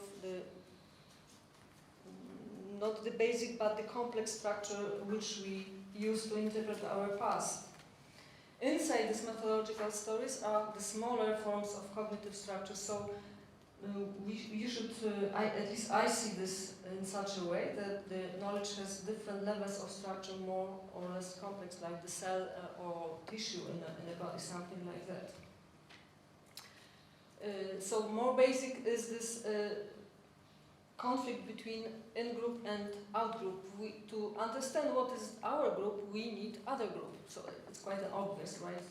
Based on symmetry or looking for antagonism. Next is personification. People tend to tell history with referring to heroes or persons. They believe that we interpret history or explain history by the action of other significant persons. Another one is tendency to interpret reality in a logical way. So we always tend to look for causality, and this is fundamental, universal form of social cognition, not only in this case of nationalistic orientation. We tend to use evaluation, and this is the point where the antagonist is heated up, because this is usually involved in some kind of conflict of value very often. And the last, which I want to point out here, is subjectivism. You know about this, of course, but it is seen in the data. We always tell the story from our point of view. This is valid to individuals and also for the collective identities. That's why we do not understand the other people, and this is probably the ground for building bridges between nations. So first, I will present a small part of qualitative data and then quantitative. I was making research, thinking about this workshop. It's biased a little bit because the sample is purposive, but in terms of comparison, I was referring to national sample research. The size of the sample was 400 persons, and we were making short interview about how people interpret history, events in history, and figures in history. And the next part of data come from the debate which are in the internet, usually concerning this some nationalistic aspect in Poland. One of them is the latest debate about remuneration from Germany, and the other was about commemoration German in Wrocław. So in this fragment of data, I will try to show you how the in-group and out-group evaluations function on the level of language, naming this phenomenon that we favorize our group and usually see in the negative the out-group. The otherwise is less frequent. Then the way we present our group or ourselves, which the self-perception is usually based on some dichotomies, and very simple solution like good and bad, nice and wrong and so on. Then there are lots of ethnic stereotypes, which is quite obvious. There is conspiracy theory. This is again a kind of simple interpretation of reality, which also has this causality explanation. And in the end, there is polarization of emotions. All these structure you will see in the data. So I try to highlight this fragment where you can see this. First fragment. The history of Germany is that they attacked and murdered other nations, and today they cheat on the consumer market, example of Audi, Mercedes, Volvo, BMW. Germany and Russia will never be our friend, but a neighbor to watch because they conspire behind our backs. So it looks like when people discuss some hot topic, immediately in their heads, you can imagine this like that, all this structure are awakened. They start to speak about German in the war, but then they jump to the market. So they start to interpret everything under the one pattern. And then they jump to Russia. So it's like reviving all this deep structure which are useful to explain the threat. Of course, behind this is a threat, because the discussion is about commemoration of German in Wrocław, and Wrocław is a German city, and we interpret it as in a negative way. So for any event, people use the negative interpretation. It could be neutral, but it is not. I mean, if you ask a question why it's not neutral, then you can see this structure people impose on the beliefs. Another one, Germans are innate killers, thieves and liars. I have to speed up a little bit. German murders, this language, of course, I don't have to explain you. If you use this polarized emotional words, you cannot discuss with such person. This is this self-perpetuating mechanism. Another example, I have to unfortunately be quick, and is about how we present our group. This mechanism is well known. If we are to blame, we usually find the interpretation of our situation which is positive, and the blame is usually put on the out-group. So in this case, about remuneration, one of the comments was like that: who is responsible for the crimes of Polish communism? The communism, of course, communists, not Poles, because unlike the crimes of Russians, Germans and Ukrainians in Volhynia, the Polish state, the Polish government in exile did not commit crimes. Behind those crimes was xenophobia, hatred for other nations. In the case of Polish communism, there was class struggle international. So, in short, the explanation is here: if in Poland there was some negative event, those people who did it, they were not Poles. So this is kind of symbolic exclusion from our group. It doesn't matter who you are, it matters what you do in our group. This similar example here is the answer for one of the paper of Klaus Bachmann, where people say that the Polish communists were not Polish, they were representative of Russia. Of course, there are lots more data, but this type I don't have time to go deeper. And these are quantitative data. Is this pointer? No. On the first chart, you can see this phenomenon which I call personification. I use this events from the national sample survey where people were in open-ended question pointed out the important events in Polish history. And I use these events in my research to check what is the ranking and then what social factor and how differentiate the answer in this matter. So what you see first of all is in the order of the answer, you can see what is on the first place, which I would interpret as this dominant structure which people use to see the history and the collective identity. And this is very often personification. So when people think about what is important, people in the history are important, people which are interpreted as heroes. If we talk about heroes, then usually you have the example of events which are mythology about the history, like the beginning of the nation.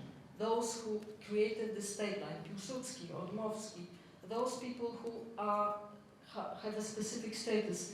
Usually, this kind of narrative has a form of a sacrum. So that's why it is something which is very difficult to contest. This kind of narrative is, again, I think, self-perpetuating in a structure of beliefs about collective identity and the group picture. Another phenomenon, teleologism, is an explanation of how people see the reason why events in history happens. People have the tendency to overestimate the causality in reality. This is proven in many research of Tversky or Kahneman, and we believe that this tendency can also appear in this nationalistic orientation. So this is maybe more easier seen in another example. I will a little bit skip here. When we talk about this, in this chart, you can see the interpretation of history where people were asked whether it's possible or not possible to explain particular events. I select two events which are for people most important in Poland. It was collapse of communism and restitution of Polish state in 1980. And in this chart, you have the answer about general history. What is the difference is that on the green side of the chart, you see the high level of causality and explanation in history. If people talk about their own history, this increases. But if they talk about history in general, maybe I didn't check this about history of other nations, the certainty and causality decreases. So the doubts how to interpret is of course lower. It's obvious that people do not have information and are not interested in history of other nations, but that's the point. We see history usually from our own perspective, but this kind of beliefs is, I think, the good ground to strengthen collective identity and thinking about our own group or nation. And I come back a little bit again to this chart. So, teleologism also means that people tend to seek the sense in history. They do not accept senseless events. And this is visible in very low rate of response that if you want to explain history, the possibility that this was just coincidence, luck, we couldn't control this, people do not accept such explanation. This is on the last, in each group of responses, this type of interpretation is on the last position. So coincidence, happy luck is the less obvious and less accepted explanation. These data are not are quite complex. I wouldn't say that they very strongly support one line of reasoning, because there are some of the results are a puzzle for me how to interpret them. But probably the reason for that is also the sampling. Anyway, I would say that this is rather a working result. Now the point, how this form of nationalistic orientation is determined by social factors. I picked up just two, the level of education and gender, to see how they differ. So the more people are educated, the more often they tend to interpret history as a result of action of leaders, and they respect international, so not subjective perspective. Of course, the more educated the people, the more complex worldview they accept, so they tend to understand the world in a more complex way. But then you can ask the question, how, in what respect, in some forms of nationalistic orientation, the level of education is a good ground to develop this way of thinking. Not in case of this personification and interpretation of history, but in terms of the subjective point of view, this is very important. So the results on the left side of the charts indicate the high support for some way of explanation. On the left side, yes, on the left side, they indicate the low support for this type of explanation. Another interesting example is that this analysis, called factor analysis, is looking for similarities in patterns of responses. So in terms of general interpretation of history, there were just two patterns of responses. In case of interpretation of Polish history, three, which again means that people see the history of their own group, own nation in a more complex way. So they tend to explain history in less theoretical way. But this mechanism is very well known. Those of you who are interested in social psychology know about it very well. In perception of in-group and out-group. It's also seen on the level of collective identity. In terms, so the question is how social, the cultural capital, which is usually identified as the level of education, shaped this nationalistic orientation. We tend to believe that the higher education, the lower support for nationalistic orientation, but it's not necessarily true. Depend in which dimension, I would say. Another example is differentiation of gender. Male and female differs in terms how they interpret history. For instance,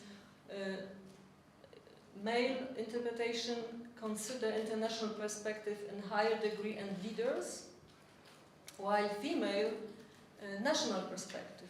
So it suggests a little bit that women are more nationalistic in a sense, because this is one of the aspects of this nationalistic thinking, when they identify with their own group, because they see history much more from the perspective of the in-group than men, who can have maybe, this is of course due to the higher level of interest in history, which is shown by men also in this research, because we check this, what is the level of interest in history.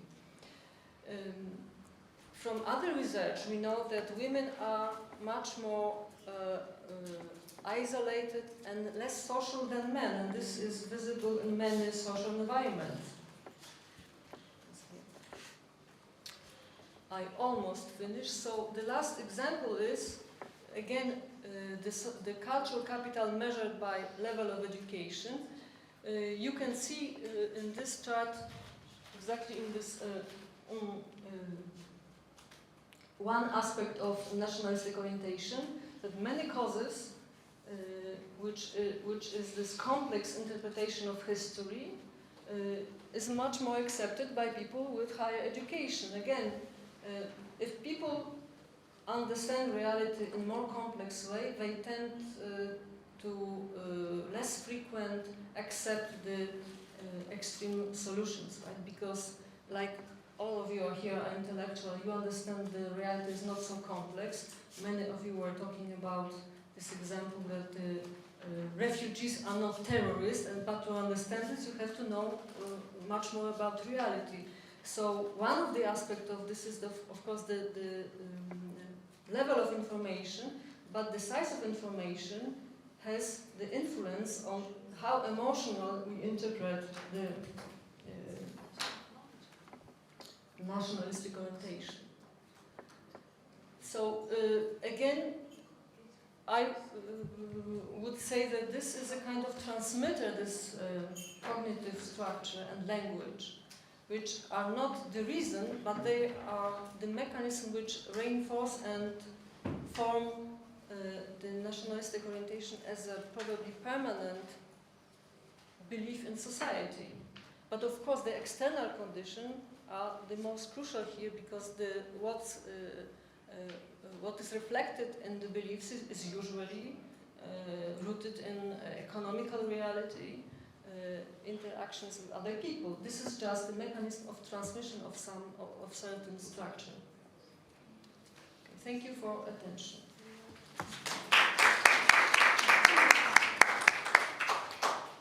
Well, thank you, Barbara, for giving us insights into your research and maybe even giving some hints how we might discuss history and nationalism from it. Well, the floor is open for questions. Raoul? Thank you for your presentation. My question about the social psychology interpretation of nationalism has always been, if this story of in-groups versus out-groups only applies to nations, and how different is it from other in-groups and out-groups? I'll give you an example. If I think of history writing in communist Romania and Marxist historiography, all of these things would be checked, but they would not be national. You would have personification of historical events where fake heroes, sometimes even inexistent ones, were created, who were heroes of the working class, sometimes going back to the medieval times, to antiquity. I mean, this famous history textbook from 1951 was talking about class struggle in the Neolithic. So I'm not kidding, it's not a joke, it was describing class struggle in the Neolithic. But you have all these elements, personification, teleologism, evaluation, of course the good guys were the working classes ever since the Neolithic. It was subjective, but it was not national, it was anti-national. It was showing the struggle of the working classes through history from the Stone Age to today. So why would this, and any other group formation, I mean, you can think of football fans, people listening to different types of music, have different kinds of, I mean, how is this different for the national group? What's specific to the national group in this interpretation? And my other question, that's more shorter, and I don't know positive stereotypes about some certain nations in Western Europe, in Poland. Because in Romania we have positive stereotypes about Germans, about Americans, about British. This notion that I can understand why Germans are not a positive stereotype in Poland, but are there none? I mean, I don't know, the French, the Scandinavians, somebody neutral didn't hurt Poland in the course of history. Because there is this sort of self-colonizing quality to Central and Eastern European nationalism, and Romania is very frequent to think, oh, everything in Germany is perfect, this is order, rationality, and so on, and we're so much behind, we need to catch up, we need to become more like the Germans. And our current president is absolute proof of our respect for Germans, because there would never be another national minority making it as Romanian president. It's a direct election, it's a very important position, it's the same presidential republic, so he's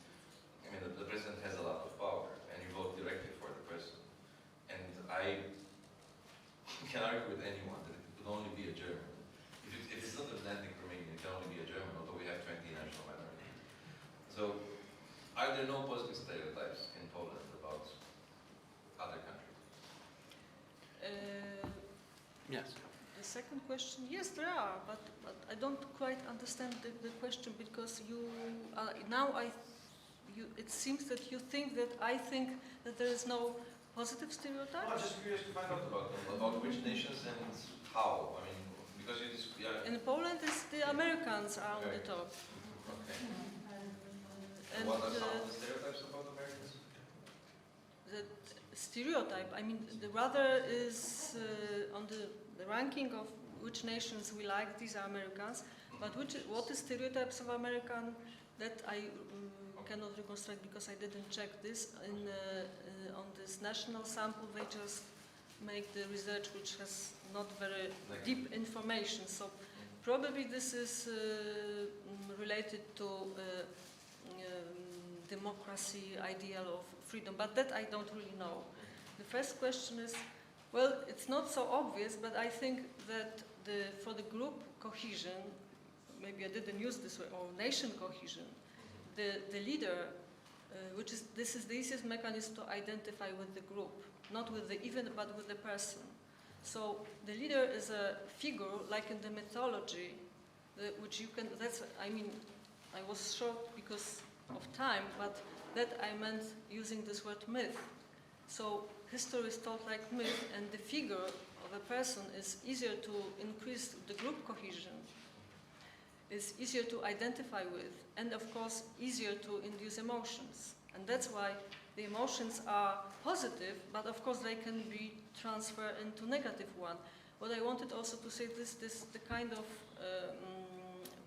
the things I want to say. The thing I want to say is that this is something inevitable. This has something to do with what was said here, that this way of thinking about the group is usually in society. We cannot somehow get rid of this.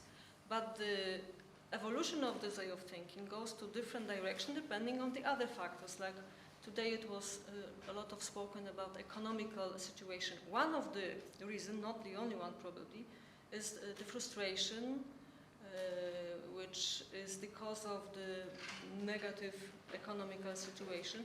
But other reason is, and again it was spoken today about this, the self-esteem of the group, which is very often the higher,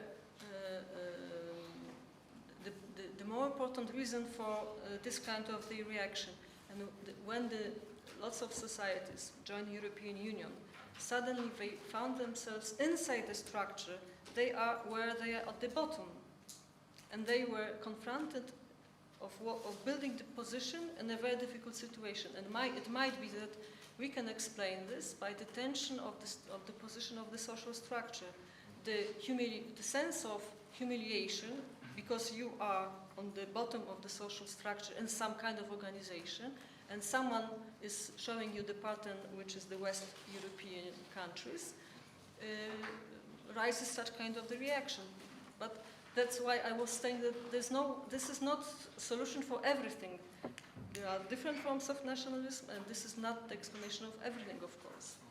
But trying to understand why the subject is returning, why it is so strongly present in many countries, many states, I think I mean this explanation I like. For me, at least, it is convincing. And at the same time, people, the real reason for this, that people use this cognitive structure in general, not just in nationalistic orientation. Okay, we have a lot of questions. Is it the question to you, because you mentioned this communist time aspects where all the things are satisfied. But isn't it a little bit that, especially in communist time, I mean, it was a kind of nationalism, but replacing nation by the proletariat or certain class. And you had all the effects like the identification with the nation. And that seems to me also relevant if you wonder sometimes, like 2 days ago in the German elections, that so many people from the left party moved over to the right-wing nationalist party, 500,000 voters lost. Okay. Which seems to be contradictory, but it's so easy because it's somehow the same concept of, how you identify yourself. Okay. So this might be not so far away from nationalism anyway. Okay, may I suggest that we keep asking questions to the. So Dorota, afterwards it's you. We collect in order to gain a little bit of time. Okay, so very briefly, I was wondering. First of all, my main question would be about methodology. Are you using the cognitive linguistics approach or social linguistics approach? And if it's blended, could you comment on both? Because sometimes they seem to diverge. And which is the first question. Second, just a comment. Because I find this research fascinating. Do you need at all to somehow give this rationale about the evolutionary aspect of our cognitive drive to collectivity? Because if you think in strictly linguistic terms, like in terms of cognitive science, this is just, not just, but this, we have to say, this is a hypothesis. You cannot really, do we have any data that could prove the evolutionary development of some cognitive structures if they're not physically, just an aside that we don't know simply if it's evolutionary. It may be totally random. It may be the effect of the last 200 years of history or conditioning. Yeah, because if we think about linguistics or language use in terms of long narratives like evolution, we might as well think about language as behavior, yeah? And approach language from behavioral science approach, where, perspective, yeah? So this was just, this kind of an aside question, but the main one is about methodology. And the third question linked with this is, what type of questions were asked to the subjects in this research? Because I would think if all of those questions somehow concern problems of collectivity, nation, and so on,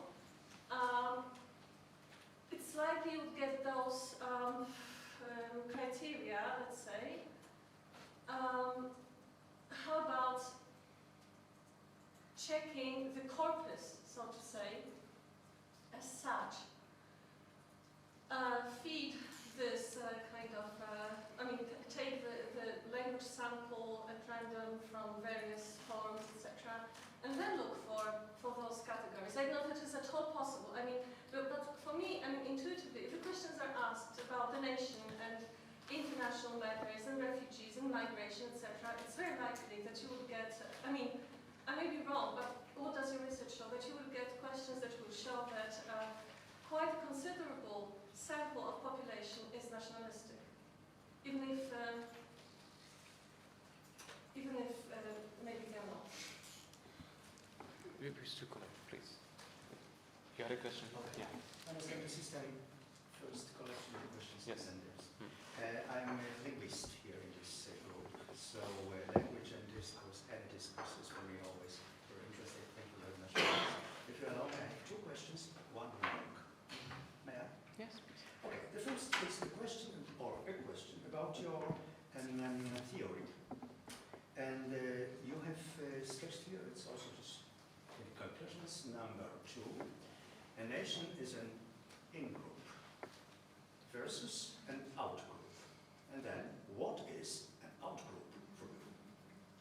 And the second question is for your case, because you have taken a look for Germany as our neighbors and our enemies. We will never have Germans as friends. Bitte entschuldigen Sie, das ist nicht meine quotation. Did you take a look for Austria? Hitler was not German. Most SS men were from Austria. The remark. You have also mentioned Piłsudski, the very great hero of Poland. And you mentioned also Dmowski, maybe not so good known. I come from Upper Silesia, the richest region of Poland. Maybe a look for Kolfanty. Thank you very much. And last question then. Sabina. Yeah, a lot of what I was going to ask has already been asked, so I also have something about the movement outlook. But so what I have to add as a question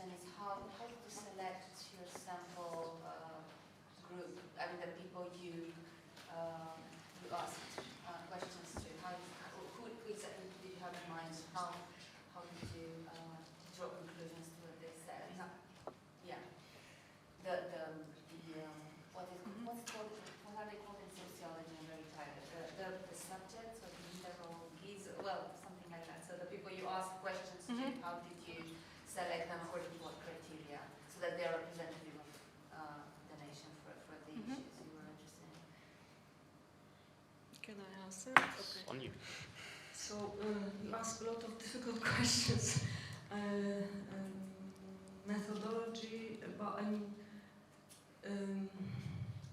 the old name for what I do and my colleagues is sociology of knowledge. Now some people call it cognitive sociology, like Zerubbabel. I mean,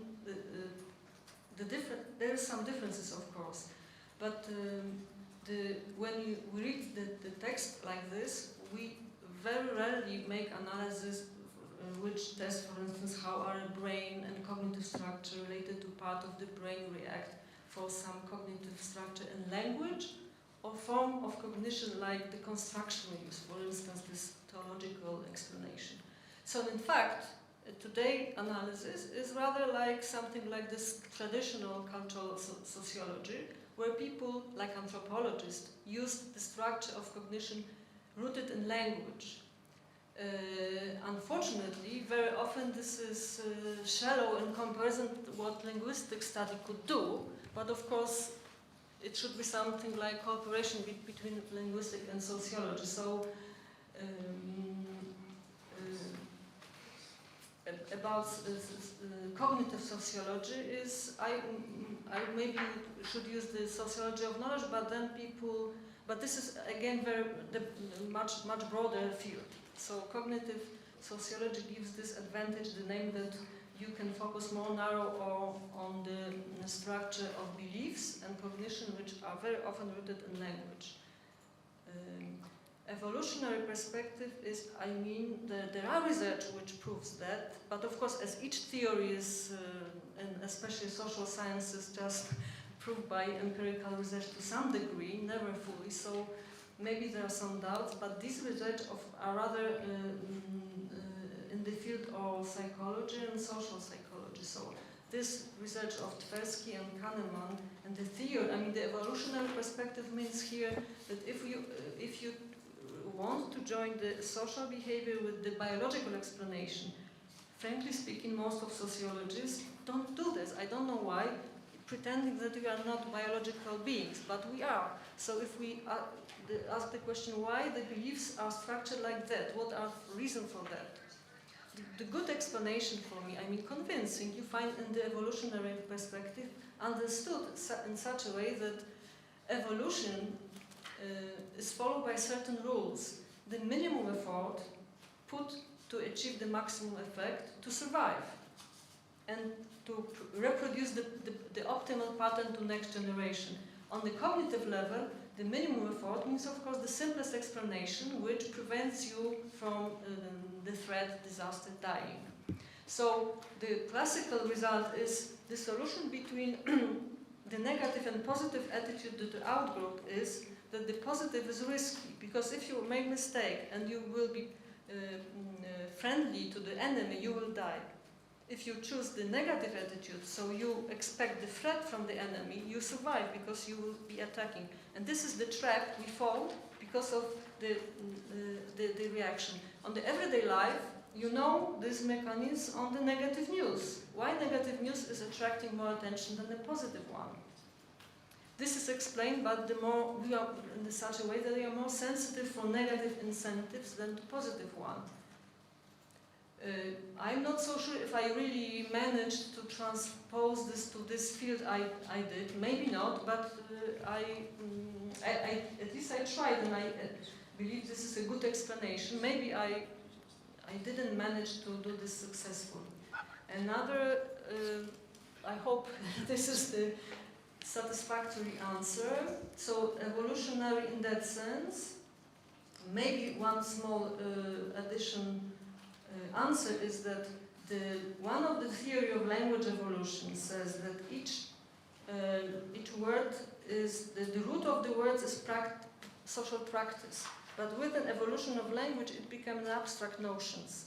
And if a nation or group identity, this is classical issue in sociology and philosophy, whether the group exists or society exists. It's a kind of cultural creation.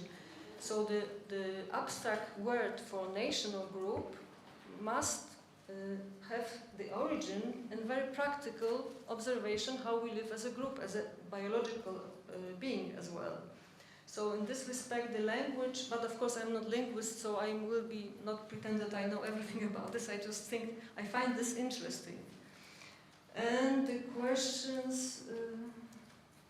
Pretty short In-group, nationalist. in-group, out-group. In-group, out-group. Well, this is this is a game of word. People use the word to call someone, and yesterday it was the Thomas sentence was recalled. If you believe that this person is German or enemy, and you behave like this, in that sense you create social consequences. You can, for instance, beat someone or kill someone. Sometimes you can see the in-group and out-group in the reality, in forms, for instance, of family or a group of soldiers who are attacking. I think it's rather fluid, and I would rather use this as an analytical tool, not a kind of...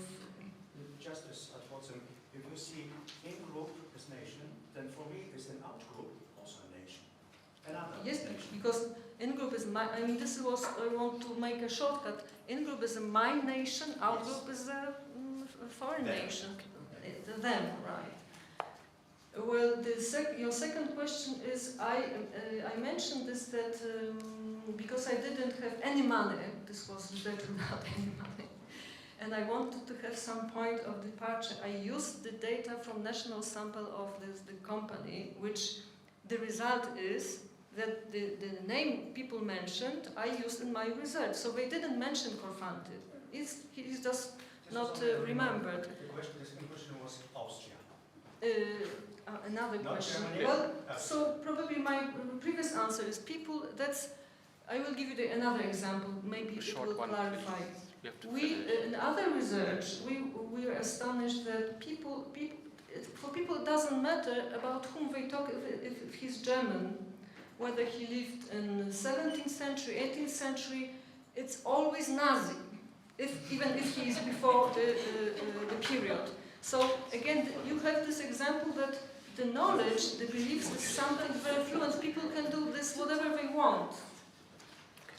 That's why it's somehow difficult to touch. And the last question, because I have any money, so the selection of the sample was, I couldn't do a representative sample, which takes time and money. And so I didn't need it because I wanted to check the specific social variables like education level, age, gender. So the best for that is to have an equal proportion of people which have these features. Representative sample is needed if I want to make generalization about the population I'm researching, right? So besides that, this national sample research gave some answer for how people interpret history. So I just decided for such strategy because of my lack of resources, that I would receive the best, the optimal results without any money. Well, thank you. Thank you for your questions. We close this panel, and should I make the announcement or anybody else? There's a guided tour. Yes. Katja knows about. Yes. The guide will meet you at 5 o'clock in the hotel lobby. But it says a 5:15, I guess. And he will 5:15. He will wait 15 minutes. Okay. In Puro Hotel entrance hall.